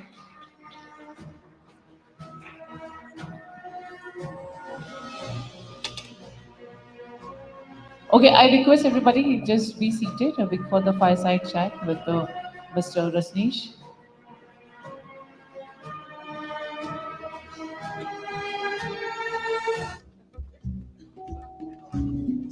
This session is over. Before we start with the chat,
Madhya Pradesh, Maharashtra, Rajasthan, and Uttar Pradesh in 80 districts, 229 blocks, and around 8,213 Gram Panchayat. The approach was very simple: sustained and systematic IC campaign, capacity building, inclusion of vulnerable groups and women, and through this preparation of a water budget and water security plan by the community. The water budget is the account of availability of water, including groundwater, surface water, and the total requirement. And the water security plan is a document on how the community proposes to bridge this gap between availability and requirement by suggesting some measures, which can be either supply side, which augment the quantity of water, or demand side, which puts a restriction on the quality, on the quantity of water. These interventions are implemented through a convergence of different central and state schemes. And we also have a cadre of local person, around 10,000, we call them as a community resource persons, which, collect the data, make it comprehensible, involve the community, and sensitize them on various issues. And this is leading to a behavior change in the communities towards how the groundwater should be managed. For gender equity, Atal Jal, it mandates 20% women participation in village and water sanitation committee, against which we have already achieved around 33%. 15% of these women should be in a leadership role, and we have got about 20% women in leadership roles in Atal Jal. Around 48% should be direct program beneficiaries. At present, we have around 42% women as direct program beneficiaries, and the same number are benefiting from demand side measures. Here, I would like to highlight a special initiative taken by Haryana, which came as a pleasant surprise to us, in which for their entire Gram Panchayat, they have taken Bhujal Sahelis as community resource persons. The role of these Bhujal Sahelis is to act as a liaison between the community and the groundwater management initiatives, and the responsibility is to educate, mobilize, and facilitate community participation in Atal Bhujal Yojana. These are the vehicles for community engagement. Initially, we had a strategic partnership with leading CSOs and NGOs who helped us in preparing various content on capacity building, the frameworks, the modules, and all of that. We picked Gram Panchayat as the basic unit of the government interface. We have engaged around 155 NGOs for handholding the communities. And for us, cornerstone was the Village Water Sanitation Committee and the participatory groundwater management committees. We also provided requisite equipment for monitoring of groundwater levels, groundwater quality, the extraction, and of course, the rainfall. Build this resilient system through promotion of water use efficiency, through drip, sprinkler, and underground pipelines, recharge of aquifers through check dams, contour burns, gave-in structures, promotion of crop diversification, and involving the local community in participatory planning and management, and thus building a model of self-regulation.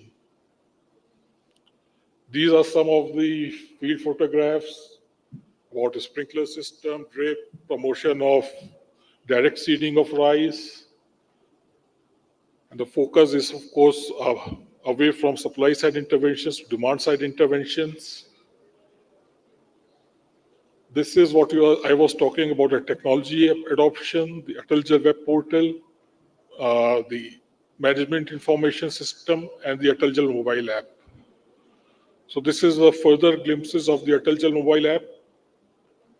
On the face, the very basic is you can select the state of your interest, the district, the block, or the Gram Panchayat.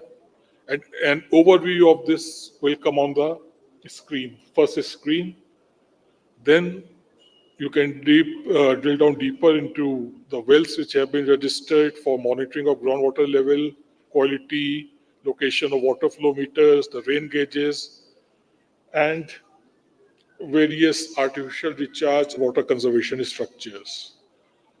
Hydrograph is also shown if you select a particular well, and the water quality information about the potability is also there. So we have also, like trying to introduce some new technologies, that is farm level, some crop specific predictive intelligence, satellite based irrigation forecasting, water treatment devices, and so on. The results to date are around 8,200 participatory groundwater management committees have been strengthened. 155 NGOs are engaged as our district implementation partners. Around 500 master trainers have been developed. Around 9,50,000 extraction structures have been mapped. 8,213 water security plans have been prepared. An amount of around 44,000 crores has been converged for implementation. An area of more than 5 lakh hectares has come under water efficient practices. Around 5 lakh persons have been directly benefited. And as a result of all this, around 813 gram panchayats and 47 blocks have shown an improvement in water level. We, through our endeavors, we are also keeping climate impact at bay through a judicious mix of demand and supply measures, the introduction or expansion of efficient irrigation systems, shifting to low water intensive, high value crops, and so on. So that's all from my side. Thank you.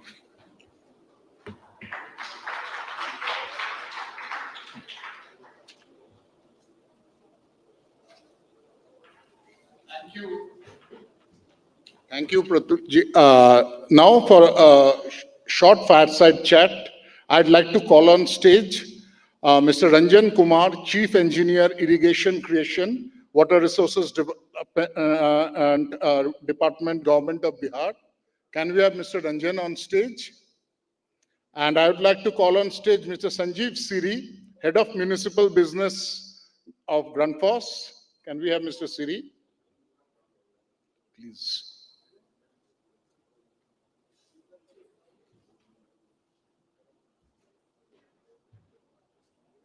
Thank you.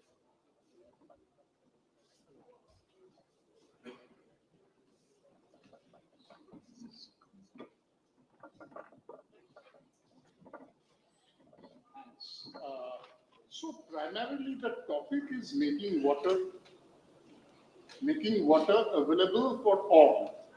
So what we heard even in the morning session, one, India we know is a vastly diverse country with very heterogeneous demography as well as climate, environment. There are, if I may say,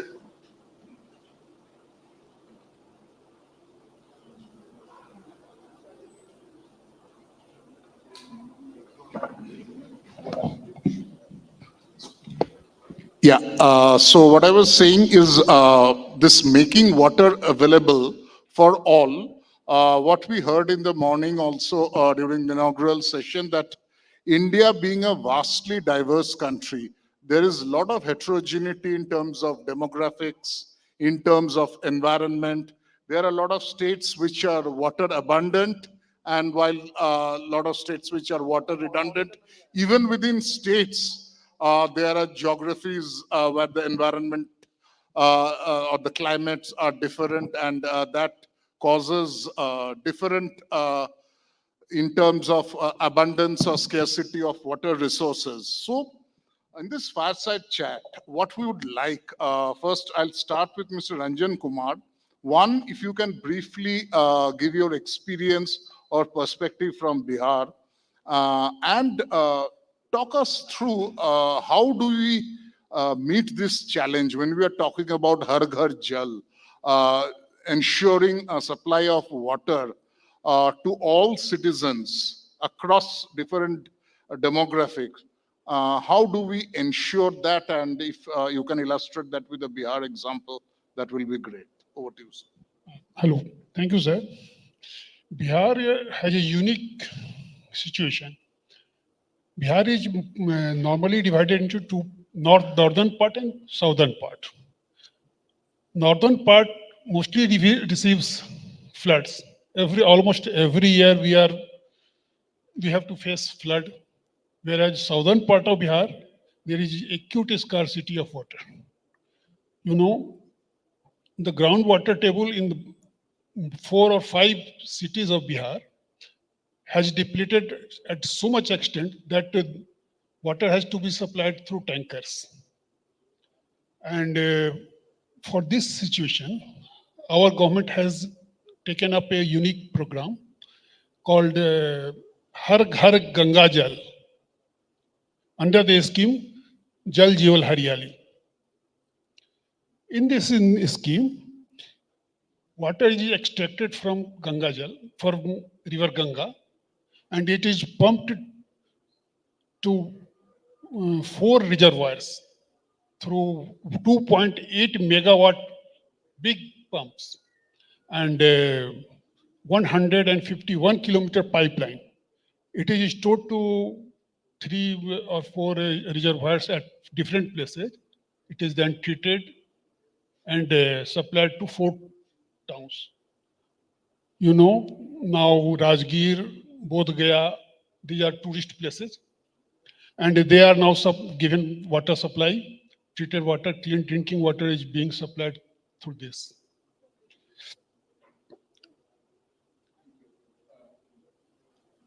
Thank you. Good. I'll come back to you with another point subsequently. Meantime, I'll come to Mr. Sanjeev. Since as a head of the municipal business, what I would like to understand is the urban landscape, how this water management, what are the challenges you feel? Because urban landscape in India is also very diverse and heterogeneous. We know it's socio-economically, if you see there are different strata of people coexisting together, and a lot of the water supply and water management will be impacted by that. So briefly, what will be the challenges for water management in that urban landscape?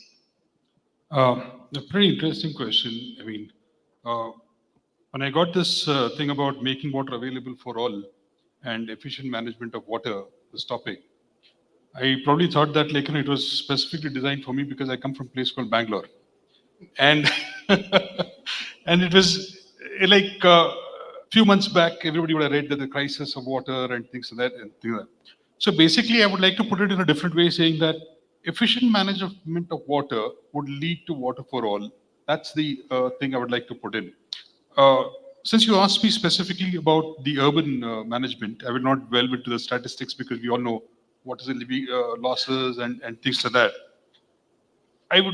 The major thing which I would like to know is define what is efficient management. The efficient management is basically to know your input. It's a function of its input and output. The moment you start measuring your input and output, you would exactly know where to tweak it so that you make the system more efficient. That's how probably I can look at it. Now, a simple thing like, when I again talk about Bangalore, we get water from 44 kilometers away from the city where the water is treated, and then you have 3 intermediate reservoirs and then water coming to it. Now, yes, there has been certain things like, understanding how much water is being treated and what is the tail end water coming to. But again, if we don't know the actual amount coming into the tail end source, how would you know where the leakages are? People say there's 40%, 50%, and things like that. And we have few statistics saying that water comes in from this point to this point, and this is the efficient part of it. understanding those points are very, very crucial. And again, when you talk about the landscape as well, you have a lot of undulation and things like that. So equitable pressure is not maintained. So we in Grundfos have systems where we try and see, like, every DMA or district metered area, we try and see if we can do a pressure management study, we can do a flow management study, and then try and supply or give equated water systems. Interestingly, we are doing a project in Karaikal, which is 30 odd kilometers away from Pondicherry, where we are looking at how do we supply equated pressure, equated water to all and everybody, and what is the efficient system. Plus, what we also look at is the existing system which is there in that area. If I can do a study and ensure power can also be saved, because that is something very hidden thing with energy. What do you call it as the water energy nexus? What do you call it? Is that unless even that is a resource which is pretty precious to us, energy. If you can do a fine balance between water and energy, so I can save water, I can save energy as well. So that's the landscape which we're looking at and trying to develop solutions. It's not one size fit all solution, but depending upon the geography, the demographics, and where the water is going, that's how we work it. So if I may sum up two very important things you mentioned. One, the input and the output. There should be a proper balance there, and it's not just water as a resource. Energy is another critical resource which is running concurrently with this situation. Great. I'll come back to you. Again, you gave the example, perfect example in Bihar. We can take that as a microcosm of India in terms of the diversity. When you say North Bihar, there is water abundance and there is water scarcity in South Bihar. So keeping in mind from a state perspective, I'm trying to get at from a policy level perspective, what action needs to be done. What were the challenges in sort of arriving at a standardization so that the entire population of the state receives the water? So what were the challenges, and briefly, how did you mitigate those challenges? Bihar has to face both challenge. North Bihar, as you told, North Bihar has to face flood. We have constructed one mathematical modeling center. And this mathematical modeling center gives us accurate data for flood forecasting. And this has helped us too much. Another physical modeling center is also under construction in the district of Supal. This will be the second of its kind after Skadagavasla in near Pune. And this will help us in flood forecasting and help fight against flood. For southern Bihar, like Ganga Jal scheme, the Ganga uplifting scheme, we are making similar many more schemes where water will be stored for 4 months only. Only during the flood period, water will be picked up and stored. Because during the rest of the 8 months, we don't have much water in the southern part of Bihar. All the rivers, most of the rivers get dried up. Therefore, water is stored for the rest of the 8 months, and we pumped, treat the water, and supply throughout the year. Thanks. So very interesting two things you mentioned. I'll ask you one, that mathematical modeling center you have, and you are following up with that physical modeling center in Supal. Yeah. And South Bihar, the water conservation. Now, all these things, this is a very practical point of view, come at a cost. Okay, so in terms of budgetary outlay, and as Indians, there is still a little reservation in terms of paying for the water supply. So how do you manage the budgetary constraints when you are deploying these more, if I may say, next gen kind of technologies for better water management? How do you manage within the budgetary constraints? Here, we can't see budget because water is the most essential thing. The southern part, the cities where water is acute, we are facing acute scarcity, where water is not available at all. All the groundwater has dried up. The tube wells, and the rivers. You know, the Falgu River, you know, it is, people go there for Pinddan, you know, at Gaya. And the water is not available there. People do worship by digging sand with the hand. And they get some this 1 feet water and complete the Pinddan. Our government has now made a unique structure. You must have heard of rubber dam. It has been constructed on the river Falgu. And now Falgu River, you know, rubber dam is the biggest such dam in the country. For Bihar, it is the first such construction.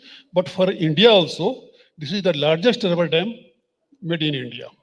And after construction of this rubber dam, river Falgu, there is a storage of minimum 3 feet water all around the year.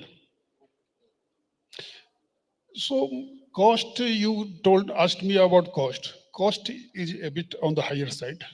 But for the initial period, you may say that it is costlier.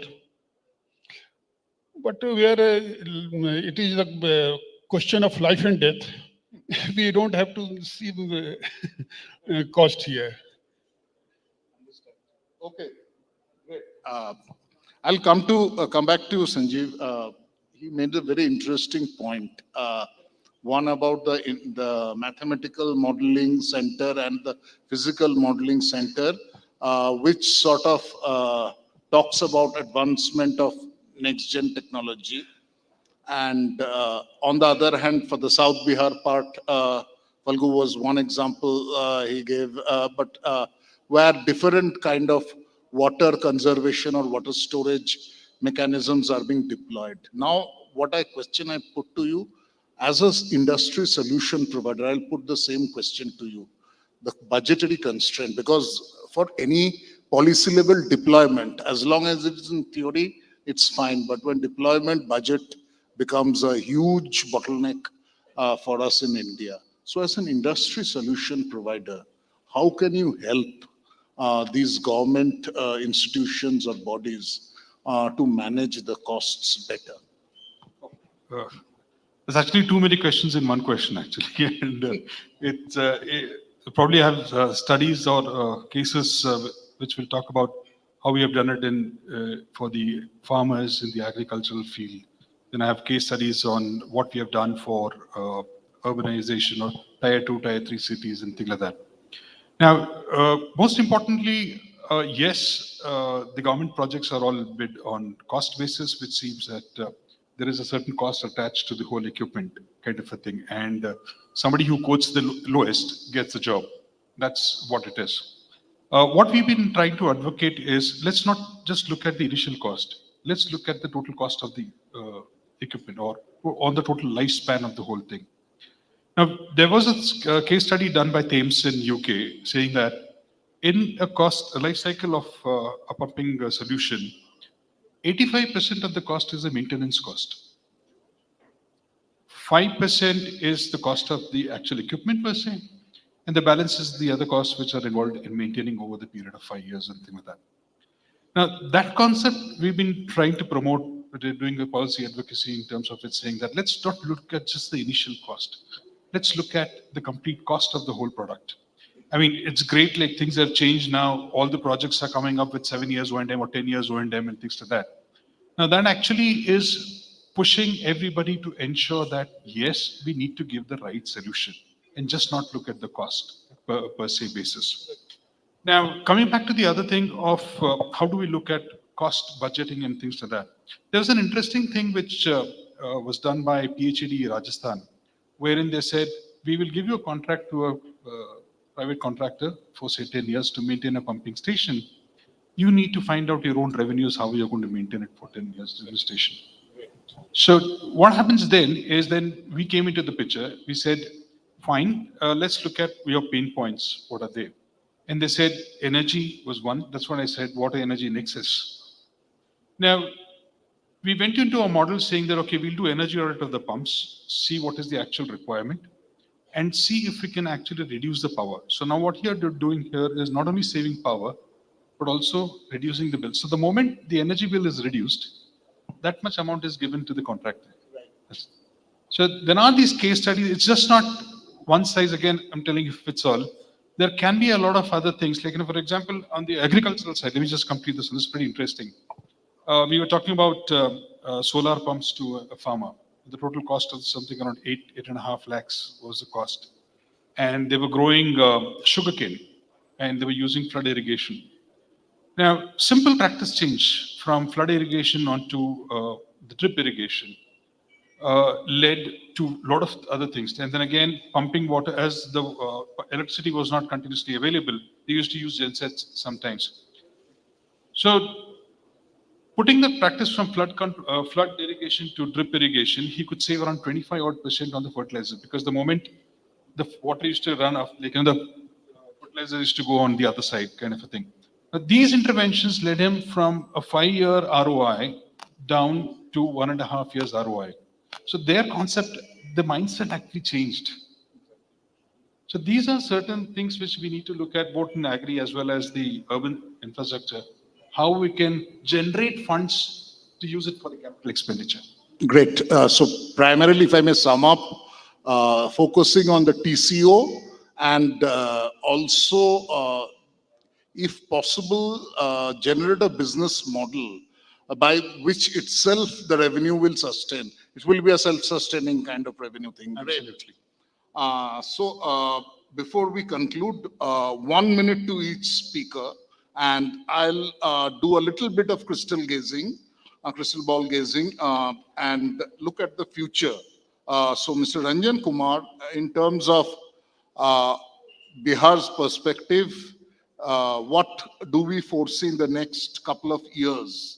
What are, in terms of overall water management, the projects that are on the anvil, which you would like to highlight? Very briefly. As you told, electric cost is the major cost. And the example I will tell you, last year only, for the only 3 towns, we have paid 15 crore electric bill.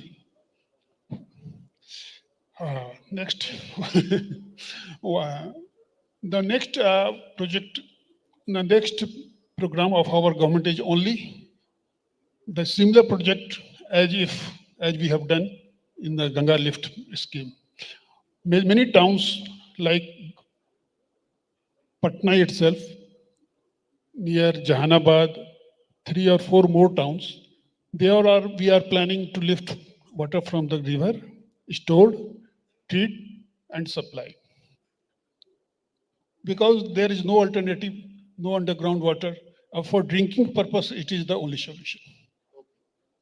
Great, and that's great to know, especially considering, while Patna is a capital city, even around cities like Jehanabad, that is being done.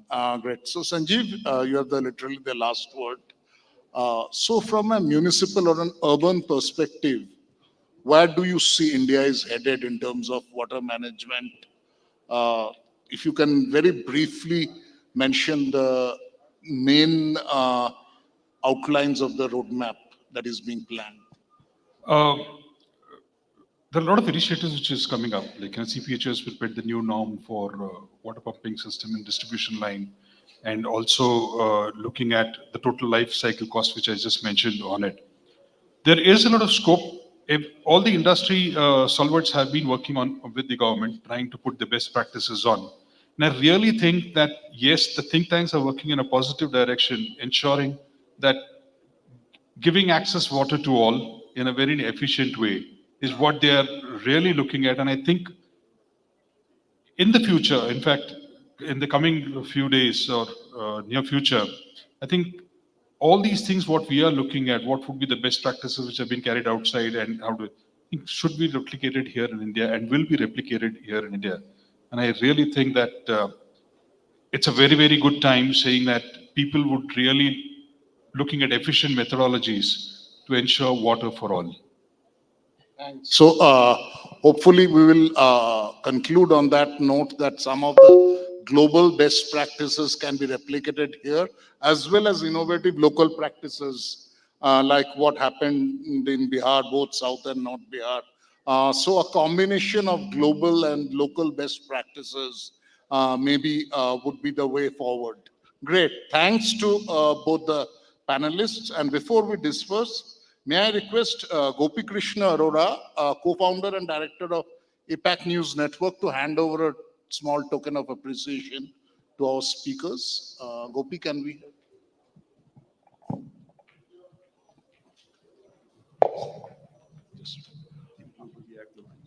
That's great. Mr. Ranjan Kumar.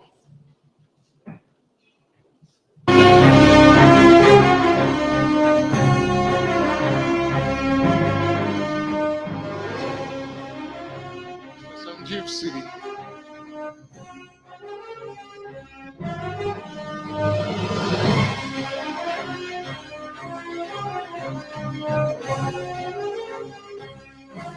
And I would request